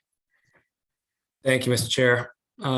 Nathaniel Scott for the Nantucket Land Council here. I'd just like to say that generally we are concerned about the size and intensity of this proposed development. But a topic that we haven't really addressed tonight yet, this property does lie within the Wellhead Recharge District. So Land Council's most interested in the stormwater management and drainage plans. So I'd like to reserve those comments for once we're able to review the plans for the stormwater management on the site. So thank you. Thank you, Nathaniel. And Nathaniel, can I just say something, Mr. Chairman, real quick? Go ahead, Nat. You have Nantucket Auto Body and a gas station over the aquifer. So just so you know, let's just take it back a notch a little bit with that. This is going to be nothing like the existing properties around it. Thanks. Sorry to say that, but I had to. Sorry, nothing against you, but you can't ignore that. Okay. Both points well taken. Thank you. Jeez. All right. Next. Chris, we have Chris Young next. Chris Young, House Fitters next door to Butter. Go ahead, Chris. Welcome. Oh, it's right. Yes, I am the head Hi, thanks. So I had not had a chance to speak with the developer until a few days ago when I asked them to reach out to me just to discuss the project. So like Mr. Locke, I have some concerns about the shared access, and Nat, I understand what you're saying. I don't want to get into a back and forth, but we've been coming in and out of our parking lot for 20 years, and so for anybody to say there's a problem turning left, I would disagree. I do it every day, and I certainly do not look forward to a situation where the entrance to my business would be down across from the Stop and Shop coming in. If this Cumberland Farms entrance becomes the entrance, that effectively is what you're saying, is that becomes my entrance. I drive through the entire parking lot, and then my customers would end up at my business. So having that be a one-way out is certainly something I would be opposed to. And looking at this plan, you know, our driveway has disappeared entirely and been shifted over onto the property next door. So I do want the planning board to be aware that, you know, it impacts us. I can't see how that would positively impact us in any way. And that, if you want to walk it with me, I welcome you to come by anytime. The other concerns I have, I just want to put on record. I'm not opposed to this project. I should have started out by saying that. I think that it'll be nice to have something built that accomplishes a lot of the goals that they've set out. I just want to make sure it's done. You know, personally, I have to protect my own interests, and I have neighbors. They were on the line earlier, Kurt, when you spoke up. There's residential units in our parking lot that I'm also concerned about. That, you know, they've how this will impact them, where they're raising families in this area, in this parking lot. So I just want to make sure that is taken into consideration, and that it's something that everybody is aware of. Other concerns I have, just to put on record, drainage is a huge problem. We do get a lot of runoff. We're at the low end of the property as it is, and that's just with 16 and 18 Sparks Ave. If this becomes a parking lot that runs all the way to Cumberland Farms, we'll really be at the bottom of a huge amount of runoff. So drainage, huge concern for me. And the landscaping in the elevations, I did bring this up with the developer, and the representative said that this would be addressed. But I just want to point out, when you're looking at the elevations and the perspectives that they've presented, there's a fair amount of trees and landscaping that the plans just don't accommodate. So you know, and I hope that can change as they develop the plans, just to soften the streetscape. I do want to make sure that you know, the size of these buildings is softened, much like the Stop and Shop did through their application process, where they agreed to certain planting areas that do soften that end of the building on Sparks Avenue. So those are my concerns. I look forward to working with the applicant. I haven't had the chance to do that yet. So this application really, or this plan sort of has me caught off guard, in that I can't really comment on the traffic flow and what it would mean for our parking lot. But I look forward to that conversation with them. And as far as the planning board goes, I urge you not to create a one-way out at our entrance. Thank you, Chris. Thanks. I think next we have Hillary. Yep, we have Hillary followed by Curtis. Great. Hi, Hillary. Welcome back.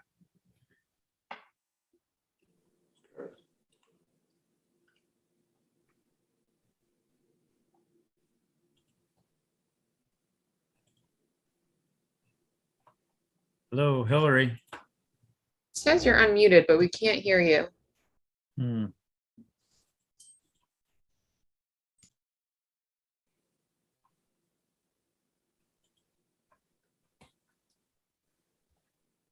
Or maybe in the meantime, we can jump to Curtis. I was going to say, yeah, so we can come back to Hillary. Curtis, welcome. Hi, thank you, everybody.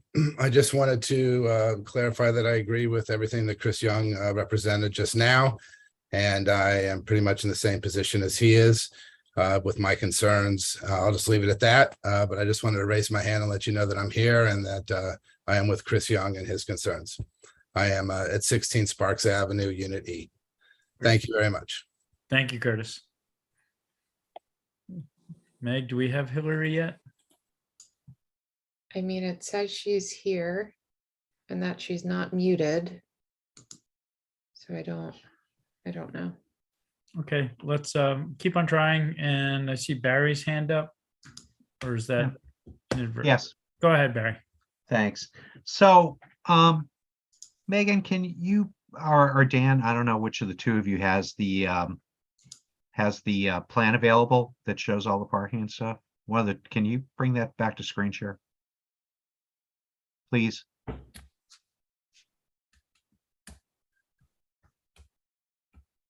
There we go. Beautiful.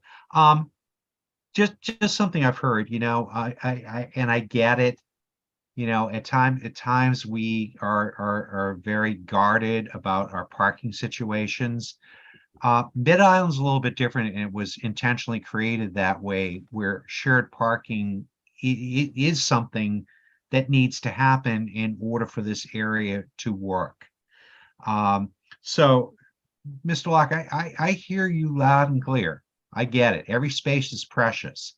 But think about it this way too, because it just kind of caught my attention. If this does proceed ahead according to this plan, you're not only picking up the six spaces along your side, where right now people are just parking parallel to the curb. You've also got 14 spaces plus an additional, I don't know, let's just say for the fun of it, 7 to 8 spaces on the bottom as well too, where your customers could park, because that's the concept that we're looking at, shared parking. So I hear you, but I think you need to look at it from that perspective as well too. Maybe there is that trade-off in the process, but you're also going to be picking something up as well. And I think people would be more inclined to get into a parking space as opposed to trying to figure out how to jam in there at times or along the sides of the building, which they do. But again, it's just, I want to just bring it up, not to be controversial, but just say there's something else for you all to be looking at. And that's true on the other side of the property as well too. Even though you may be saying, oh, I'm losing spaces, you've got to think of this on a slightly bigger level where you actually may be gaining spaces, for people to be able to do their parking. And one of the things that works is that it's a very formalized mechanism. The other thing I want to get to too, to kind of dispel a misnomer at this point, is, I'm sorry, you hear me fondly referring to the MyPod as the new downtown, but the master plan doesn't envision this being the only place where that happens. And we still look at the downtown district as being a viable place for people to go. I think there are certain economics that drive how that flows, and there are certain economics that drive how this area flows. But we just didn't look at it from we started with the MyPod because that was probably one of the first and easiest ones to begin to tackle. But you're being maybe a little disingenuous here when it boils down to, yeah, there's also the Richmond development that's out there, and also the Old South Road corridor. Okay, because those are what I would call that same extension of the new downtown. You need places for commercial to happen.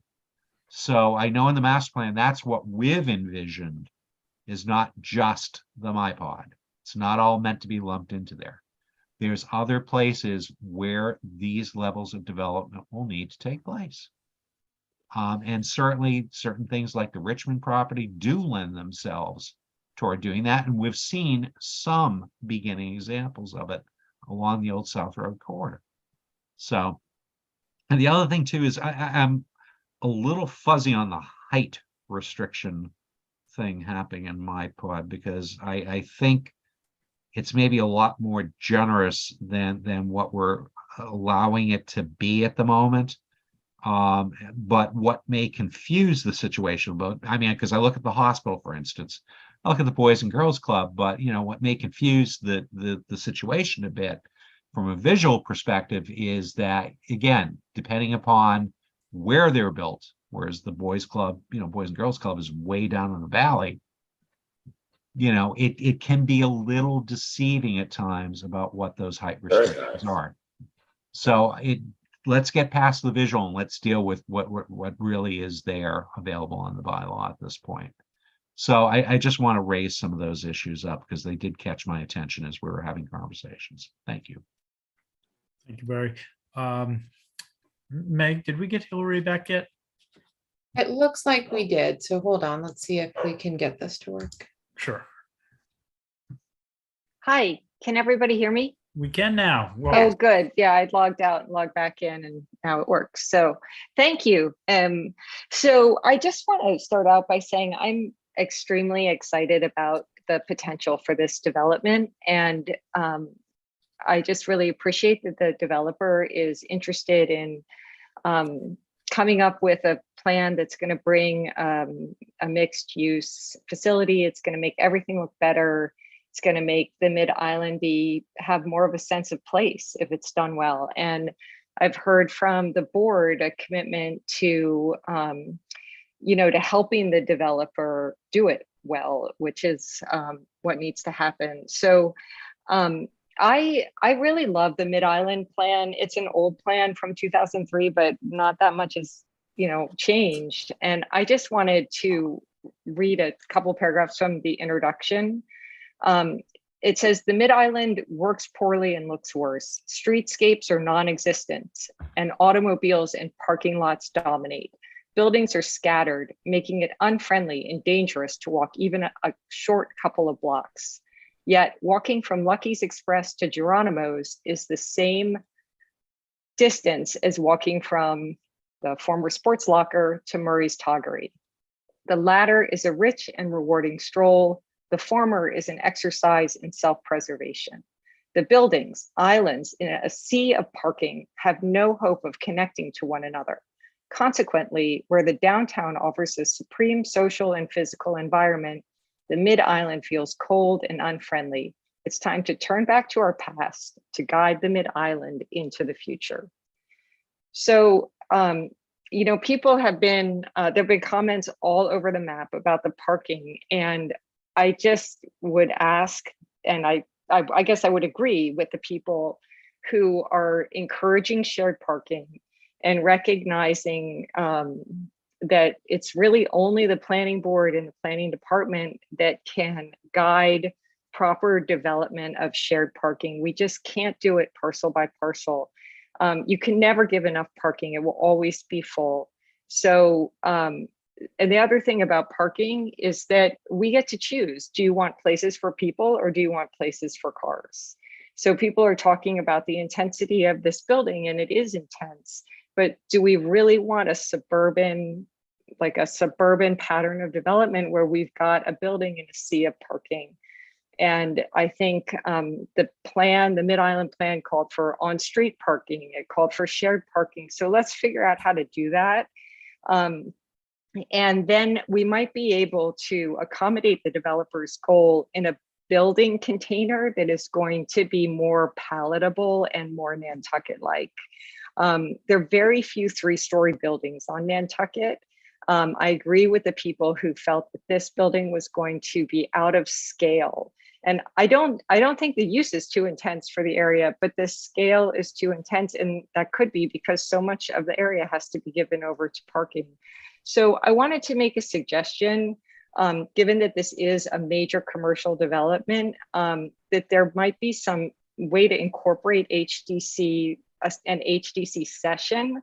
They were so successful with the Stop and Shop. They worked very hard and very long to get that building looking right for Mid-Island. And I think they might be able to weigh in on the height and the massing, because right now, and I know it's just like a schematic, but it looks a lot more like Hyannis than Nantucket. If you walk through the former Sea Captains, it's called Sea Captains Village. Of course, they tore down all the Sea Captains houses and they built these big 3-story buildings that look very lovely, but they would be so they're out of scale in Hyannis, and they would be even worse on Nantucket. And that's what we're looking at here. So I would love to see embracing the shared parking and maybe iterating in a charrette or feedback in a formal way from the HDC to make this building look a little bit more like Nantucket.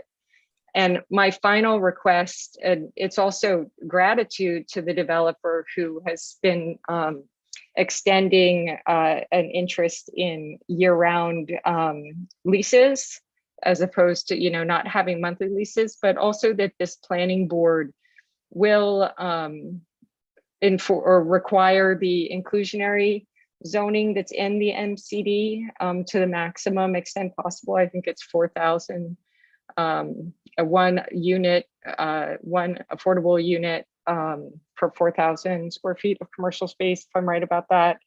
And also upgrade the sidewalks. These are all things that this developer seems very interested in doing, and I hope we'll see it.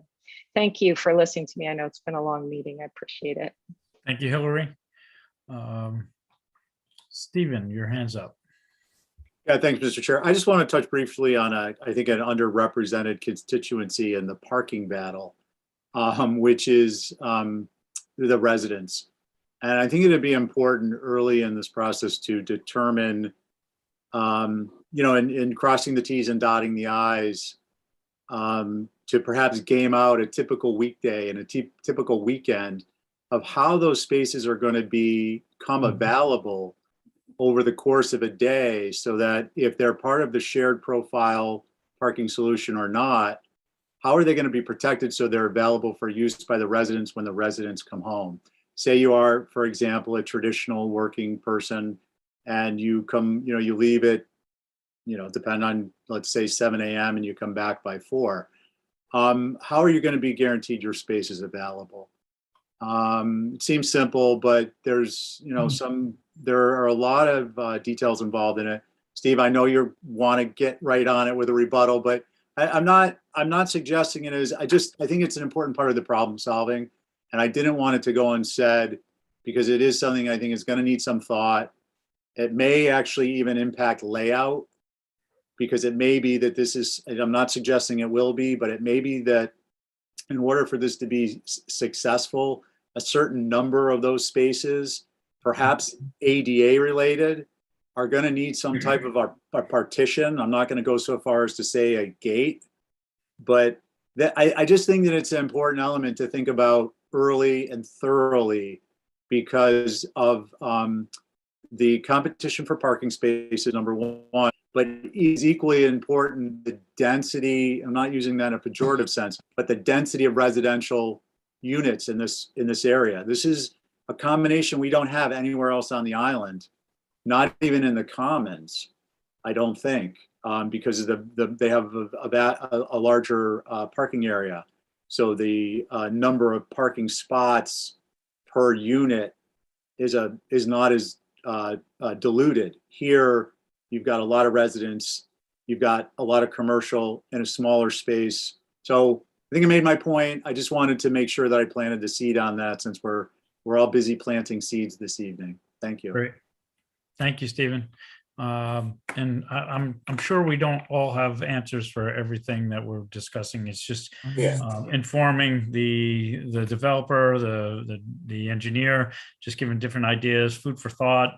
And nobody's talked about assigned parking or bad, parking after, resident parking only after 10 o'clock or something like that, to ensure that they have parking. So it's open during the day, but it's guaranteed. And then maybe to enforce that with the residents that actually have a sticker, because I'm sure there will be, with the 32 units or less or whatever they're going to be a management company. So all this stuff, we're not forgetting, and we're not getting ahead of ourselves. There's potential answers for all these questions.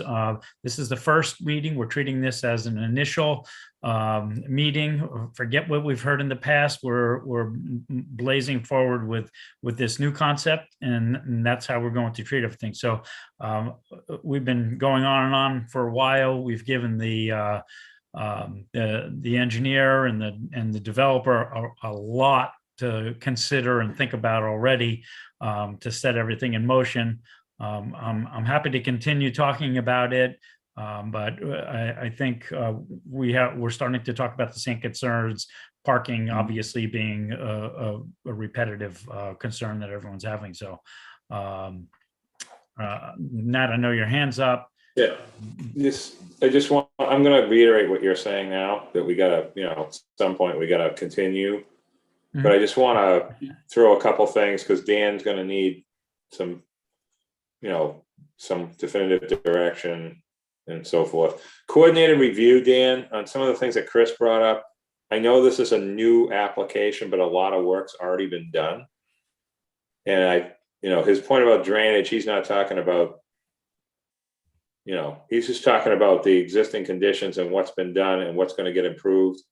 So I know you had a coordinated review. I believe you had one. So, you know, there's all sorts of stuff going on out there in the street that David Gray knows about, and Mark and whoever's in charge of all this stuff. So I just wanted to just, you know, make sure that that gets the full real explanation for the next meeting. If there's already information that's been vetted with town, you know, town staff. And then the other thing is the two-way thing. That was just, that wasn't necessarily part of the plan. It was something Barry brought up. I'm talking about on Chris's side now, because I feel bad that he kind of took that, like, we're running the show and changing things and all that stuff. That's not really true. But again, to Chris's point, we still have to look at these things. And the no left turn idea, we ran into this with, I'm having Nantucket meat and fish flashbacks, okay? It just started coming into my head. I do love this steak, so I get some gift cards once in a while. They're pretty good.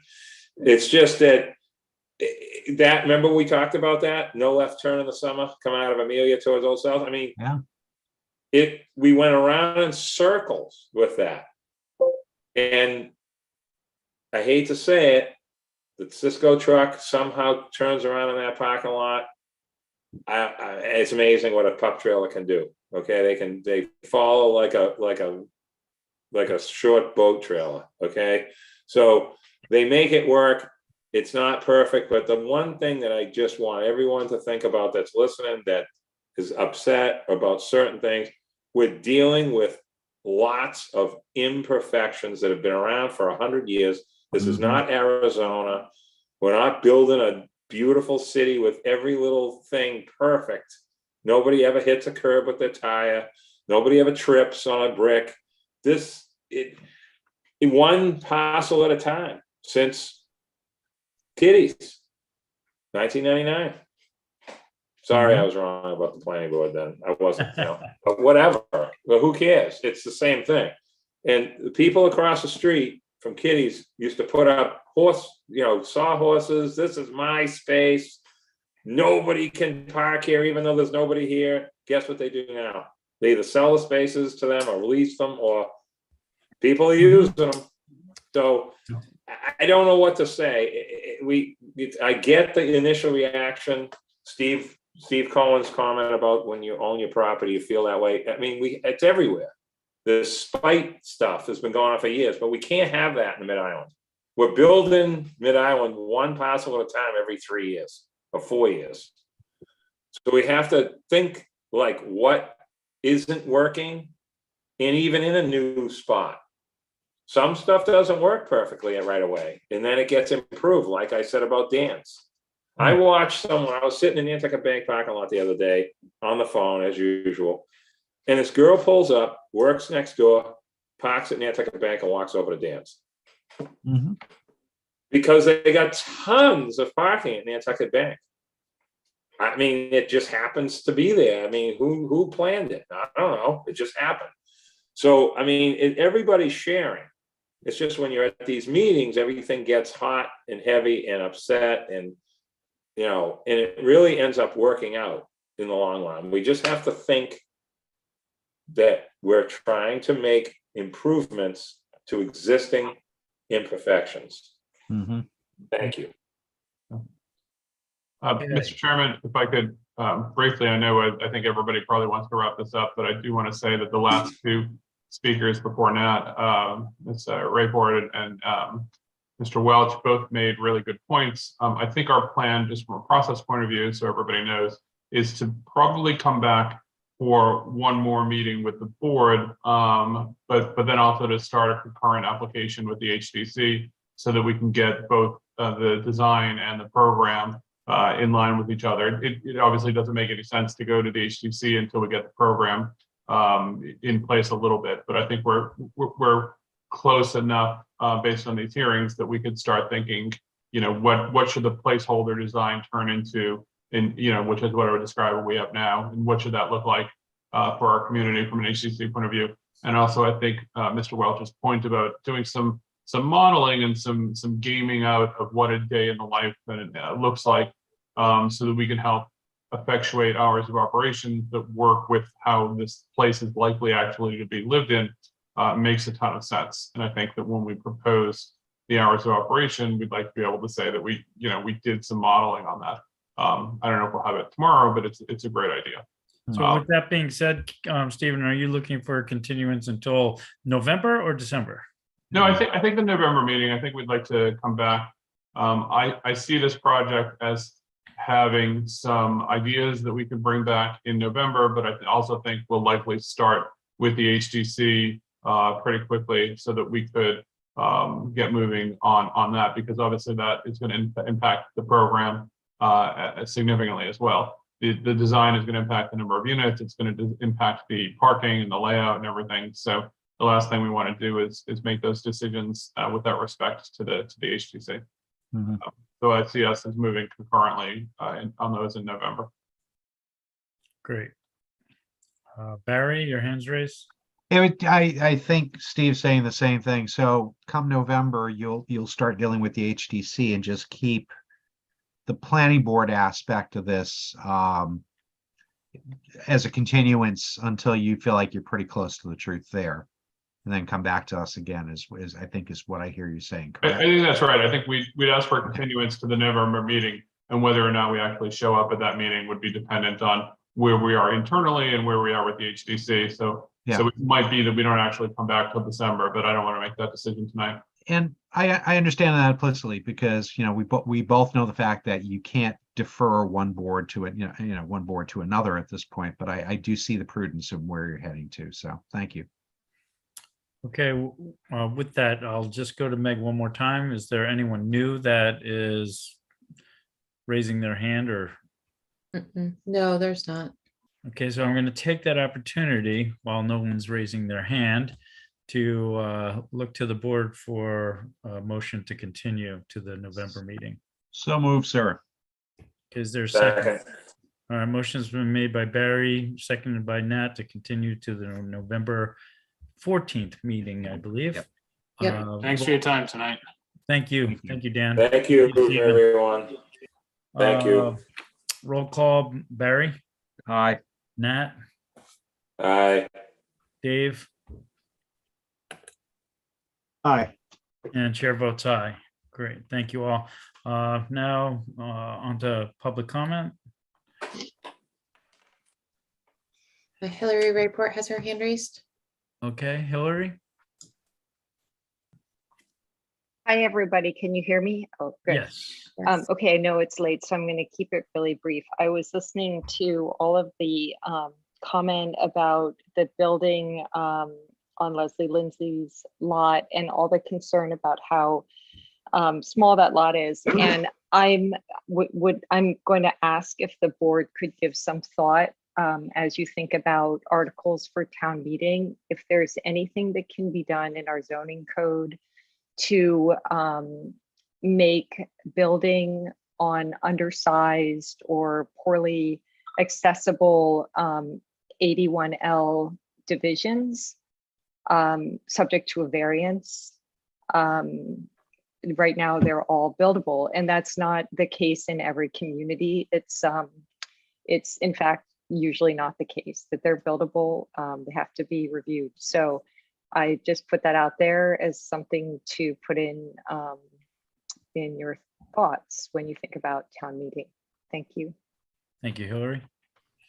Anyone else, Meg, from a comment? No. Okay, other business, our next planning board meeting is Monday, November 14th at 4 p.m. via Zoom. I would entertain a motion to adjourn. Motion to adjourn, sir. Second. Okay, motion's been made by Barry, seconded by Dave to adjourn. Roll call, Barry, Aye.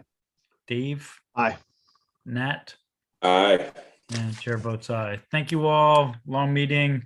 Thank you for everything. Appreciate it. Everyone have a great night. Thank you all very much. Thank you, everyone. Thank you, staff. Bye, guys. Okay, night. Night. press the button.